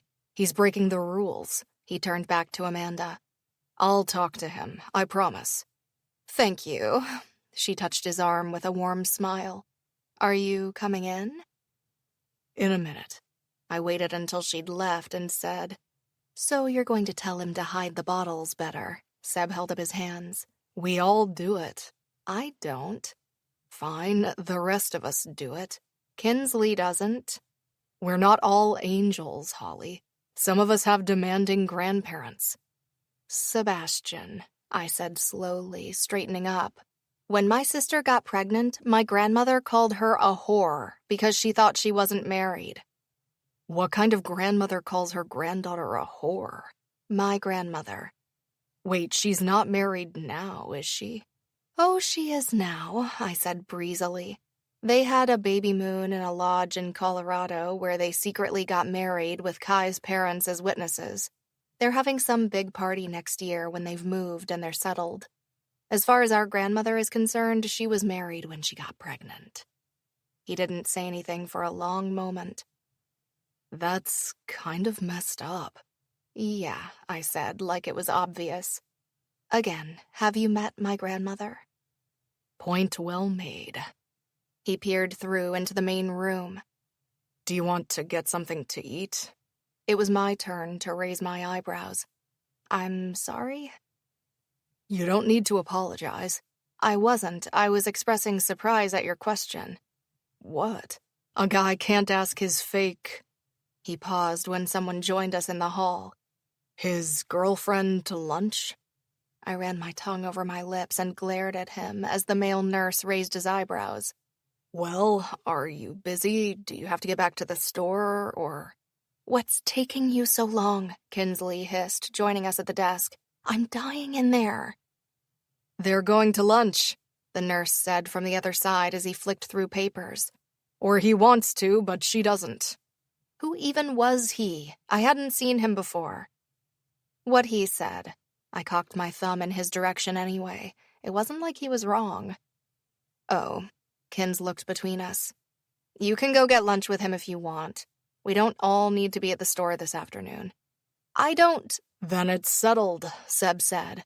The seniors are too busy with their game shows to care about us, and I'll just bring Grandpa some whiskey to... The male nurse coughed. Whiskey, liqueur, chocolates, I mean, he said quickly. You know, for Christmas. Kinsley fought a laugh. I'm just gonna go before this gets more of us than just Seb in trouble. Then she left. The male nurse chuckled and picked up a file, then disappeared down the hall. Shall we go then? Seb smirked. I stared at him. I was so going to regret this. Chapter 15. Holley. Rule 15. Lying is like a labyrinth. There are a million different routes to get out of it, but you're almost guaranteed to screw it up and end up back at square one. And my grandmother already wants to kill me. I put my phone back in my purse, ignoring her third annoyed message that I'd somehow managed to steal my purse and I had horror. Taken her book with me. Not that I'd skipped out on our visit. That I'd taken her book. And people wondered where I got it, honestly. Seb smirked behind his glass. You didn't have to come. Oh, I did. I was strong-armed into it by both you and my so-called best friend. I stirred my water with my straw. I'm getting a little tired of being talked into things I don't want to do. The last thing we need is the entire town thinking we're dating. I like your optimism, he mused. Thinking that nobody knows.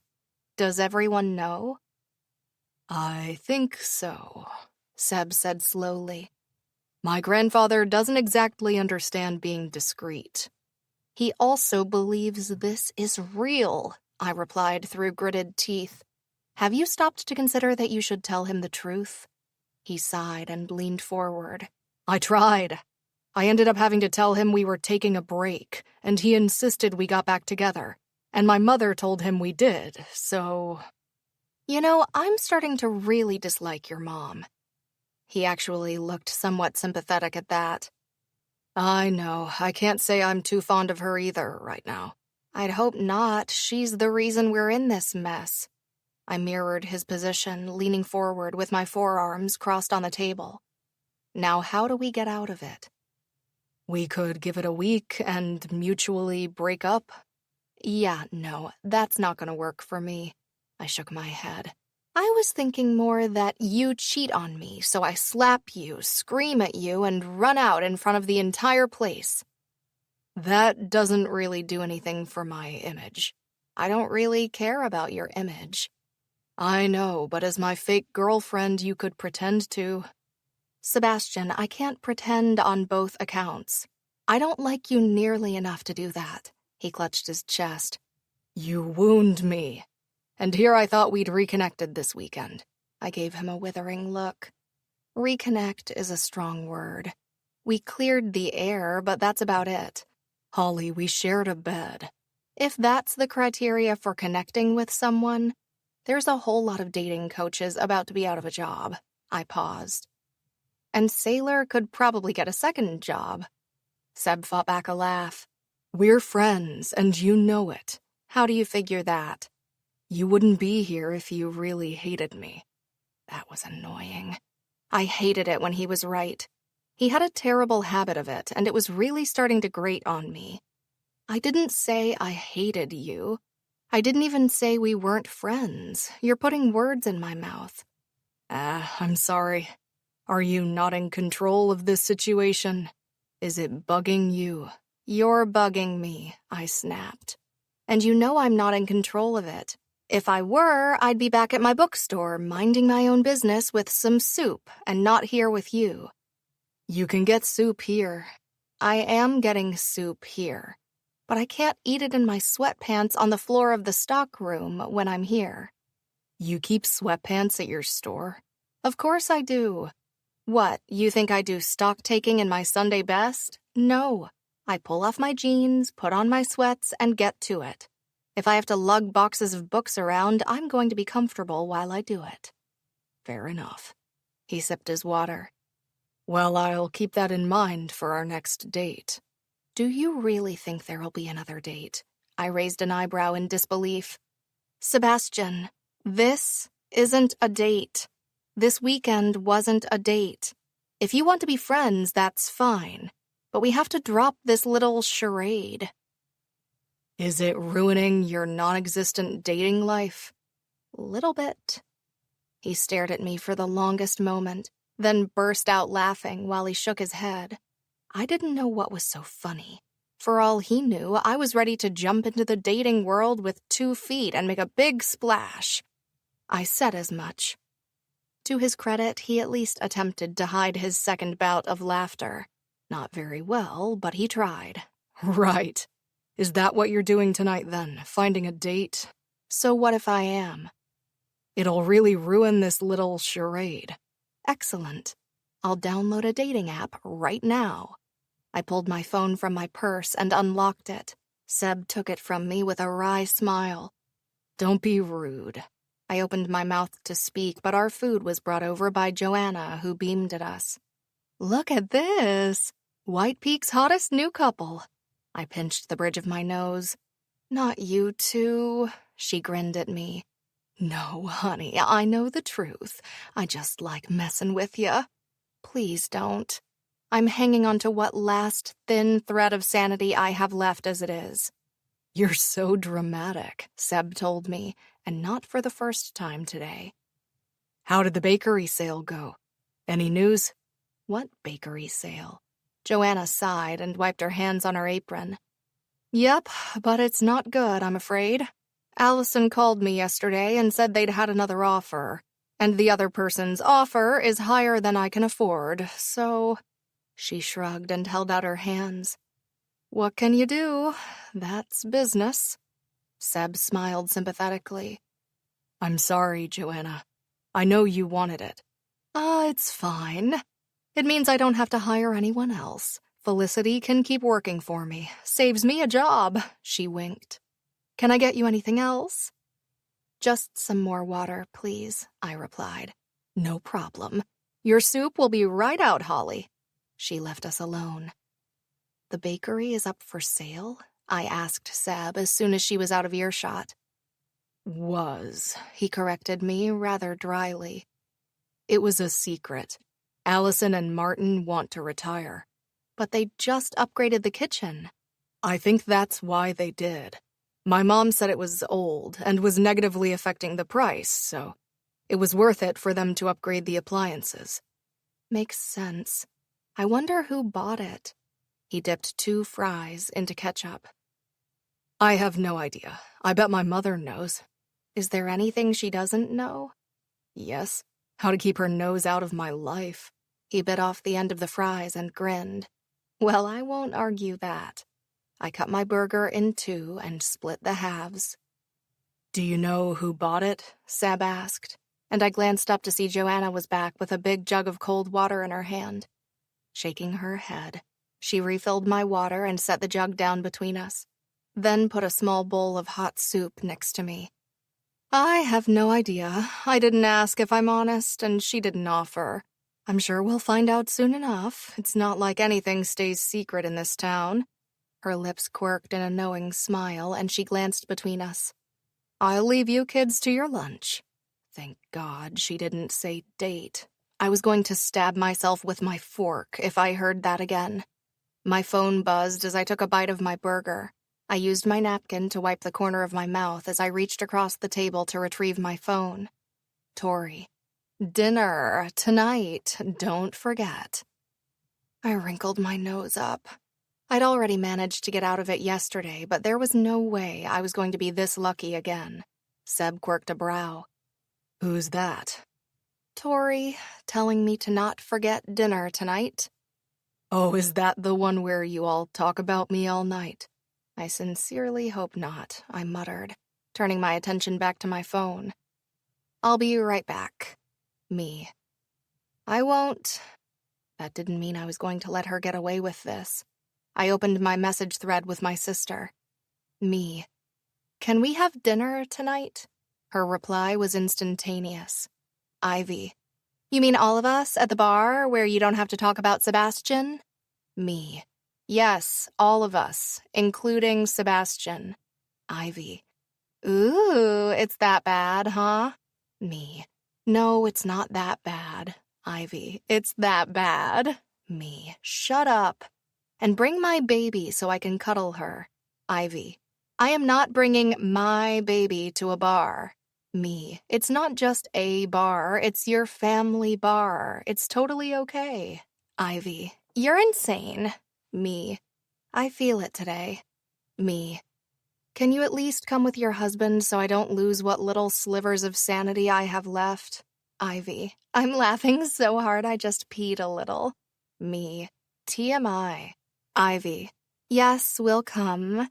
Kai's grandma is in town and wants to see Tegan anyway, so his mom is having her for a few hours tonight to give us a break." Me.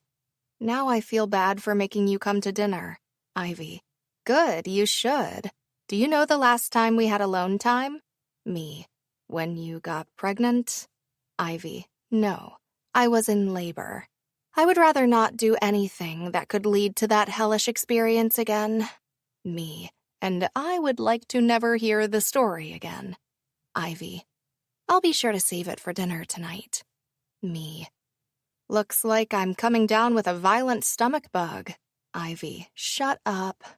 I'll call Mom and ask if she can put 2 tables together for us. 7? Me. 7 people? Ivy. A clock. Ivy. Baby's crying, gotta go. I rolled my eyes and put my phone back down right as Seb came back. "Everything okay?" he asked, taking his seat across from me. "Oh, fine." I sipped my water. "Dinner tonight? At 7? Everyone is meeting at Bronco's." "You're actually inviting me to dinner?" "It's a group thing, baller. Cool your jets." He stared at me for a long moment, then said, "I suppose I can fit you into my busy schedule." I answered with a very simple gesture involving the middle finger of my right hand, then finished my burger. So, as it turned out, it was harder than I thought to dress for a dinner date with all my friends when one of those friends was someone I was frustratingly attracted to. Lunch with Seb hadn't done me any favors. By the time we'd both finished eating, we'd fielded questions from 3 other people about our budding relationship. The news had spread through town quicker than I'd expected, and because of that, I hadn't had a moment to breathe all day. At least that was what it felt like. What I really needed was a long, hot bath and a long, warm sleep in my bed. And wake up, like, next week, maybe. That'd be great. I finally settled on jeans and a t-shirt with a knitted sweater. Like it really mattered. It was absolutely freezing outside and had been snowing all day, resulting in the town being covered in a steadily growing blanket of white shit that probably meant I'd be walking to work in the morning. Fantastic. I buttoned up my coat and put on my hat, scarf, and gloves, then grabbed my purse. Stepping out into the hallway, I shivered. It was much colder here than it was in my apartment, and I was so fucking glad I was wrapped up like a pig in a blanket. I headed down the stairs and out of the building. It was still snowing, but no longer heavily. I could at least see the end of the street, so I pulled my hat down over my ears, dipped my head, and walked in the direction of the middle of town. This weather sucked balls. I had no idea why I still lived in Montana. I hated the cold and the dark. And it was dark, so damn dark. A horn beeped 3 times behind me, and I started at the sound. Turning, I saw the familiar sight of Kai's truck pulling up behind me. He leaned over as the window rolled down and stuck his head out. "You're walking?" I peered behind him. "Where's Ivy?" "Already at the bar. I took Tegan to my mom's." "Oh, right. Jump in. I'm driving anyway, so it's no trouble." He didn't have to tell me twice. Thanks. I got in the passenger side of his truck and was blasted with heat from the dashboard. It was absolutely amazing, and I settled in with the belt over me. "How is Tegan?" "Screaming, crying, pooping, vomiting." He shot me a look with a little smirk. "Baby stuff, you know. It doesn't really change at her age." "Yeah, you look real miserable about it." Laughing, he pulled away from the side of the road. "Oh, so miserable." I shook my head, but I was smiling. I loved seeing him with Tegan, and I was forever thankful that my sister had found someone who loved her as much as he truly did. "She did smile yesterday, but then she farted, so I'm not really sure it was a real smile." I pinched the bridge of my nose and laughed gently. Oh, the joys of a tiny baby being around.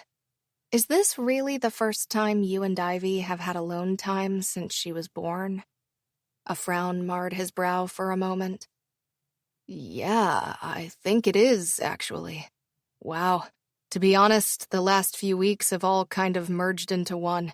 There has been a lot of crying." "From Tegan?" "All of us," he admitted, fighting back a small laugh. "But it's worth it." "I bet it is." I smiled, then slid my phone out of my purse. I tapped out a quick text to my mom, asking her to set a table for 2 for Ivy and Kai. Sure, I wanted the whole group together, but it was important that they had their time too. Besides, they could eat and have some quality time and join us after. Kai eyed me as we pulled up to the intersection. "What are you doing?" I beamed. "Mom's setting a table for the 2 of you. You can eat alone." "Really? I thought Ivy told you no." "Perks of being the little sister," I said brightly. "You never listened to your sibling." Kai laughed and reached over to squeeze my knee. "You're the best sister-in-law ever." "I'm your only sister-in-law." "Yeah, but my sister would tell me to stuff it. You're actually nice." "Whoa now, don't go ruining my reputation." I held up my hands. I wouldn't want people getting the wrong idea. "And by the way, you're taking credit for this." "Done," he snorted. "And the wrong idea about what? You're hardly a closet assassin, Holley. The only thing you kill is time reading." "And a well-read woman is a dangerous one. Didn't you know that?" "Pretty sure that's on one of those little motivational poster things your sister bought for our new house. I think it's going over our bed." He frowned. "What has my life become?" It was my turn to laugh. "Anyway, what's going on with Seb?" "What's going on with Seb?" I repeated. "Nothing." "I was in the cafe today, and rumor has it you're dating." I pursed my lips and shook my head. "Nope, not dating." "For real?" He paused. "How is it even remotely possible that 2 sisters both ended up in fake relationships?" "I did not agree to this," I argued. "I was forced into it. I do not give consent." "Pretty sure I said something like that." He turned into the parking lot of Broncos and pulled into an empty space, then looked at me. Then I actually married her. What are you saying? I hurried out of the truck after him. I hope you're not saying what I think you're saying. He held up his hands with a laugh. I'm not saying anything. Oh, you are. I stopped to glare at him, then stalked into the bar through the door he'd opened. And I don't like it. I have no idea what you're talking about. He rested his hands on my shoulders and steered me through the busy bar to where everyone was sitting around a huge circle table. We no longer fit in a booth when we were all together. I slipped into the nearest empty seat that was between Seb and Tori, and Kai pulled Ivy up. We've got a date, he explained with a grin, sweeping her away before anyone could say anything. Tori turned to me. That was you, wasn't it? I reached over for the white wine that was placed in front of me and merely smiled. Okay, are we all here? Can I talk about my problems now the sensible one has shown up? Sailor demanded, holding her hands out. She was in the center of the table and looked around at all of us. Nobody cares about your problems, Tori said.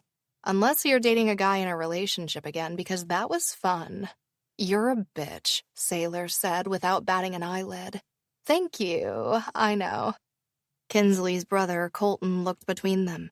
Why am I here? You had nothing better to do tonight, Josh reminded him. And if I'm here, you're here. You're here because Holley doesn't want to talk about Sebastian.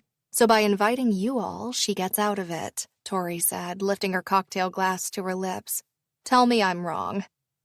Everyone looked at me, including Seb, who had his eyebrow cocked and his lips curled on one side. She's not wrong, I said with a shrug. Although I am now starting to think I've seen a little too much of him today. Everyone laughed, except Sailor. Great, nice. Now my problems, please. What's wrong? Kinsley asked, always the peacemaker. It must be bad if you waited for Holley to show up. It is. It's awful. Really, really awful. And people said I was dramatic. We all waited, and when Sailor didn't say anything, we stared at her. Well, Colton asked. Care to elaborate? Sailor shot him a dark look. Fine. I can't afford my apartment anymore. None of us said a word. Hello, anyone? Does nobody understand how that is the end of the world? She for real? Tori asked, looking at me. Why are you looking at me? I have no idea, I replied. Why do you need a roommate? I asked Sailor. My landlord is putting my rent up by $200.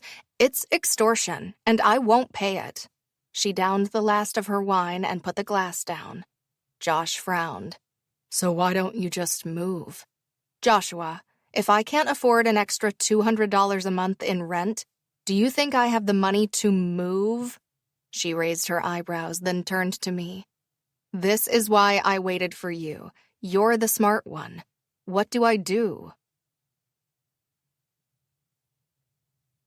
Chapter 16. Holley. Rule 16. Honesty is overrated. Sometimes. I paused and licked my lips. Get a roommate. She leaned back in the chair and looked at me like I'd just told her she had to behead a kitten. A roommate? Are you kidding me? Seb fought a laugh as he finally joined the conversation.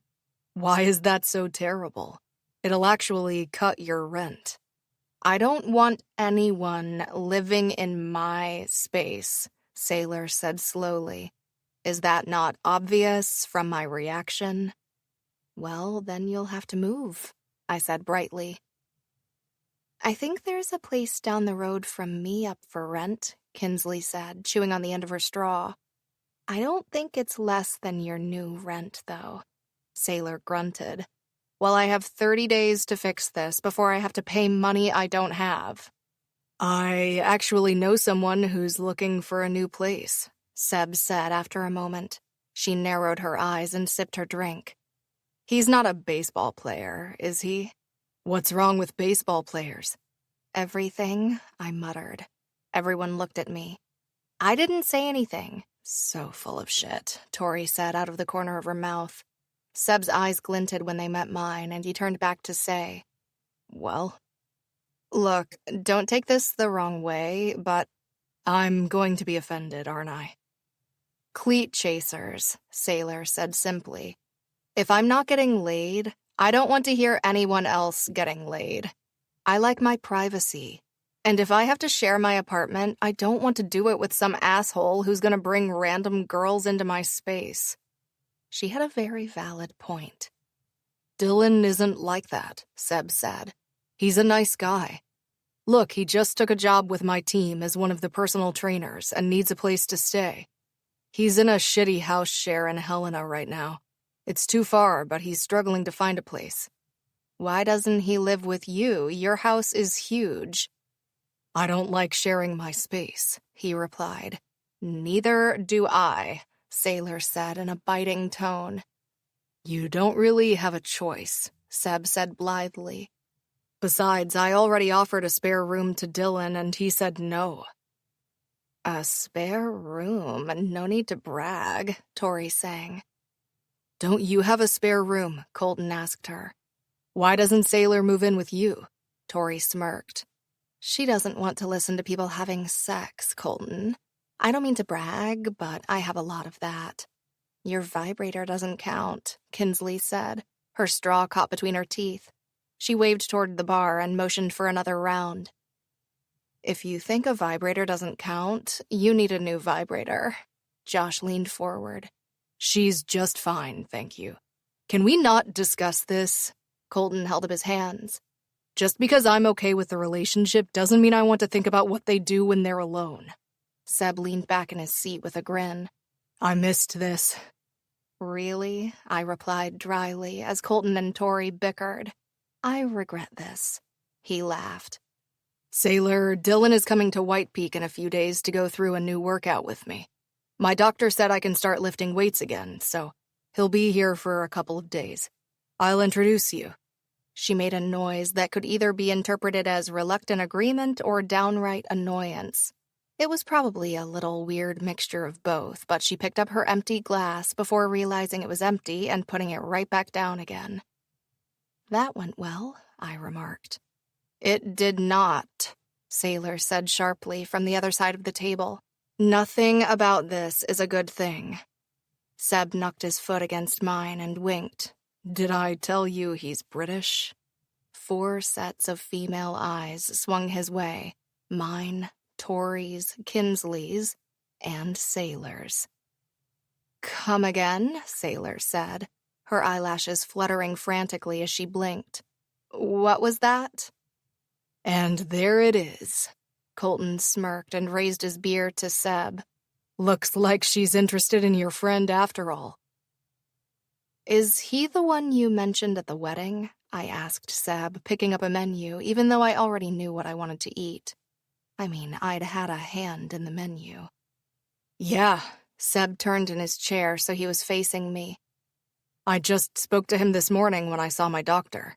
Of course, it wasn't snowing then, so I don't know if he'll be able to get here still, but—" "Do not dangle a British man in my face only to take him away, Sebastian," Sailor warned. "You get him here under any circumstances.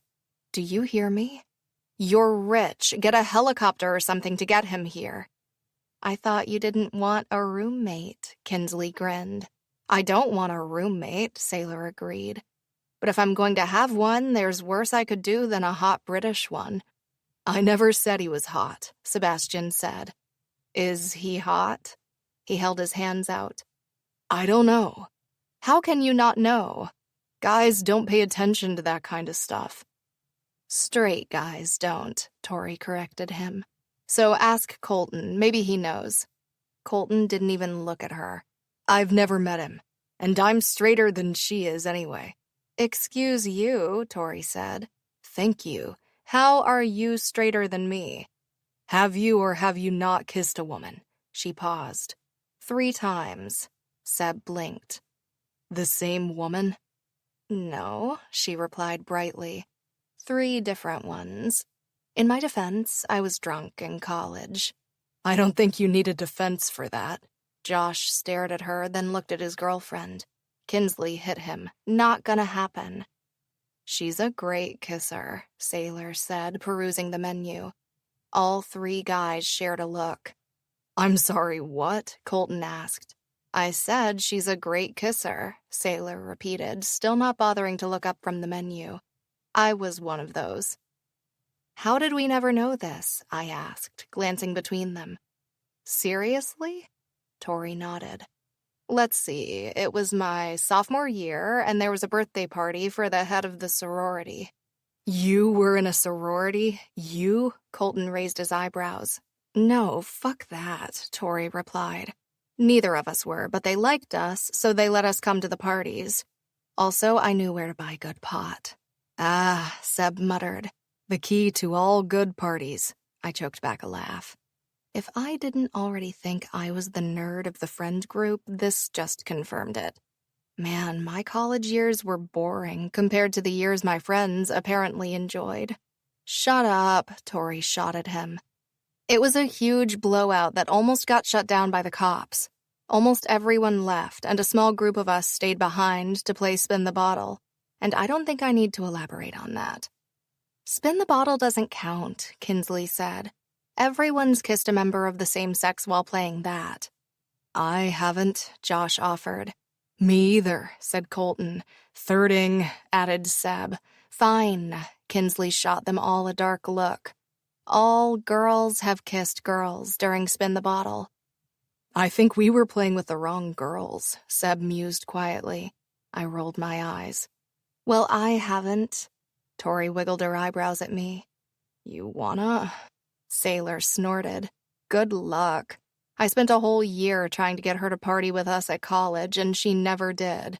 Then you dropped out. Why did I need a chemistry degree? What on earth was I going to do with that in White Peak? She raised her eyebrows, then looked at Kinsley. And it totally counts. It wasn't a peck. We full-on made out. You studied chemistry? Seb asked. That's what you took from that, Sailor blinked at him. You're weird. I don't know what to do with all this information, Colton said, staring between her and Tori. I'm sure you'll figure it out. In the shower, Tori said dryly. And I'm going to find my mom to see where our drinks are. I got up, holding my hands. I could not listen to those two bicker their way through their sexual frustration anymore, and nor did I want to hear more about their apparently wild college years, while I was actually studying for a degree I used in my bookstore. All that time wasted on the Dewey Decimal System, only for my best friends to never put a book back in the alphabetical order I needed. Sigh. That is some serious rapping. Slowly, I nodded, looking toward the karaoke stage where Kinsley was currently spitting Eminem like her life depended on it. Is that a skill she picked up during pop parties at college, too? I almost choked on my drink and spat it everywhere. I elbowed Seb.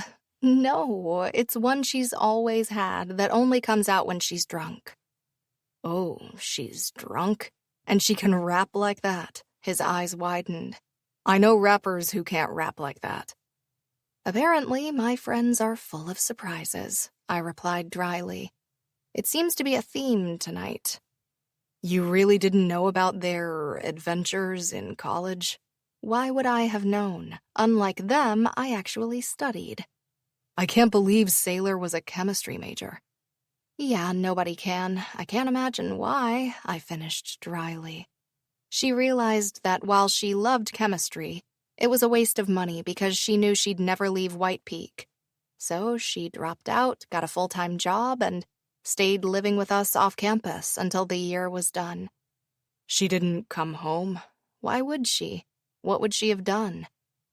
I sometimes forget how joined at the hip you three are. We're not joined at the hip, I lied. Well, not so much now Kinsley and Josh are dating. Apparently, they need time together. Does it get in the way of your book club? I don't like the way you said that. He grinned, leaning back and resting his arm over the back of my chair. His thumb brushed against the back of my arm, and the sensation of the soft pad of his thumb against my bare skin made goosebumps break out down my arm. At least I didn't shiver. That really would have given it away. Could I blame this on the wine? I really had to stop drinking wine around Sebastian Stone. It made me feel things. No, it didn't. It made me acknowledge these things I felt, and that was a very scary prospect, because I didn't want to. My life was simple before he came back. I held a grudge against him. I was happily single and lived an easy life. Now, everything was complicated. This was the reason I didn't really date. Feelings were difficult and complicated, and I didn't have the time for them. Lying in bed with Sebastian on Saturday night had awoken several things inside me. Things I'd really thought I'd left behind years ago. Those deep feelings that only come from knowing someone. They existed because despite how we'd changed, he was still the teenage boy I fell in love with all those years ago. He was still the same guy I laughed and joked with, who threatened to break the noses of the guys who hurt me, who really did help me with all the math homework I could never figure out. And I really, really had to get to the bottom of how I felt so I could clear it out of my system. I didn't know how he felt. The only reason he was going along with this whole fake relationship thing was because I really didn't think he wanted to tell his grandpa the truth. At least I thought that was the only reason. The truth was that I didn't know. I hadn't asked, and I wasn't going to ask. I didn't want to know the answer, which was probably why I hadn't told Amos the truth either. It was easier to just let it go on until there was a real reason to stop. Are you all right? I jerked out of my own head and back into the moment. Seb's blue eyes were boring into mine, and I blinked. I'm fine, sorry. I was in my own little world. I'm a bit tired. Do you want me to take you home? I looked at the bottle in his hand. Can you drive? He paused. Shit, probably not. I can call a cab, or I can walk you home. I turned and looked out of the large windows that overlooked the main road. It was dark, but the lights at the front of the bar illuminated the outside enough that I could tell it was no longer snowing. There was about 4 inches on the ground, but at least it had stopped for now. My apartment isn't far. I can walk there. Holly, I'm not going to let you walk home alone. It's dark and cold, and you've had at least 3 glasses of wine. At least? I'd only had 3, thank you very much. Okay, fine. Walk me home and you can call a cab from my building. Sounds good. Shall we tell them we're going? I looked over at our friends in front of the karaoke book. Ivy and Kai had left a little before 9 to pick up Tegan, and it was almost 11 now. Since I had to open the store tomorrow, I was seriously regretting this life choice. No, I'll text Josh. He's the most sober of the lot. Really? Bohemian Rhapsody was him sober? Sadly, yes. I gave him a pointed look and got up, grabbing my coat. I was extra thankful I'd brought 50 layers with me today, so I wrapped up and told Seb to wait for a moment so I could say goodbye to my parents. I walked up to the bar where they were both working and waited until Mom was done pouring 2 glasses of wine. She glanced over. Are you leaving, honey? Yeah, I have to open the store tomorrow. Sorry to leave you with, well, my friends. She laughed as she rung up the order. Don't worry about it. It's not like we're not used to this every single week. Is Sebastian staying? I shook my head. He's walking me home, then getting a cab from my place. Oh, really? There was a hint of something in her voice. No, mother. I pointed at her with my gloved finger. Get that idea out of your head right now. We're friends. Friends who are pretending to be more, she replied. Your sister might have fooled me, but you can't. Thank God for that. Hey, Halls, Dad called over. Any chance of season tickets yet? In your dreams. I leaned over the bar and hugged Mom, then waved him goodbye and headed back through the people to grab Seb and drag him out before my dad went any further. First, he'd want season tickets.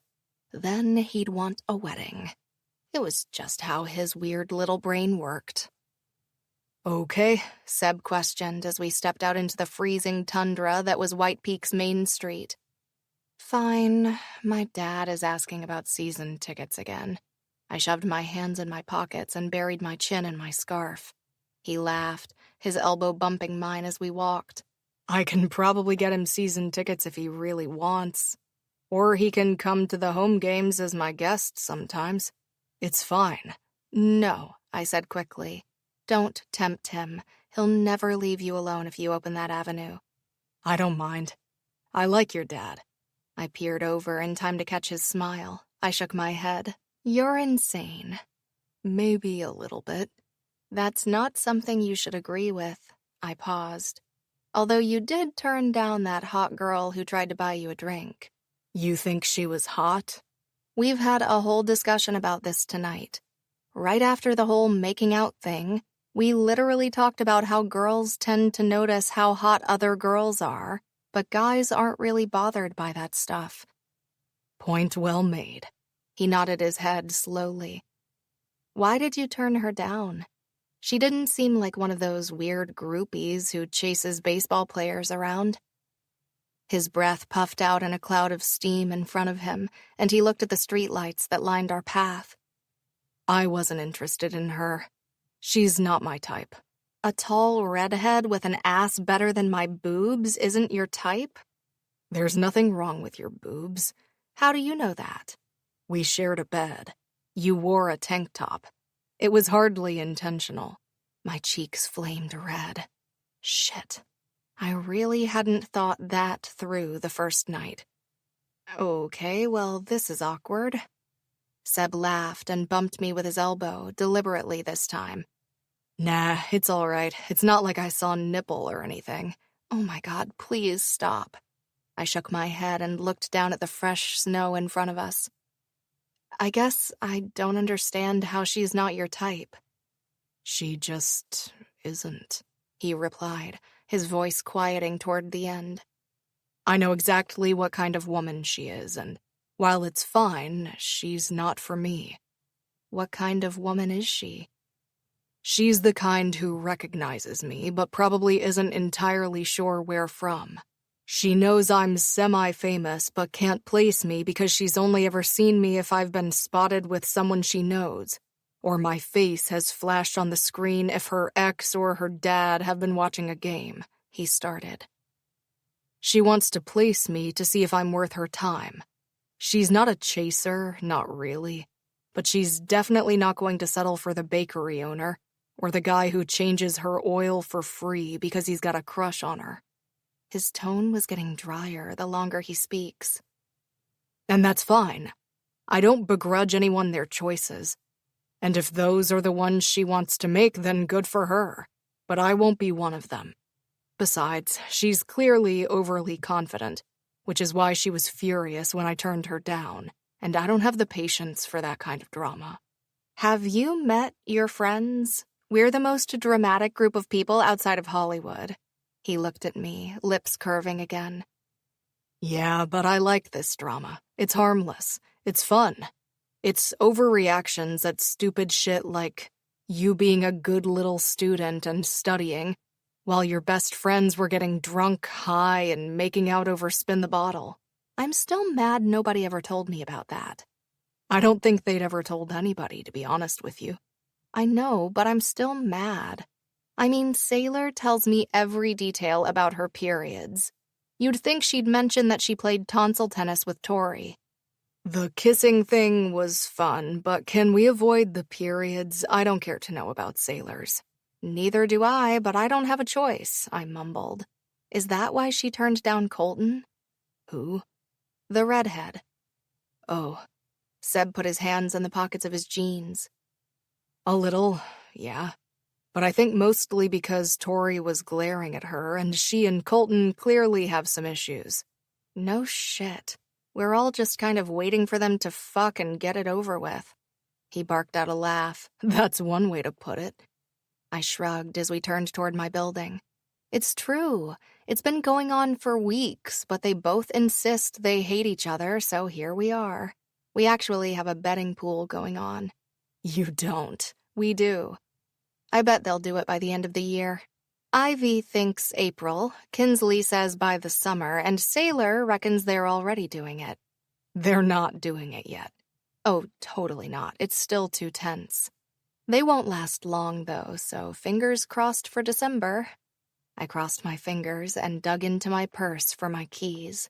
After I plucked them out of the depths of the abyss that was my beloved red Ralph Lauren purse, I unlocked the main door to the building and Seb followed me in. Thank God, it's warm in here. I smiled, removing my gloves and tucking them into my purse. Thanks for walking me home. I appreciate it. He returned my smile and his eyes sparkled. You're welcome. I'd hate it if a bear ate you. I have you know I'd be a delicious snack for a bear, I replied. Do you want to come up while you call a cab? He hesitated. I don't want to bother you. I'll call from here. Okay, I shrugged and headed for the mailboxes on the wall. I didn't get it earlier, I explained when I caught him watching me. He raised his eyebrows. Oh, hi, he said into the phone, dipping his head and turning away. I need a cab if you have one available, please. I flicked through my mail while he rattled off my address. 20 to 25 minutes? Okay, yeah, I guess that's fine, thanks. Can you call when you're outside? Perfect, thanks. I'll see you soon. He hung up and turned to me. Do you mind? They're apparently busy tonight and are going to keep me waiting. It's fine. I smiled and tucked my mail into my purse, then motioned for him to follow me. Sorry, I shouldn't have had that third beer. Or the fourth, I replied playfully. All right, settle down. As soon as Dylan gets to town, that's it. I'm on a chicken and rice diet for the next 3 months.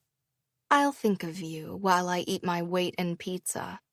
Thanks, you're so kind. I do try. We reached my apartment, and I unlocked the front door. Come in. Chapter 17. Sebastian. Rule 17. The only person you're lying to is yourself. I followed Holley into her apartment. She stepped aside so I could enter, and I pushed the door closed behind me. It was hot as hell in here, but I wasn't sure if it was because it was actually hot or because I was wearing close to an Eskimo outfit to stay warm outside. I shed my layers and hung them on the empty hook next to her coat. Without my huge coat, gloves, and hat, it wasn't quite so hot, but still warm. Damn, I forgot to turn down the thermostat. Holley moved toward the little white box on the wall and pressed a button, then moved into another area of her apartment. Do you want a coffee? Bit late for coffee, I replied, following her into the cleanest kitchen I'd ever seen in my fucking life. Jesus, did a bleach monster attack your kitchen? You're so funny, she drawled. Some of us like clean kitchens.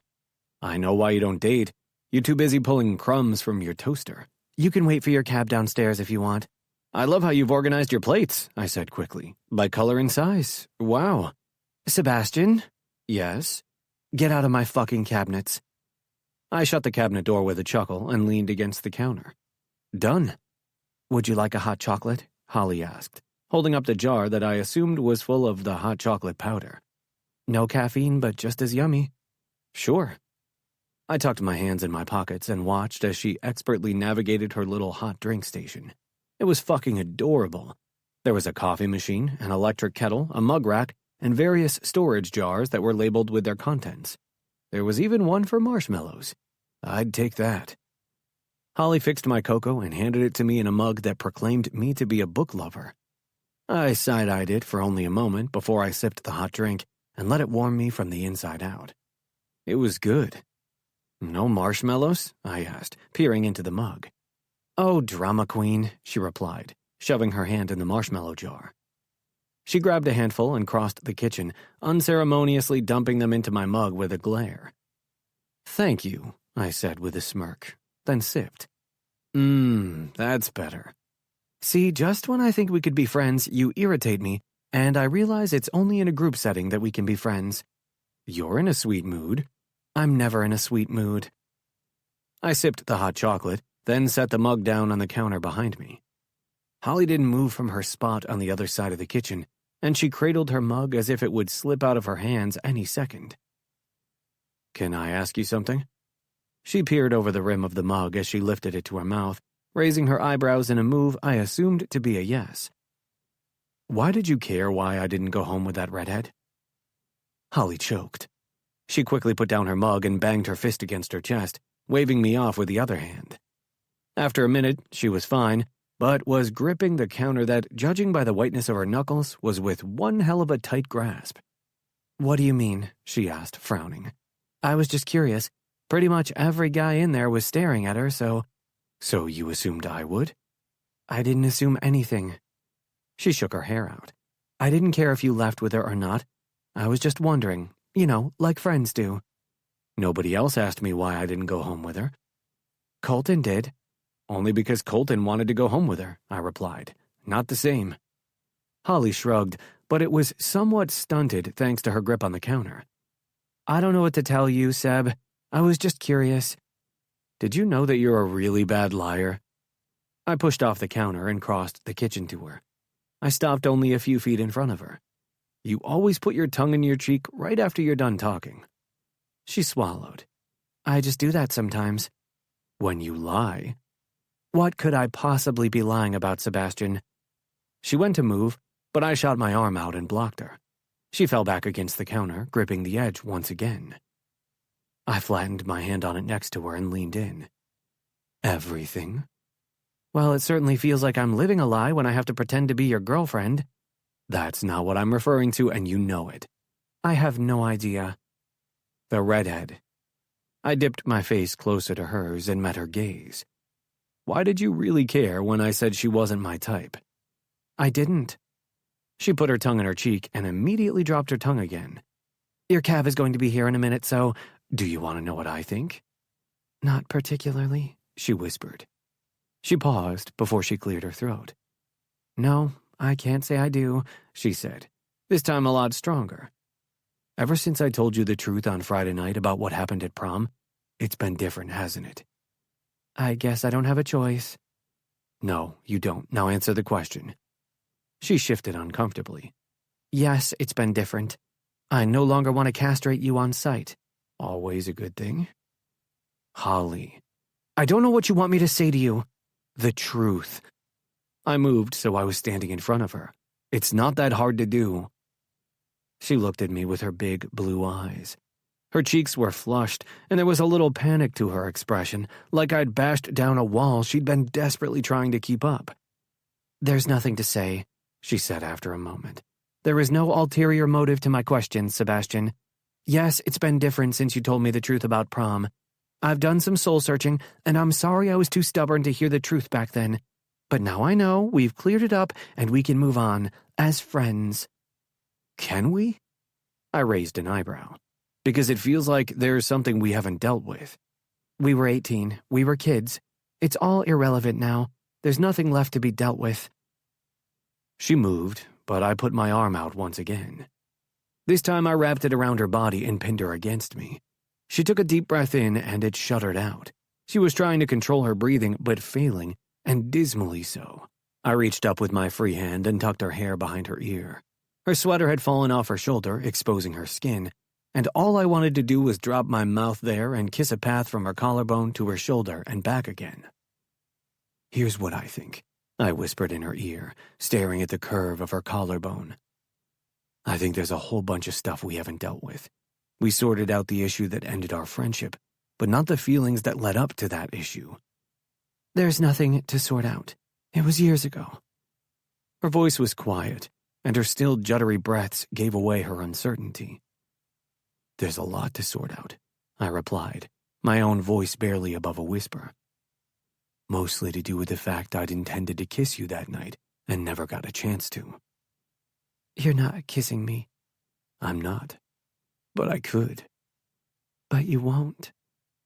She didn't sound too sure about that. I won't, huh? Holley shook her head.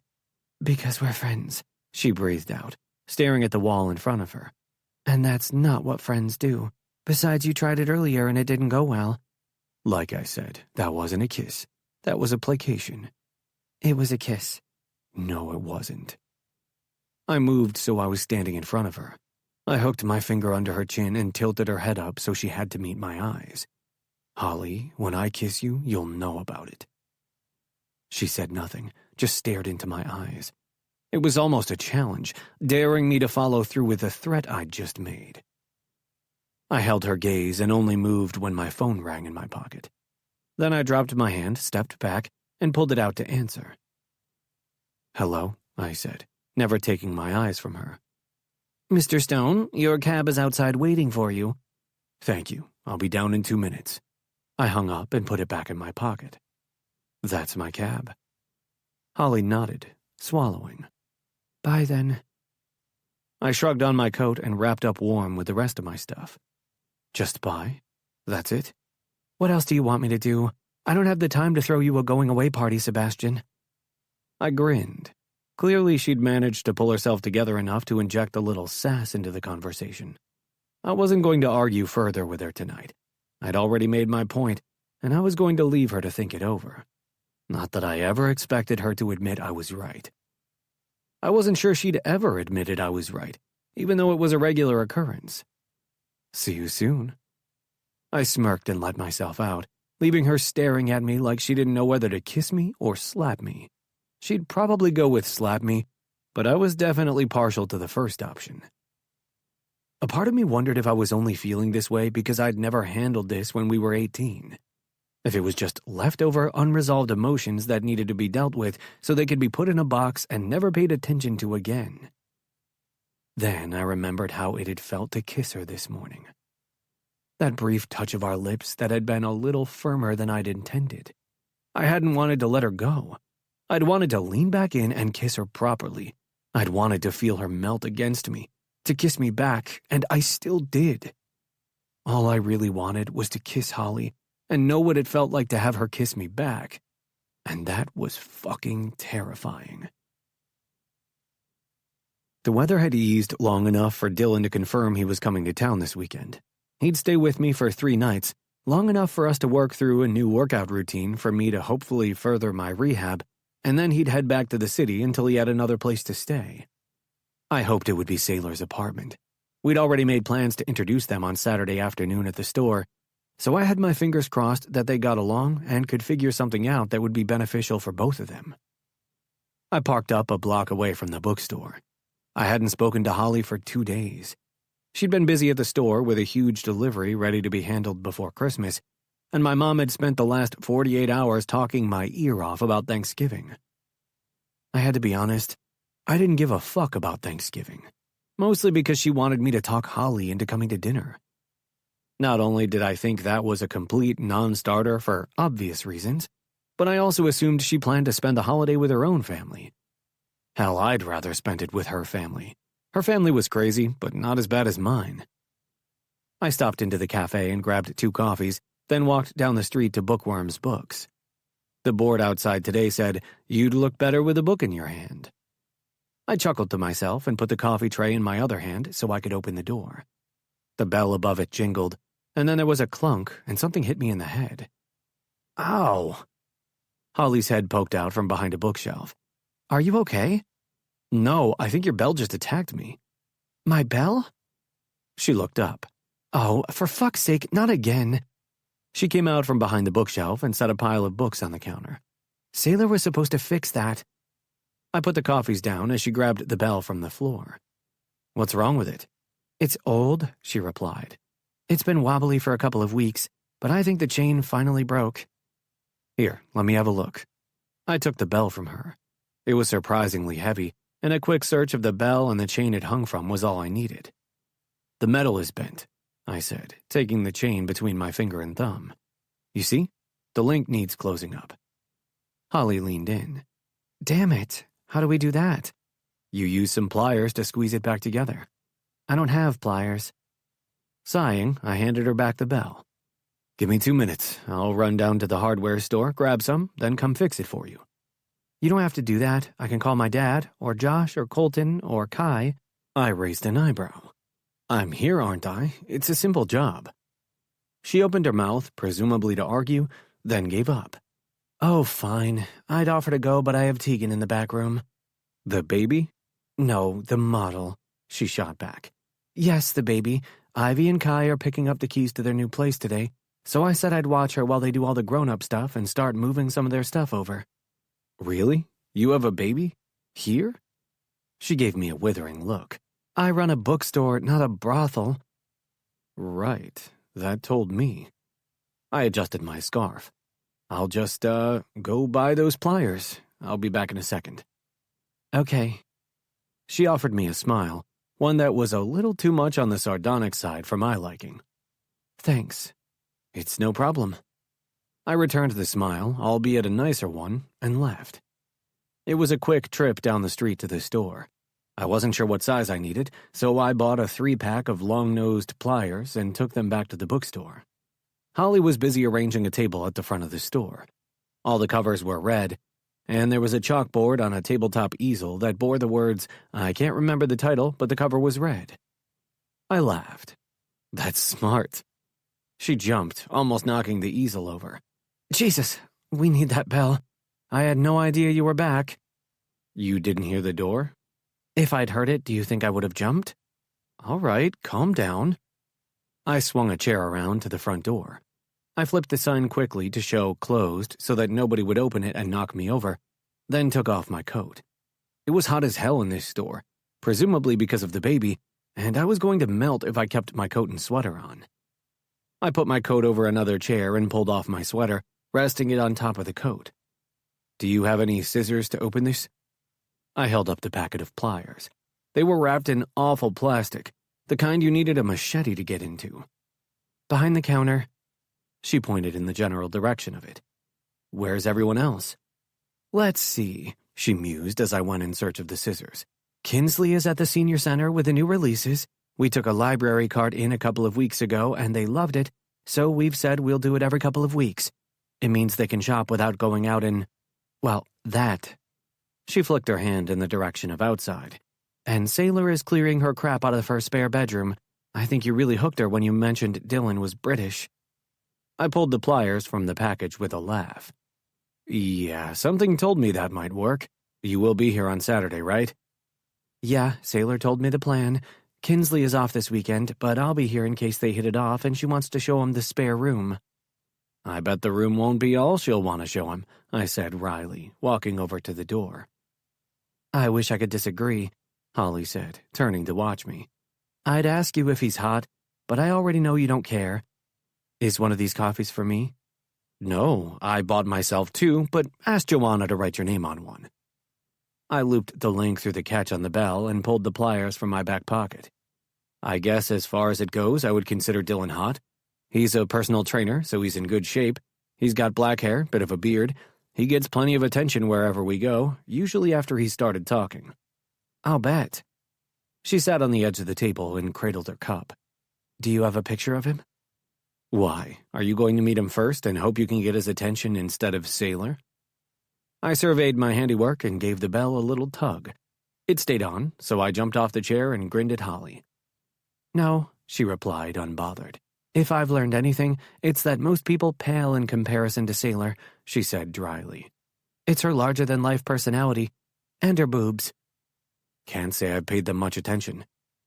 I flipped the sign on the door and put the chair back where it belonged, then opened the door to show her the bell worked. Thank you.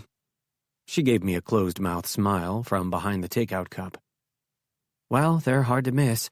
I just want to know what he looks like so I can piss her off. Why would that piss her off? I grabbed my own coffee. Why do you want to piss her off? She ate my muffin. She ate your muffin. She ate my muffin, she affirmed.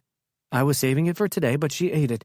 And I know she's dying to know what Dylan looks like, so if I can find out, I get to really get under her skin. I stared at her for a moment. You guys all have the weirdest friendships. And you get to be a part of it all again for a few months. Aren't you thrilled?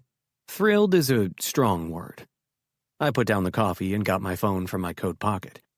I can pull up his Facebook. I think there are some photos on there. She jumped off the table and came over to me, peering over my shoulder. I typed his name into the search bar on the app and brought up his profile, then tapped on his picture. Damn. Holley took my phone from me to get a closer look. Then she tapped off the profile picture and started scrolling his actual profile. Do you mind? I asked when she sat down at the table. That's my phone. He's hot, she said. There's no way she's going to be able to resist this guy. Oh man, I am going to annoy her so much. Seriously, the fucking weirdest friendship ever. Yeah, right, thanks. I plucked my phone out of her hands and closed the app, then put the phone in my pocket. Are you done? You took the phone, so I guess so. She looked up. What, are you all bothered because I think he's hot? I stared at her. You know, I came here for a reason, but I can't remember what that was. You are. She gasped and stood up, her eyes following me as I grabbed my coffee from the counter. Oh my God. You sound shocked, I said dryly. I thought it was obvious the other night that I feel something for you. She stopped. Oh, it is now. Holley. What? I don't like hints. Just say what you need to say. She waved a hand, then folded her arms across her chest. I just didn't think me thinking your friend was hot would get you all bothered. I'm not bothered. You look bothered. I'm not bothered. You look bothered. Holley. Sebastian. She stared at me. I can do this all day. I really don't have anywhere else I can go. I do. And you're welcome to go whenever you please. This was hard work. She was hard work. Don't you think we need to talk? If you think 2 o'clock on a Thursday afternoon in the middle of my bookstore when I have a sleeping newborn in the back room is a good time to talk, then sure, go wild. Holley held out her hands expectantly. I can think of better times, but... Well, corralling you to talk isn't the easiest thing, is it? Oh, that's a low blow. Is it? No, not really. It's annoyingly true. She sighed. Look, in all seriousness, I know we need to talk. I waited. She said nothing else. And? I prompted her after a moment of silence. And I don't really want to, she admitted, much to my surprise. Not that she didn't want to talk. I was surprised that she admitted it. I know, but you don't have a choice. I walked over to her and stopped in front of her. I leaned down and rested my hands on her knees, making it so that our eyes were level. Holley, I let you do that once before and it cost me my best friend. All over one stupid little misunderstanding that could have been cleared up in 30 seconds. She looked at me, something indiscernible in her eyes. I don't want to do that again, I said softly. 8 years is a long time, but it feels like nothing at all. It feels like we've talked every day and I can't just let you ignore something just because it scares you. Who says I'm scared? Your endless refusal to talk, your biting comments designed to push me away, and your little sassy moments that honestly endear me to you more than anything. You're so weird. Bit rich coming from you, but I'll take it. I smirked, but I dropped it quickly. I have feelings for you, Holley. I just don't know what they are. I don't know if they're left over from years ago and they're nostalgic bullshit that's a waste of both our time, or if there's something real. She swallowed. And I know you feel something too, or you wouldn't put up a wall every single time I try to talk about it. A wall is a bit of an overstatement. See? Most people would deny that if it weren't true, but you just deflect. I don't know what you want me to admit to you. Seb, the last time I decided to tell you how I felt, it ended badly. I guess... She sighed and looked away. You guess what? Reluctantly, she met my gaze again. I guess I like having you back in my life, and I'm afraid that if we do anything to change this, she motioned between us, then I could lose you all over again. Holley, I swear, no matter what, we'll always be... I was cut off by the bell over the door. With a sigh, I stepped back and looked over my shoulder. Mrs. Holland! Holley jumped up and smoothed out her sweater. What can I do for you today? The woman I didn't recognize looked between us. Are you busy, Holley? I can come back. No, don't be silly. Sebastian was just leaving. Holley shot me a look. How can I help you? I guess I'll be going then. I grabbed my sweater and pulled it over my head. Mrs. Holland was just explaining a series to Holley that her friend had told her about when a piercing scream ripped through the store. Holley froze. "That's my niece. Sorry." "I got her." I shoved my arm through the hole and tugged my sweater down over my stomach. "It's fine, I got her," I repeated, scooting past the older woman in the direction of the back room. "Are you sure?" "Nope, never held a baby in my life," I called as I slipped behind a bookshelf to reach the door. I had no idea if she heard me. I could hear nothing but the screeching of the baby. Tegan was screaming from inside what looked like a pop-up playpen. She was lying both under and on what looked like the softest blankets known to man, and her pacifier was on the blanket next to her head. I reached into the pen, and careful to support her little head, picked her up. I really had never held a baby before, but I knew how to, so I held her against me and gently rocked her. Her crying calmed, especially when I reached down for the pacifier and put it in her mouth. Little suckling noises filled the air. They were the cutest sounds I'd ever heard, and I could barely believe they were coming from the same baby who'd just been screaming blue murder. But she'd stopped, and thank God, because I had no idea what I was doing. Chapter 18. Holley. Rule 18. Babies should not mix with baseball players. Not if you're trying to keep the fake. I smiled at Mrs. Holland as she left with a spring in her step and a tote bag full of books slung over her shoulder. The woman was one of our best customers, but that was probably because it always felt like she was never going to leave. Today had been no different. Not only had we started off with my favorite game where she explained a plot, and I had to figure out what she was talking about, we only had book 1 in stock. Naturally, she wanted the entire 8-book series, so I had to add them to my order. Then she wanted to know if I had any other books similar to it in stock, and we'd somehow ended up in the gardening section so she could get prepared for spring. It was almost Thanksgiving. Usually I didn't mind. She was harmless, and honestly, we'd all been down those rabbit holes in a bookstore. It just wasn't all that convenient when I had a needy newborn in the back room. I locked the door to the store, slid the bolt across, and flipped the sign to say we were closed. If Seb had never held a baby before, there was sure as hell no way he knew what to do with one, so God only knew what was going on in there. I grabbed my coffee and carried it through to the staff room with me. I opened my mouth to announce myself, but the view through the door made me stop.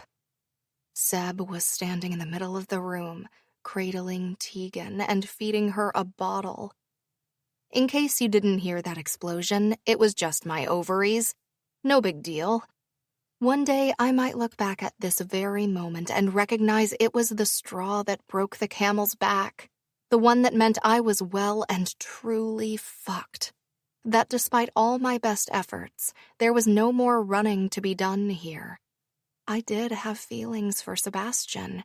I needed to figure out what they were, where they'd come from, and if they were merely feelings that needed closure or if they were ones that didn't want anything of the sort. Because watching him love on my niece, on a baby I loved more than anything, gripped hold of my heart and twisted it so tightly. I felt it in every single beat. "Looking good, baller." He jerked his head up, a smile tugging at his lips as he rocked her. "Shh, you'll disturb her." Oh, my heart, my ovaries, my womb, all of it. It was all poof. I said softly. "Are you okay?" "I don't know," he whispered. "I think she's asleep, but Google said I had to burp her." I touched my fingertips to my lips and stepped into the room, depositing my cup on the coffee table. "You fed her?" "Yeah, she wouldn't settle, so I had to Google."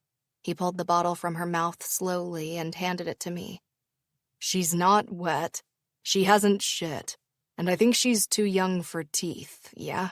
"Not even close," I confirmed, fighting a smile. "So I figured she was hungry.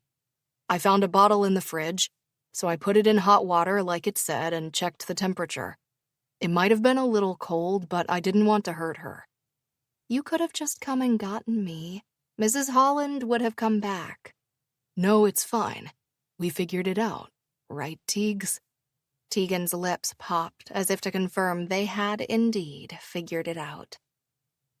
Do you want me to burp her? Man, the butterflies in my stomach really had to get lost. Hey, no, you don't get the credit for this. What do I do? Are you sure? I double-checked. Think about this for a moment. I'm sure. Now help me. Okay, fine. If she threw up on him, I was going to laugh so hard. So you need this. I took the burp cloth and used it to cover his shoulder. Then you sort of put her upright, rest her head on your shoulder, and gently pat and rub her back until she burps. Or farts. This is the strangest conversation I've ever had. He did as I'd said, and I couldn't help but smile as my sleeping niece rested her tiny head on his very broad shoulder. Like this? Just like that. It can take a few minutes, but sometimes if you bounce lightly, it helps. Right. He bounced on the balls of his feet. Like this? Sway a bit. Yep, that's it. He looked a little uncertain, and he peered down at her on his shoulder. She's not going to throw up on me, is she? Maybe, I said honestly. That's what the cloth is for. Yeah, I don't think it's thick enough to stop whatever might come out of her going on my sweater. It's not. I sat down on the sofa and crossed one leg over the other. You look like you're enjoying the idea of that a bit too much. He eyed Tegan again. I offered. I pulled my phone from my pocket and opened the camera. Smile. What are you? Oh, no, you don't. He turned away from me. Please, I'm sending it to Ivy. Fine. He moved over and sat next to me on the sofa, keeping Tegan in place. She still hadn't burped, and I just knew I was going to have to take her from him to get it done soon. Smile, I whispered. He tried to glare at me, but I grinned so stupidly he had no choice but to let his smile break free. I snapped the photo. Does my butt look big in it? About as big as your ego, I replied teasingly. I tapped out a quick message to Ivy and attached the picture. Thanks. Is she done yet?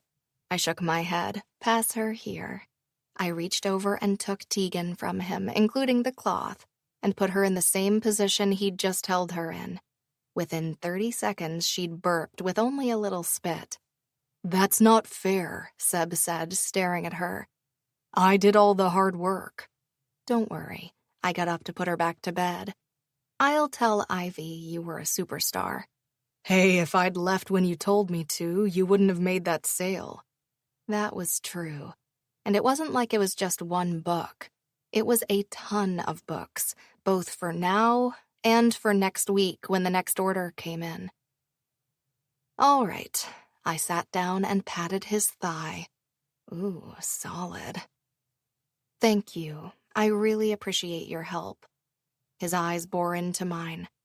That really hurt you to say that, didn't it? My nose twitched as I fought a laugh. I don't know what you mean. My tongue stuck in the side of my cheek. Damn it. Seb grinned. You did the tongue thing. I hate you for pointing that out. I jabbed my finger in his chest and got up. I had no desire to wake Tegan, and I was mad he'd told me that because now I was super aware of it. Oh, come on. He followed me out, pulling the door closed behind him. Admit it. You needed me just then. I leaned against the counter and folded my arms. I wouldn't go that far. She would have come back. The woman has 6 kids. 6 kids? Better her than me, I added as an afterthought. So no, I didn't need you, but I do appreciate that you stayed to help. So, are you saying you owe me one? Where could you have possibly gotten that from? I stayed to help. Sebastian. I held my hands up in front of me. Last weekend, I pretended to be your girlfriend, and now am stuck in that same lie as it spread through town. He rubbed his chin. Yeah, forgot about that. If anything, you owe me like 10. How about I cook you dinner? A ploy to talk me into a date. No, it's not a date. You'd know if it were a date. There's no reason for you to cook me dinner except to corner me into another uncomfortable discussion I don't want to have today. Dinner tomorrow? I'm busy. How about the next day? My God, you're like a bad rash, aren't you? I picked up the baby monitor, made sure it worked, and headed for the storeroom. If the store was closed, I was going to make use of this time and sort some books. And if Sebastian was here, well, I'd put his muscles to work. No, don't you look at me like that. All right, fine, I'd put his muscles to work so I could look at them. Happy now? As I'd suspected, he followed me through to the storeroom. I'm not going to give up. I assumed as much, I said dryly. Why don't you make yourself useful and help me move some of this stuff around, and I'll consider your offer. How heavy are the boxes? He glanced around at the myriad of boxes that were in a mess and driving me nuts. Well, they're books, so I expect USPS to take each box and send it for less than $10. Smartass. I can't lift anything too heavy, remember? He shrugged his bad shoulder. I could hurt my shoulder and put my recovery back. Shit, of course. I sighed. What's the use of having a hot baseball player in my debt if I can't even get him to move heavy shit around? I'm hot, huh? Why, did you want to perv on me? Looking over, I saw the glint in his eye. Yet again, he was baiting me. I'd slipped up in my last sentence, and he was trying to get me to do it again. Oh, screw this. WWTHD. What would the heroine do? It was a question I had to ask myself. I happened to be reading a fake relationship romance, and I knew exactly what she would do. She'd play him at his own game. I wasn't going to win by being awkward and a pain in the ass, and I really wanted to win. I didn't know what I was winning or what the prize was, so this was a slightly dangerous game, but I wanted to win. Yes, I said, tilting my head to the side. I did. My change in attitude threw Seb for a moment, but he recovered quickly. I can make that happen. I waited. He pulled off his sweater and sat there in his tight white t-shirt. What am I supposed to perv on? I asked. If you're not moving anything, you're just a hot guy in a t-shirt watching a girl do all the heavy lifting. I didn't want to have to do this to you, but you leave me no choice. He gripped the back of his t-shirt and pulled it over his head in one swift motion, just like the guys did in books. Swoon. Is that better? If I said no, will you keep going? I raised my eyebrows and pointedly glanced down at his crotch. He looked as if he were about to say something, but stopped himself, then smirked. Either you've suddenly gotten sick, or me holding that baby has addled your brain. Addled my brain? Settle down over there, Mr. Darcy. No need for fancy words. I took the cheap laptop we used for stock-taking and set it on the desk. Can you work a laptop, good sir, or should I call for your horse? He strolled across the room, deliberately slowly, and adjusted the belt of his jeans. My eyes dropped to his hands, and by definition, his lower stomach where those stupid-ass V lines were taunting me.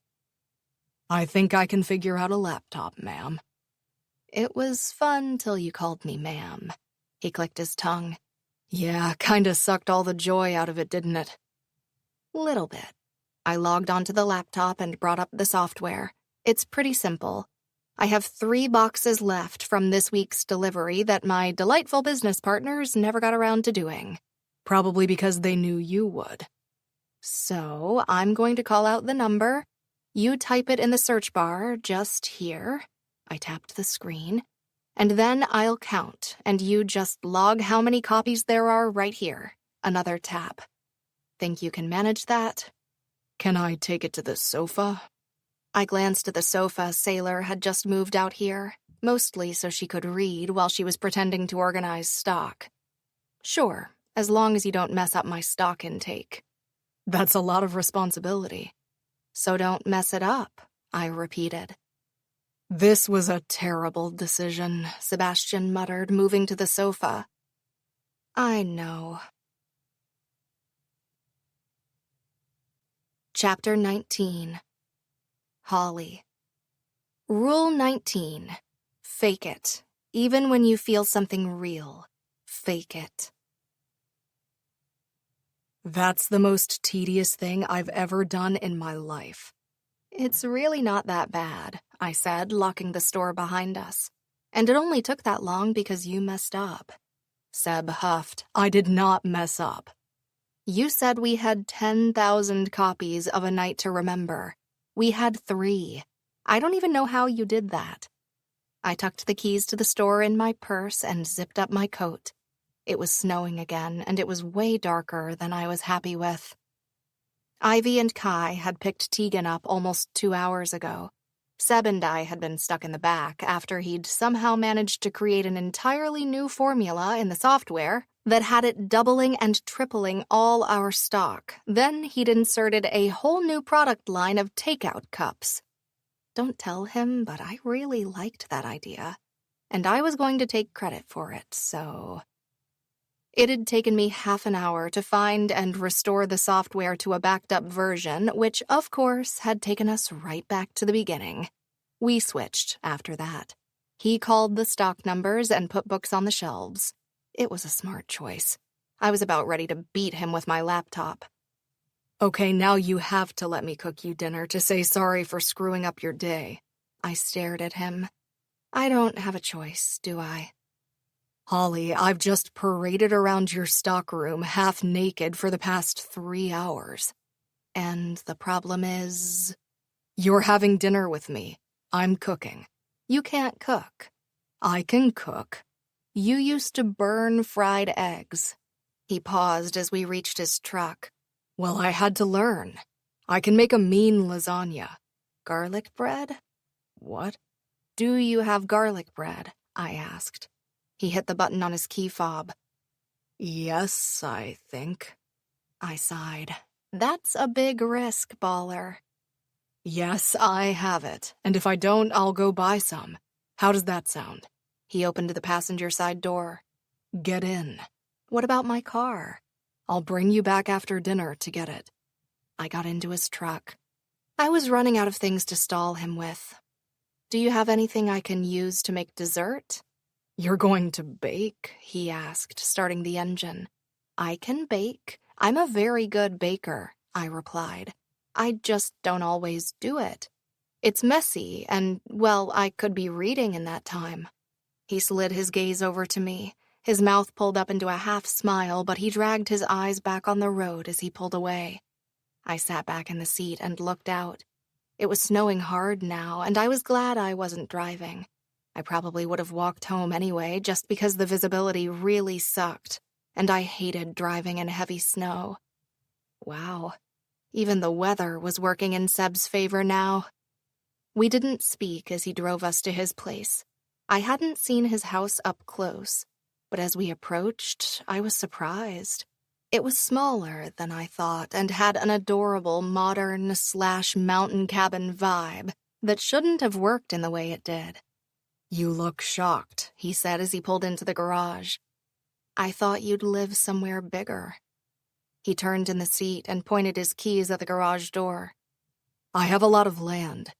It's only me here, but there's enough space for, the future and stuff. I nodded slowly and got out. It was a triple garage, so I wasn't entirely sure small was the correct word, but it was mostly storage in here.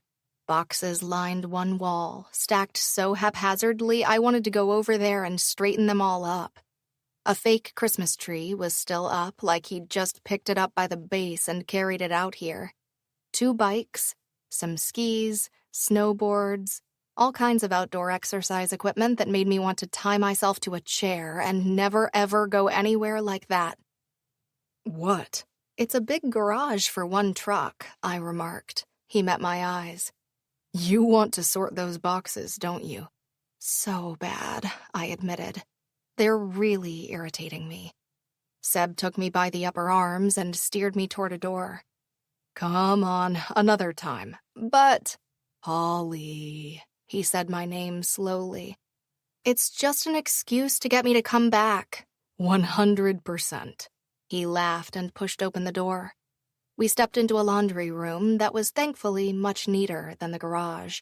From there, I followed Seb into a kitchen that was twice the size of mine and then some. The dark granite counters were shining, and the white cabinets were a stark contrast and added some much-needed brightness. Holy shit, I breathed. I could live in your kitchen. If I knew that, I'd have brought you here before. He grinned and opened the fridge, pulling out 2 bottles of water. I have to make the lasagna from scratch, so it's going to take a while. This seems like an elaborate ploy to get me to talk, I said, opening one of the 3 eye-level ovens. Yeah, you're finally in my house, and that's what I have in mind, talking. Was this another play him at his own game moment? It was. It was. Okay. I closed the oven and adjusted my glasses, peering over my shoulder. What exactly did you have in mind? I have a pool table, he said, throwing me off. Want to play? Sure? I removed my coat and winter items. Is there somewhere to hang these? Hooks in the laundry room. I took my things in there and hung them on one of the empty hooks. Turning around, I walked right into Seb, who was doing the same thing. Sorry, I breathed, my face practically smooshed into his chest. It's fine. He looked down at me, lips curved up. You'll survive. Mm-hmm. I darted around him and back into the kitchen. You need to help me find stuff to make dessert. I have to make dinner, he said, coming back in after me. I can't chase your dessert around. I don't know where anything is. There might be stuff to bake a cake in that cabinet. He pointed in the general area of 3 cabinets. That narrowed it down. This one? I opened the first one. It was full of pasta and spaghetti and other non-perishables. No, that one. That one? I opened a second, only to find bottles of water all lined up in neat rows. Ah, I like that one. Thought you might, he muttered. That one. Finally following his direction properly, I saw the high cabinet he was talking about. I can't reach that, Sebastian. He gave a long-suffering sigh and put down the onion. Before I could move, he was behind me, stretching up to the cabinet. It was so high that he was able to open it without the door so much as brushing the top of my head. But it could have beat me for all it mattered, because his body was right against mine, and I was all but pinned to the lower cabinet doors. What are you doing? I breathed, trying not to focus on how his cock was pressing against my lower back and getting harder. A lot harder. Getting the baking box down, he answered. It's at the back. Sure. You have a baking box? He pressed his body fully into mine. Got it. He slid it out of the cabinet and pulled it down. It's technically not mine. It's my mother's. I don't know if I want to use that. She put it there 2 months ago and forgot about it. Go wild. He swung the door shut again and put the box on the counter, finally freeing me from being pressed against his penis. I swallowed hard and turned away so I could examine the box. He laughed, but I was going to pretend I didn't hear him. He obviously knew he had the makings of a pretty serious erection and wasn't bothered by it at all.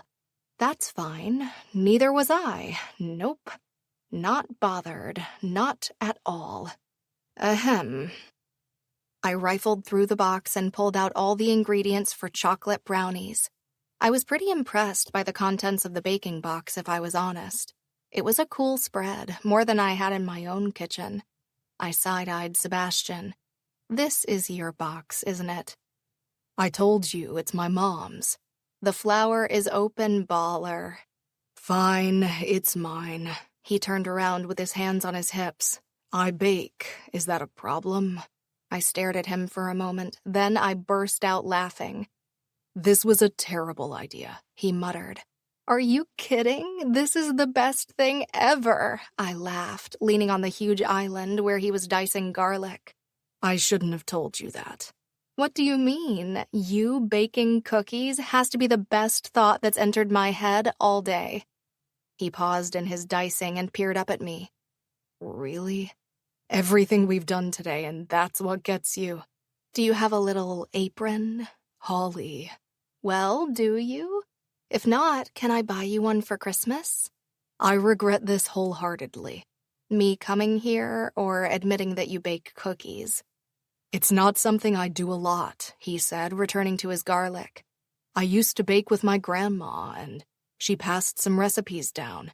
I usually only do it for family stuff, like Thanksgiving or Christmas or something. I don't have a lot of time for it. I put my forearms on the counter overhang and grinned. How did I never know that? It's not something I broadcast.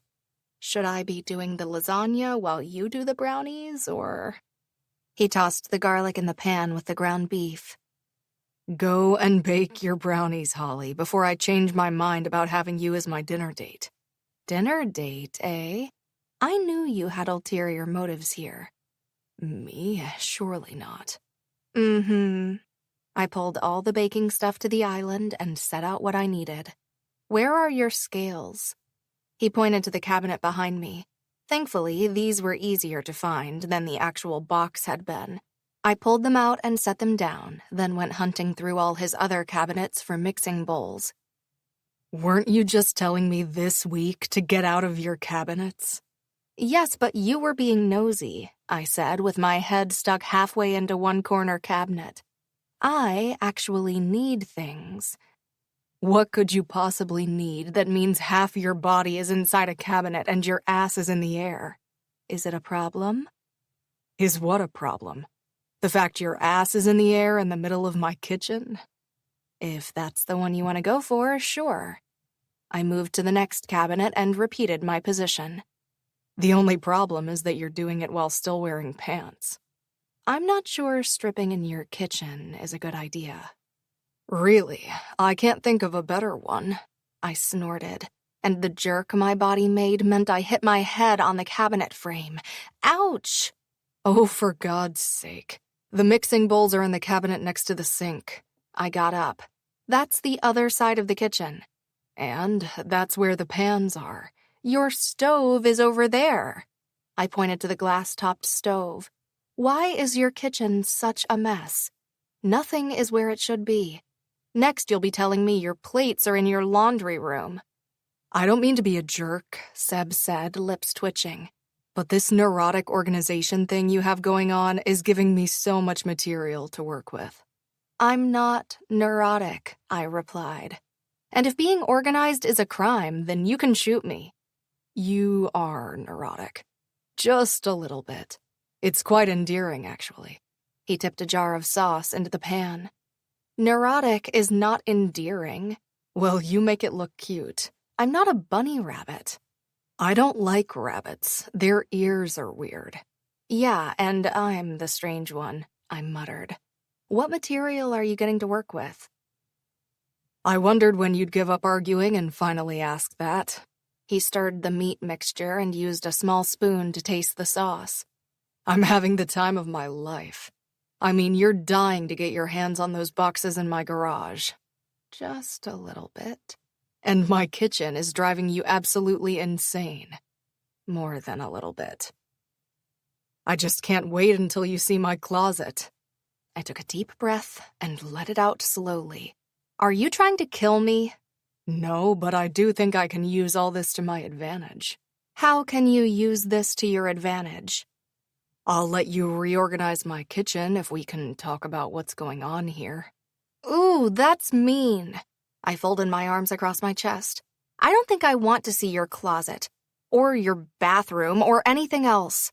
I can only imagine how else you'll blackmail me into doing what you want. He looked up from the pan and met my eyes. A knowing, almost dirty smirk had his lips curved in a sexy way. Oh, trust me. It'll be good for you, too. I don't agree to any of this. It's fine. I don't have to live here. I don't even have to come back here ever again. Ever. I added one more time for emphasis. You have your pans by your sink on the opposite side to your stove. You keep your mixing bowls and your scales in totally different places, and why on earth are you getting black pepper from the fridge? Seb looked at the pepper mill. I think that's actually a mistake. Thank God for that. It's supposed to be with the sauces. Wait, what? No, it's not a sauce, it's a spice. Where are your spices? Probably with the snacks. What is happening in your kitchen? Who thought this was a good idea? A 2-year-old? I can't cope with this. His whole body shook when he laughed at me. Are you okay? Do you need a minute? I think I might. Your kitchen is stressing me out. He couldn't stop laughing. I was going to kill him. Seriously, how hard was it to organize something so it made sense? Spices with snacks? God, I knew he was behind this. You really need a girlfriend to sort your life out, I said without thinking. I know, but she's being a pain in the ass and is yelling about my kitchen instead of, having that talk that could sort my life out. I am not your girlfriend. You could be. I'm already a fake one. I don't feel the need to be a real one. I followed him with my gaze as he turned off the stove and came in my direction. You're in front of the pasta, he said without batting an eyelid. I sidestepped. Not with this kitchen. Only a mad woman would date a man with a kitchen this insane. Who knew such pretty cabinets held such insanity? He pulled the lasagna sheets out, not even bothering to hide his amusement again. This is a whole other level.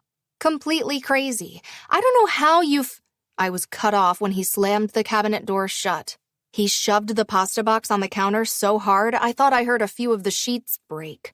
But that was nothing more than a fleeting thought as he yanked me against him, cupped the back of my neck, and kissed me. Every single nerve ending in my body felt like it was on fire. I squeaked under his touch, but he didn't relent. His other hand slid up my arm and over my shoulder to cup my face, keeping me in place. Any resistance I had deflated out of me like a balloon, and I rested my hands on his forearms.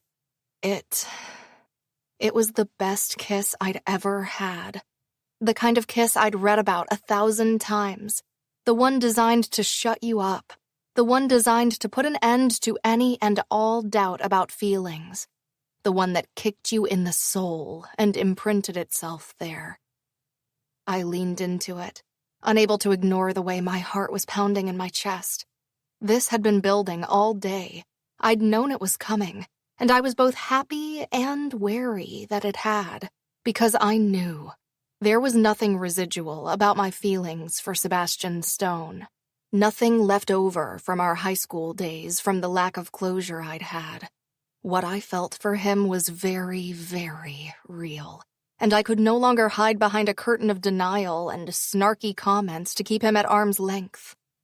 Thank God for that, he murmured, pulling away. I had to shut you up somehow.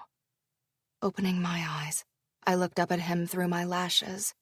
There was a light in his eyes, one that hadn't been there 5 minutes ago, one that warmed me all through my body and sent a spark of surrender through me.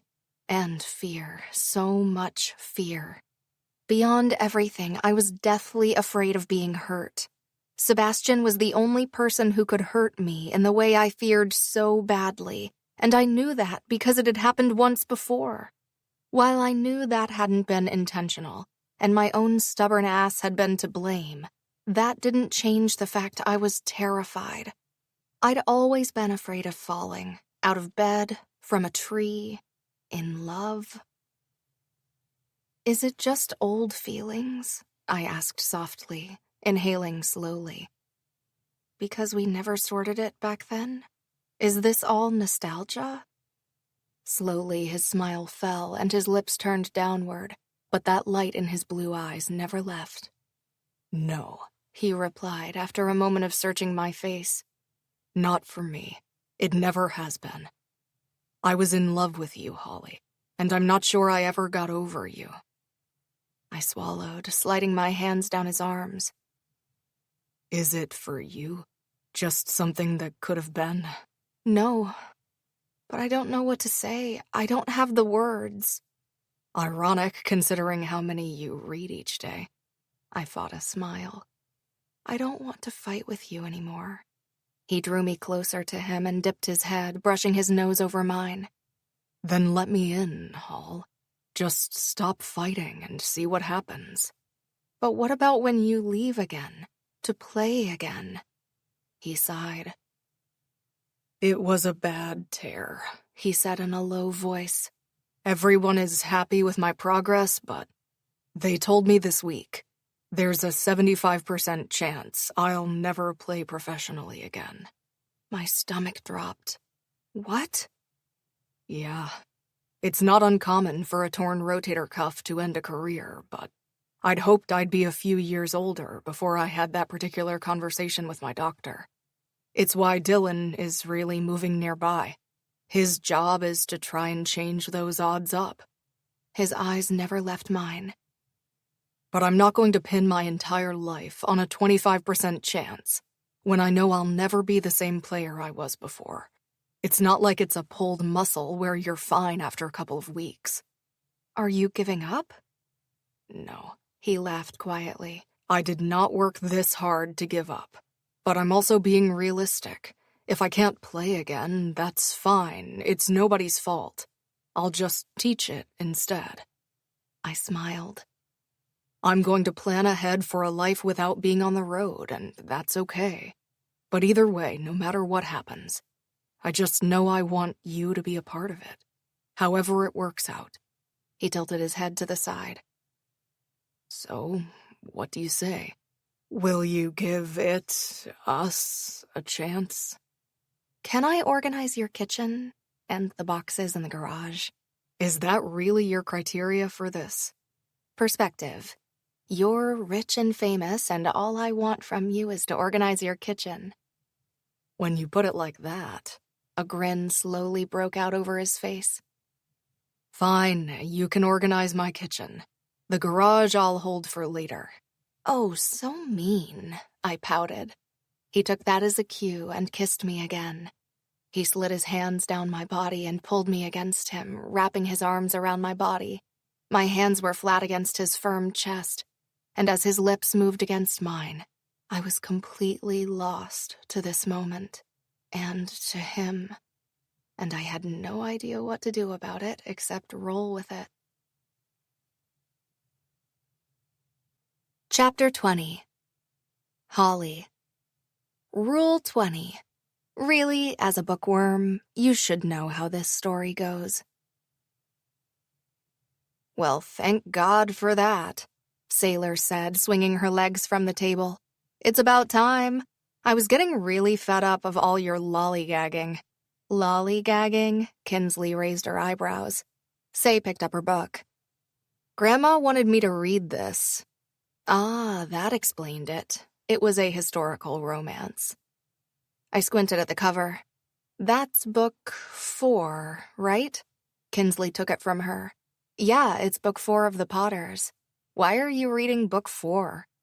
Because I read book 1, then 2, then 3, and now I'm on 4. Any other stupid questions? Sailor grumbled. It's pretty good. Do you want me to add book 5 to the order? I asked. No, she looked at the book. Yeah, damn it. I laughed and opened the order software. A quick search brought up the whole series. It was 9 books in, so I took the liberty of adding the others, too. Hey, do we have the first book in stock? Kinsley asked. Remember when we had Abigail here for her signing? We both nodded. We read the book early, right? People loved it that we recommended it. Why don't we do that with the Potters? I think the next book is coming out just after Christmas. We could try and drive sales. I met Sailor's eyes for a second. Like a we recommend kind of thing? She asked. Kinsley bounced. Yes, we could put it by the register on a little table. Or move the magnets since it's not tourist season, I interjected. We aren't really selling them in store. That, Sailor said. I hate those magnets. I was with her on that. Okay, that works. We could order, 5 copies, and if they sell well, do a rush order for more. She looked to me. Can we do that? Is it possible? I typed it into the website where we ordered books and checked the book price. Rush pricing isn't worth it. We won't make more than $1 a book after the rush shipping markup. Hold on. I did another quick search. They have an offer on where if you buy the first 3 books in the series, you get a 5% discount. Oh no, not 5%, Sailor droned. That's a considerable saving if you buy a few sets. Kinsley peered over my shoulder. If we used the same pricing tactic by giving a discount for buying the first few books... She grabbed the calculator we kept at the register and hit the buttons, then turned it to me. I looked at the number there and then on the screen. It's basically the holiday season. We do really well from now since everyone always buys books for people for Christmas, so if we were to do this, I'd say now is when we pull the trigger. It's a good marketing tactic, Sailor said, scrolling on her phone. I'm looking online and I can't find any bundles of this series. Unless one of the major stores does a huge discount for those lunatics who wake up at 4 a.m. to go shopping on Black Friday, I think we should do it. If it goes well, it's something we can do for future series. We sell enough of them. You handle the accounting. Worth it? Kinsley asked me. Our merchandise has rocketed our bottom line. Our website store is doing really well, so I think we can afford to take some risks with some bundles. Ooh, we should bundle the merch, Sailor clapped her hands, or do a sale. Spend $50 and get a tote or a shirt half price, stuff like that. I love that, Kinsley bounced again. Can we do that? Why is everyone asking me? I blinked. Because you're a raging control freak who needs to know everything, Say answered without batting an eyelid. That's why we're asking you. Hey, this is our business. We can decide it together. I added the book bundles to our order. I think it's a good idea. Can someone ask Tori to do some graphics for our social media? On it, Sailor said, already tapping the screen. I'll tell her I'll send her a list later. Perfect, I smiled. Okay, well, that was an interesting impromptu meeting. Kinsley leaned on the register. It was. Now we can talk about Seb. I groaned. I really thought telling them that we'd kissed would get them off my back about it. But that was probably my first mistake. I already told you what happened. We went to his place after he messed up my stock take, I said, saving the order. One thing led to another, and he kissed me. We talked some after that and decided to just see what happens. Did you just kiss him? Sailor asked, raising her eyebrows. Nothing else? Nothing else, I confirmed. How do you feel? Kinsley pulled out the spare stool and sat on it. After everything. Weird, I said slowly. It's a bit strange because it's Sebastian. But then at the same time, it's been so long, it almost doesn't feel like the same person. Does that make sense? Kinsley said, yes, right as Sailor said, no. That's helpful, thanks. I got up and grabbed the empty coffee mugs. It makes sense, Kinsley confirmed. 8 years is a long time. You almost need to get to know each other again. I dropped the empty mugs in the sink in the back room. Ugh, this is why relationships suck. Sailor reached up and pulled her pink hair into a knot on top of her head. Get to know someone you've known your entire life? No thank you, you two can do that. Didn't you just dye your hair in anticipation of meeting Dylan? I questioned. Who, by the way, is super hot. She glared at me. Stop it. Why won't you show me a picture of him? Because I'm a jerk, I replied happily. Kinsley grinned. You're so flustered. I hope he moves in. I can't wait to see you unravel. I am not a ball of yarn. Sailor's voice was tight. I do not unravel.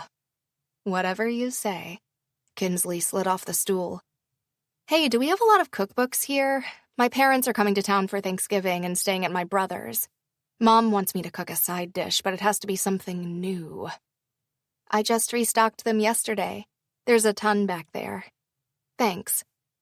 She slid off into the depths of the store. Sailor finally jumped off the table and came up to the register.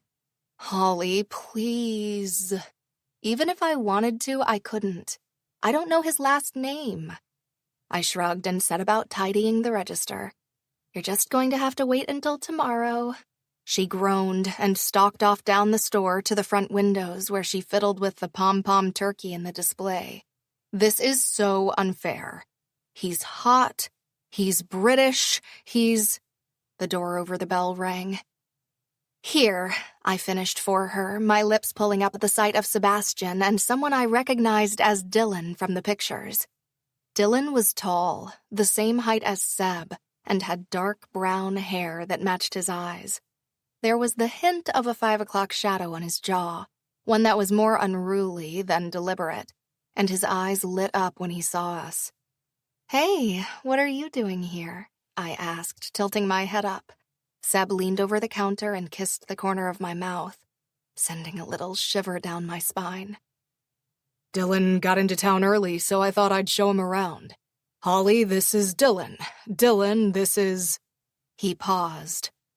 "Holley." That wasn't awkward at all. I held up a hand to Dylan. "Hi, it's nice to meet you." "I've heard a lot about you." Dylan's smile was infectious, and I think his accent short-circuited the lights. "It's great to meet you, too." "Oh, my God," Sailor mouthed from behind both of them. "Is it just you here?" Seb asked, peering behind me. "Nope, Kinsley is somewhere back there hunting down a recipe book, and Sailor's right behind you." She quickly pulled her hair out of its knot and fluffed it out before they turned. "Hi, Dylan, right?" She stalked forward and held out a hand. "It's great to meet you. I'm Sailor. I think you're coming to see my place this weekend?" Seriously. I envied her ability to just talk to anyone like she'd known them her whole life. Dylan shook her hand with a wide smile. "Yeah, I think that's right. You've got a spare room? Did your roommate just move out?" "No, my landlord is increasing the rent, so I thought I'd get a roommate."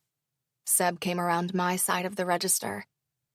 "Does she know how bad her bullshit stinks?" he whispered. I shook my head slowly. "I think she believes it," I whispered back. "I'm kind of impressed that she's holding it together this well." Sailor and Dylan did seem to be getting along pretty well. "Yeah, she fluffed her hair and mouthed, 'Oh my God,' at me before you turned around. Probably would have put some lipstick on if she'd had a chance." I sat back on the stool and rested my chin on my hand. She's freaking out inside, but she'll never admit it. "Damn. I guess I'm used to seeing, well, you." I hit him. "Shut up. By the way, I'm organizing the crap out of your kitchen this weekend." "You are you?" "Yes, and you can bake me cookies while I do." "Who's baking cookies?" Sailor said, approaching the counter with Dylan. I went to speak, but Seb wrapped his arm around me and covered my mouth with his hand. "Nobody is baking cookies. You two seem to be getting along." "Yeah, I was gonna take him to my place now if you didn't need me to stay." Sailor looked at me. "We're done, right?" I nodded and pried Seb's hand from my face. "As long as you get with Tori about those graphics, we're done. I know what to order in the morning. We just need to talk about some festive merch designs, but we can do that tomorrow." "Okay, cool." She turned back to Dylan. "We can go now if you're free." Dylan's head jerked. "I'm free." "Great, I'll just get my coat." She touched his arm lightly before she disappeared in the direction of the staff room. He glanced at Seb. "Meet for dinner." "Sure, we'll go to Bronco's. Say 6:30? "Sounds good," Sailor said, reemerging with her coat on. She looped her scarf around her neck. "Yes, Holley?" I looked at everyone. I don't know if we were included in that say. "Oh. It's fine," Dylan's lips quirked. "I haven't been here that long. It'll be nice to get to know some people." "See, it's fine, Holley." Sailor grinned at me, then winked. "Shall we go? It's freezing out there and looks like it's going to snow again. My car is just around the corner." I watched as she corralled him out of the store and looped her hand through his elbow. "Poor Dylan," Seb said, slowly shaking his head as we watched them leave. "What have I done?" I laughed. "You've unleashed the Kraken on the poor guy." He's English. They colonized a third of the world. He'll be fine." I don't think Dylan personally colonized a third of the world, but okay. Maybe he did. How old do you think he is? I snorted and closed the laptop. Still, Sailor is a handful. I couldn't stand to live with her. Is he a patient kind of guy?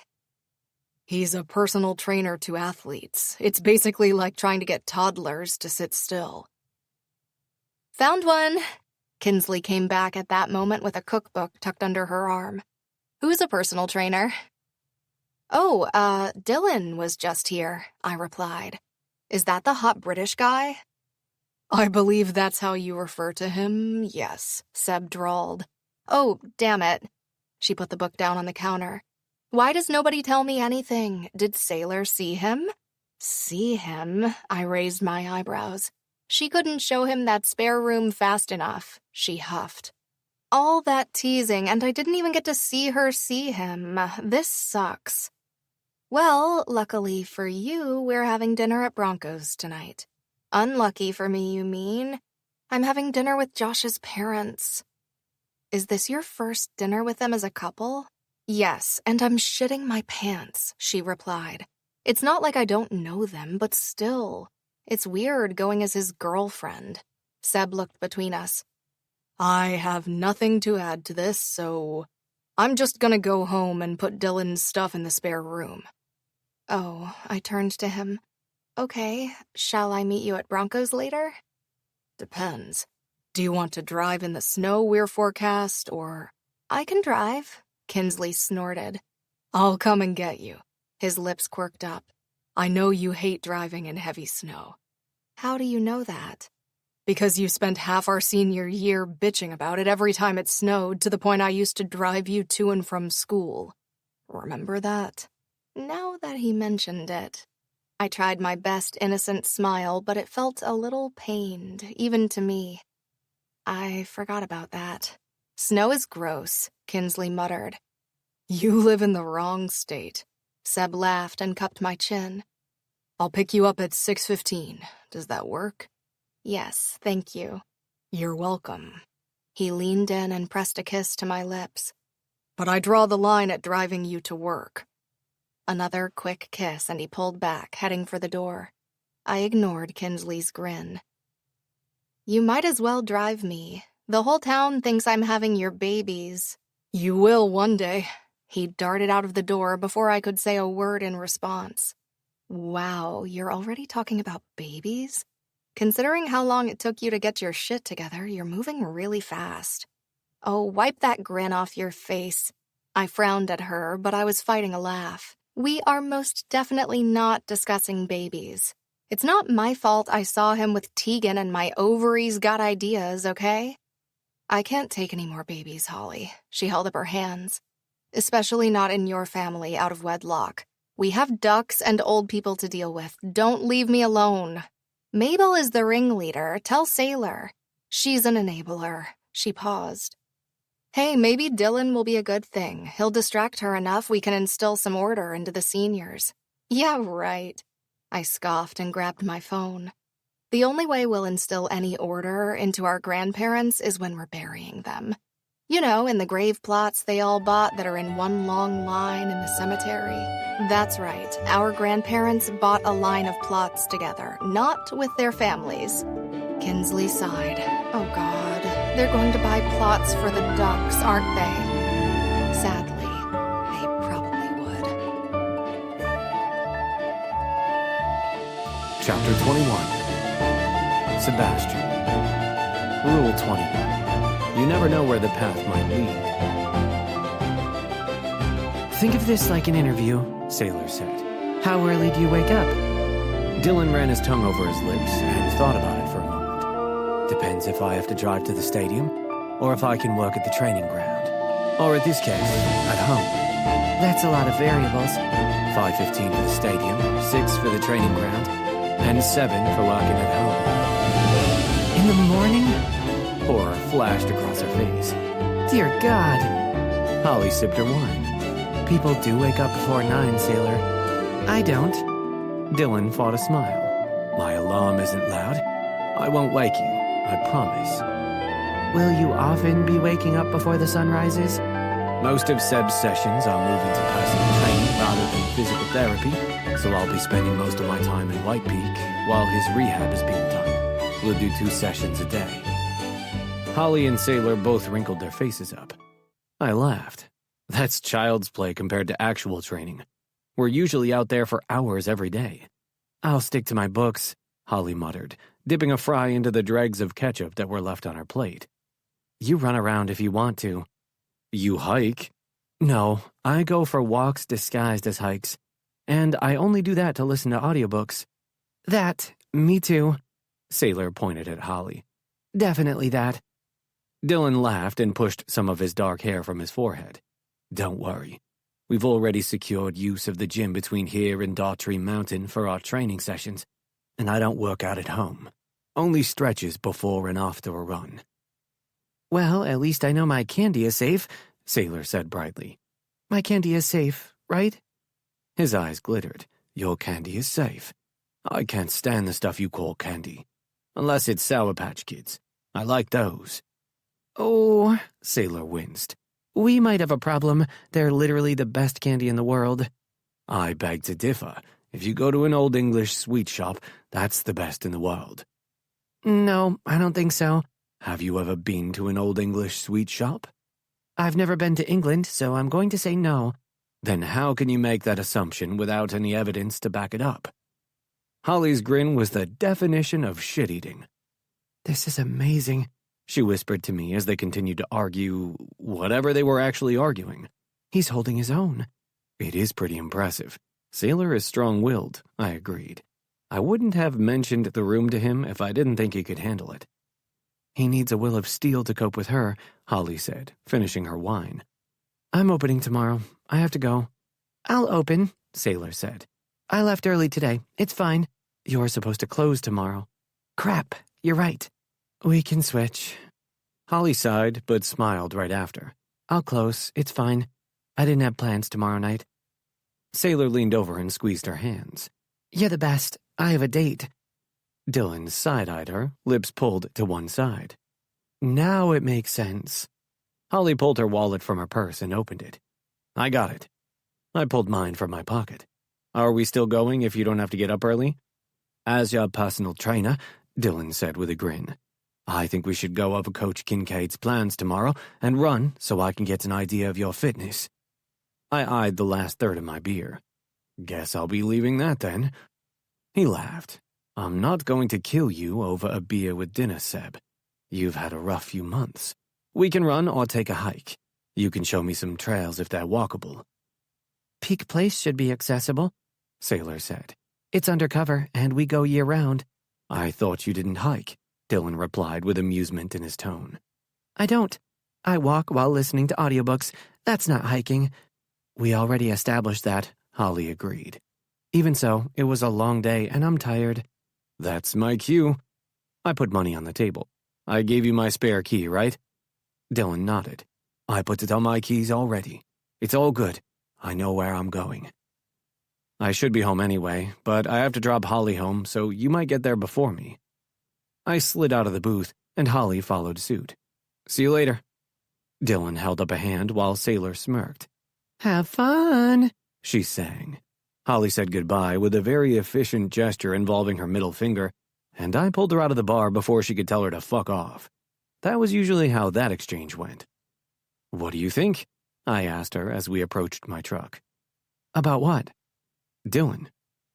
Oh. She got in before me. He's nice. I like him. I think he's the kind of person who needs to live with Sailor, and who can probably say no when she ultimately comes onto him. You think she's going to hit on him? Yes, she said as if I were stupid. At some point. It might be unintentional or it might be totally deliberate. But it'll happen, especially since they'll be living together. Something is bound to happen. How do you know that? They have chemistry. What does that even mean? I looked over to her as I pulled up to a red light. She rolled her eyes. They click. They obviously have a lot in common despite Sailor's aversion to exercise that isn't yoga and Dylan's literal career in exercise in general. You own a bookstore, I'm a baseball player. We're pretty opposite ourselves. Oh, and you like math. She hesitated. I might have to rethink this. Rethink this?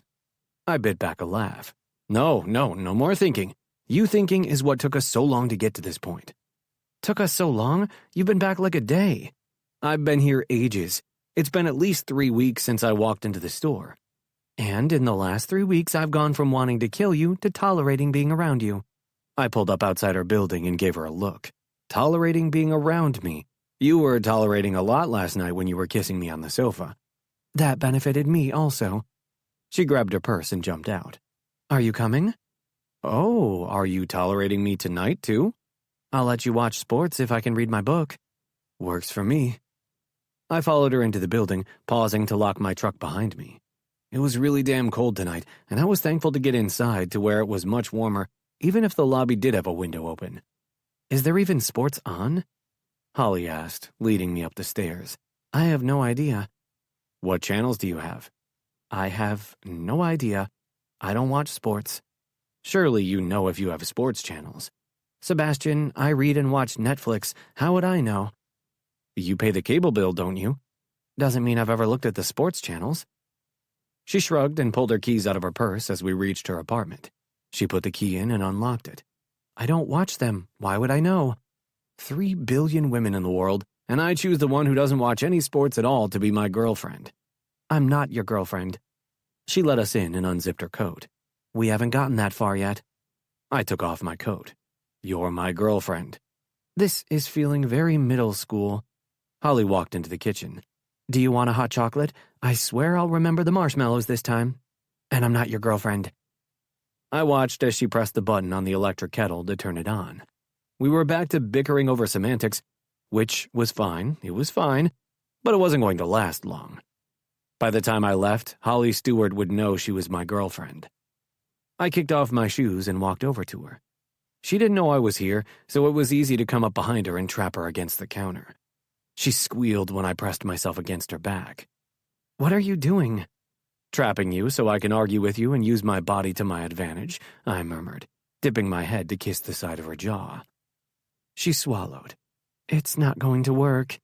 It's going to work. I don't sleep with people on the first date. Then thank God we're not on a date. She pulled 2 mugs down from the cabinet above her head. I don't know what you're trying to achieve. It would be great if I could convince you to admit that you're my girlfriend. What are you, 5? No, but I am determined. It's been 24 hours since we had the conversation about seeing where things go. You're already putting a label on it. She scooped cocoa powder into both mugs. I know, but there's a benefit to admitting you're my girlfriend. Oh, is there? And what's that? I can do this. I swept her dark hair to one side, exposing the side of her neck so I could kiss it.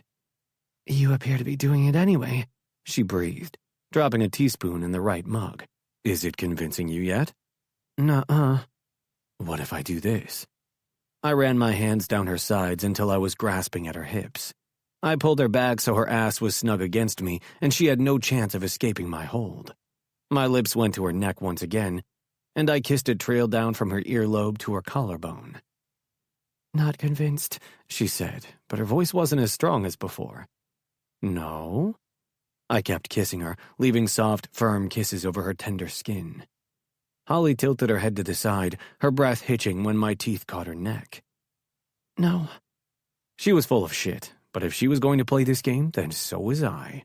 I buried one hand in her hair and pulled her head to the side, tilting it so I could kiss the corner of her mouth. I dotted kisses along her jaw, flexing my fingers on her hip, pulling her against me more firmly. She turned her face and her lips found mine. It took her 2 seconds to turn around and wrap her arms around my neck. The ferocity of her kiss took me by surprise for a moment, but it didn't last long before my body reacted to her. I kissed her deeply, taking control. She didn't mind if the way she yielded to me was any indication. She sank against me, and as her tongue found mine, desire rushed through me. Fuck. Convinced yet? I murmured against her lips. Not entirely, she replied, her voice just as soft as mine. And I don't think you're going to convince me in the kitchen. Is that so? Yes. She took my lower lip between her teeth and tugged lightly. Well. Here was a side of Holley I hadn't expected. Where do you think I can convince you? I tilted her head back and kissed down her neck. That way, she breathed. I can't see where you're pointing. Through there. The sofa? Oh, for God's sake, Sebastian, my bed. Take me to bed. I pulled back and grinned. Demanding. I like it. I'll change my mind. No, you won't. I pulled her in for another deep kiss, cupping the back of her head so she couldn't move away even if she wanted to. Not if you keep kissing me like that, I won't. Holley pushed me back toward her bedroom. I'm not going to offer again. I don't believe you offered. I believe you demanded. Fine. Amusement flashed in her eyes. I won't demand again. Ever. I grabbed her hand and dragged her through her apartment. She didn't have to tell me again. Chapter 22. Sebastian. Rule 22. Not everything has to be faked. I shoved Holley's bedroom door shut behind us and pushed her back under the bed. I'd wanted to fucking do this ever since I'd laid eyes on her in the store that first day I went in. Wanted to kiss her, to taste her, to feel her breathing against my lips. It was all I'd wanted for years, and now finally she was mine. Whether she liked it or not, I knew it. Holley was mine. I covered her body with mine and kissed her, wasting no time. I wanted her to know how much I wanted her, how much I regretted all the time apart, how much I regretted not having her in my life, how much I regretted not kissing her the moment I saw her a few weeks ago. She moved her hands over my shoulders, and her back arched as she sought to get closer to me. All I could think was that we were wearing way too many layers for this shit, so I pulled back and yanked off both my sweater and my t-shirt. I did the same to her, tugging her up to remove the unnecessary clothes. Her bra was black and lacy, and it cupped her breasts perfectly. I wanted it gone. I ran my hands over her body as we kissed. Her skin was so soft and warm, and the roughness of the lace against my bare chest sent a shiver down my spine. I felt for the clip at the back of her bra and undid it. Her bra snapped open, and I pulled the straps down her shoulders, tossing it to the side when she'd worked her hands free. We fell back again, and I cupped her breast with my hand as I kissed her. She whimpered into my mouth, and I pulled away. Her breath hitched as I dragged my mouth down her neck toward her breast. My cock was throbbing against my cheeks, and I wanted her so badly that it was hard to keep control. All I could think about was her. All I had to think about was her, because if I thought about how desperately I wanted to be inside her, fucking her, I was going to make like a teenage boy and come on the damn spot right now. Holley gasped when I rolled my tongue over her neck. A shudder racked her body, and I smiled against her skin. I loved knowing I was affecting her this way. I loved knowing I was going to make her lose control, because she was the most controlled person I'd ever met. She needed to lose control. I moved down her body, using my fingers to probe her skin. She gasped under my touch, especially when I kissed her at the base of her stomach and tugged at the waistband of her jeans. She raised her hips, and the material easily slid over the curve of her ass. Her underwear matched her bra, all black with a lace trim, and I fought a smile at the sight of it. It wasn't like she'd be wearing it for long. I pulled her jeans all the way off her legs and tossed them to the side. Her socks got caught up in the legs of her pants and went too, and I finished undressing myself under her hot gaze. Her eyes darted across my body, eating up every last bit of me. Her chest rose and fell with every deep, heavy breath she took, and I hesitated for a moment just to watch her stare at me. "Stop staring at me and kiss me," she demanded. I did as she said. This take charge Holley was a fun one, not to mention fucking sexy as hell. I changed course and moved down her body. As I'd predicted, her underwear didn't last long. I removed it just as swiftly as I'd removed her jeans, but this time I slipped between her legs and parted them. She gasped as my tongue made contact with her clit. I moved my tongue against that tender spot and held down her hips. They were already moving, like she was desperate for more right this second. I was happy to oblige and did just that. Gave her more and more until her whole body was shaking and her muscles were taut and tense beneath me.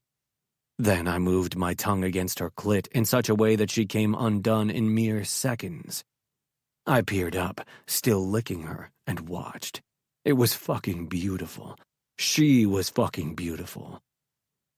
I pulled away from her, wiping my mouth, and grabbed my jeans. My wallet was in my pocket, and I'd tossed a couple of condoms in there a few days ago, just in case. I retrieved one and ripped the foil to take it out. Holley laughed breathlessly when she saw what I was doing. "Like magic," she breathed. I came prepared. I smirked, stepping out of my boxers. I rolled the condom down the length of my hard cock and joined her back on the bed. She pulled my mouth to hers. Her legs fell open and I slipped between them. I grabbed her ass to position her so I could easily push inside her, but I'd barely touched the head of my cock against her wet pussy when she pushed down onto me herself. Jesus fucking Christ, fuck. I instantly groaned into her mouth, the sensation almost overwhelming. I couldn't move yet because I knew that the second I did, it would be game over for me. She was tight, wet, ready, and my cock was throbbing like a desperate bitch. "Sebastian," she whispered against my mouth, "get on with it and fuck me or I'm going to flip us over and handle it myself." "Terrifying," I whispered right back. "You asked for this." She wrapped her legs around my waist right as I moved.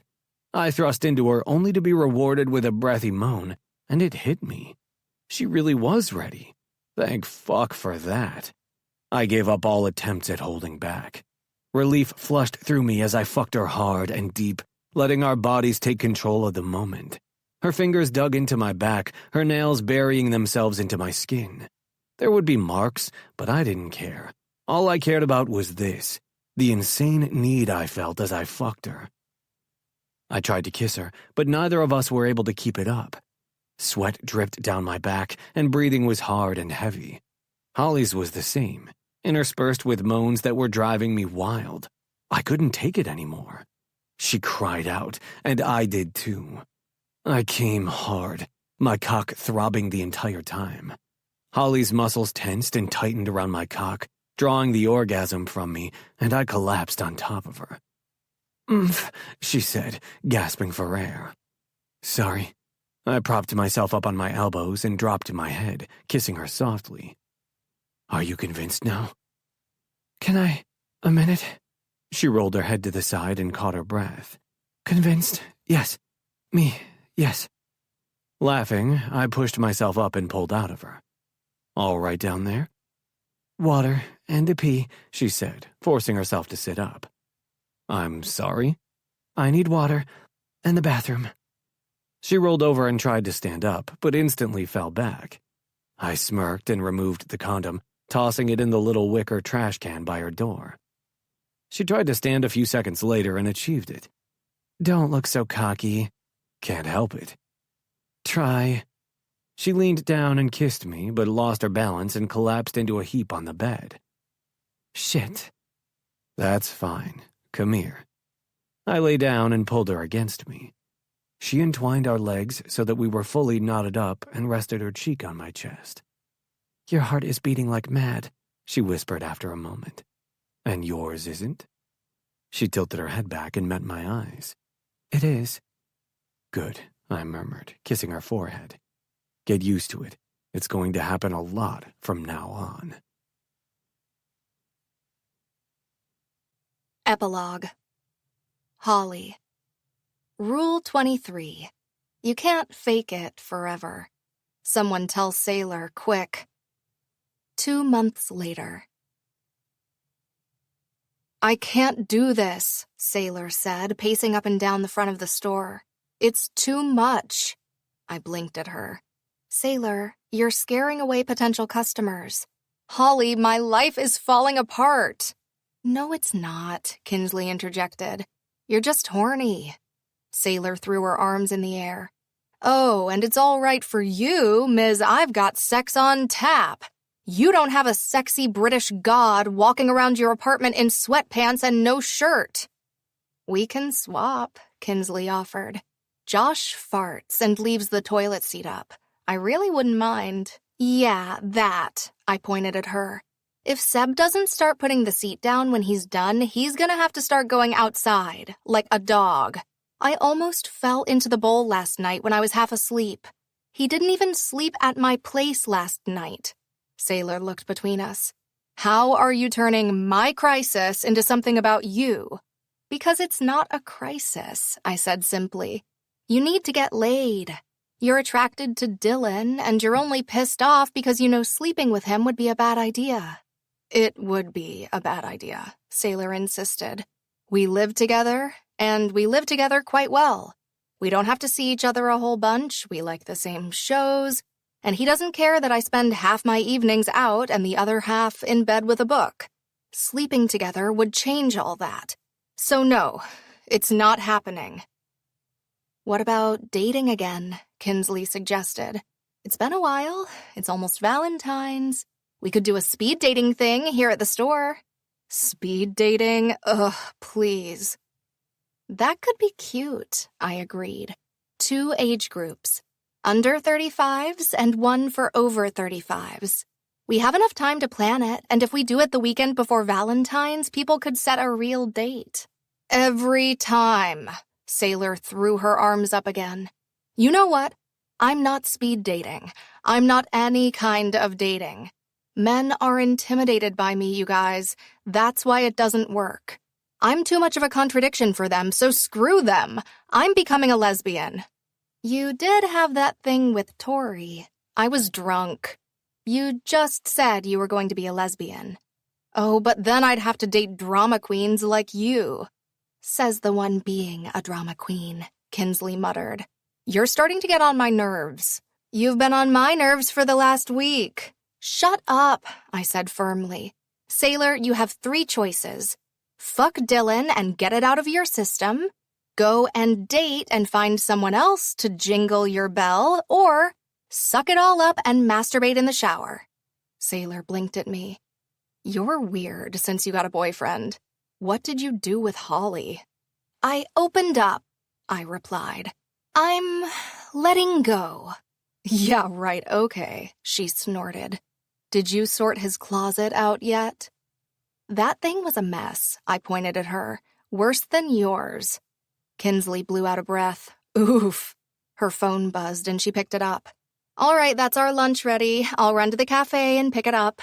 She tossed her coat on and wrapped her scarf around her neck, since Montana had decided we were still in the deep throes of winter, then left. The bell jingled. Seriously, Sailor's voice was soft. I've never been in this position. I don't know what to do, Holley. Do you have feelings for Dylan? Yes? No. Maybe. I don't know. She slumped against the register. We're friends. That's how Ivy and Kai fell in love. Kinsley and Josh. Hell, even you and Seb were friends both times, she added as an afterthought. I just don't know. Maybe I need a break. A few days away from him. Can we go away? Me, you, and Kins? I reached over and squeezed her hand. Of course we can. That new spa just opened in Helena. Maybe we drive up there for a weekend? I can check prices. Yes, okay, yes, thank you. She patted the top of my hand. I'm going to find some romances for a Valentine's display. See if we can't sell these suckers some books while they're doing their stupid speed dating. I smiled as she disappeared into the store. I wasn't used to seeing her all flustered, and it was really kind of hilarious. Especially over a guy she wasn't even dating. The door to the store opened, and Seb walked in. Hey, he said. Are you busy? I shook my head and kissed him. No, just waiting for Kinsley to get back with our lunch. How did your appointment go? 3 more months of rehab. He sighed and leaned on the counter with a shrug. My shoulder isn't quite strong enough, but my doctor said to give it 2 weeks and I should be able to start going back to training with the team once or twice a week. That's good, right? Maybe. I just don't know, Hall. What if I hurt my shoulder again? I'm screwed if I do that. I could ruin it for life, and I'm not sure I could take another recovery period like this. There has to be a better option out there. I rested my hand on the side of his face. It's your choice. I'll support you whatever you decide. He laid his hand atop of mine. I know you will. I always wished there was a real coach closer to White Peak when I was a kid. We had to travel an hour every time, and it served the entire corner of the state. Well, not to be that person, I said, straightening up. But it's not like you don't have the funds to do it. Elliot would probably help you, and Dylan definitely would.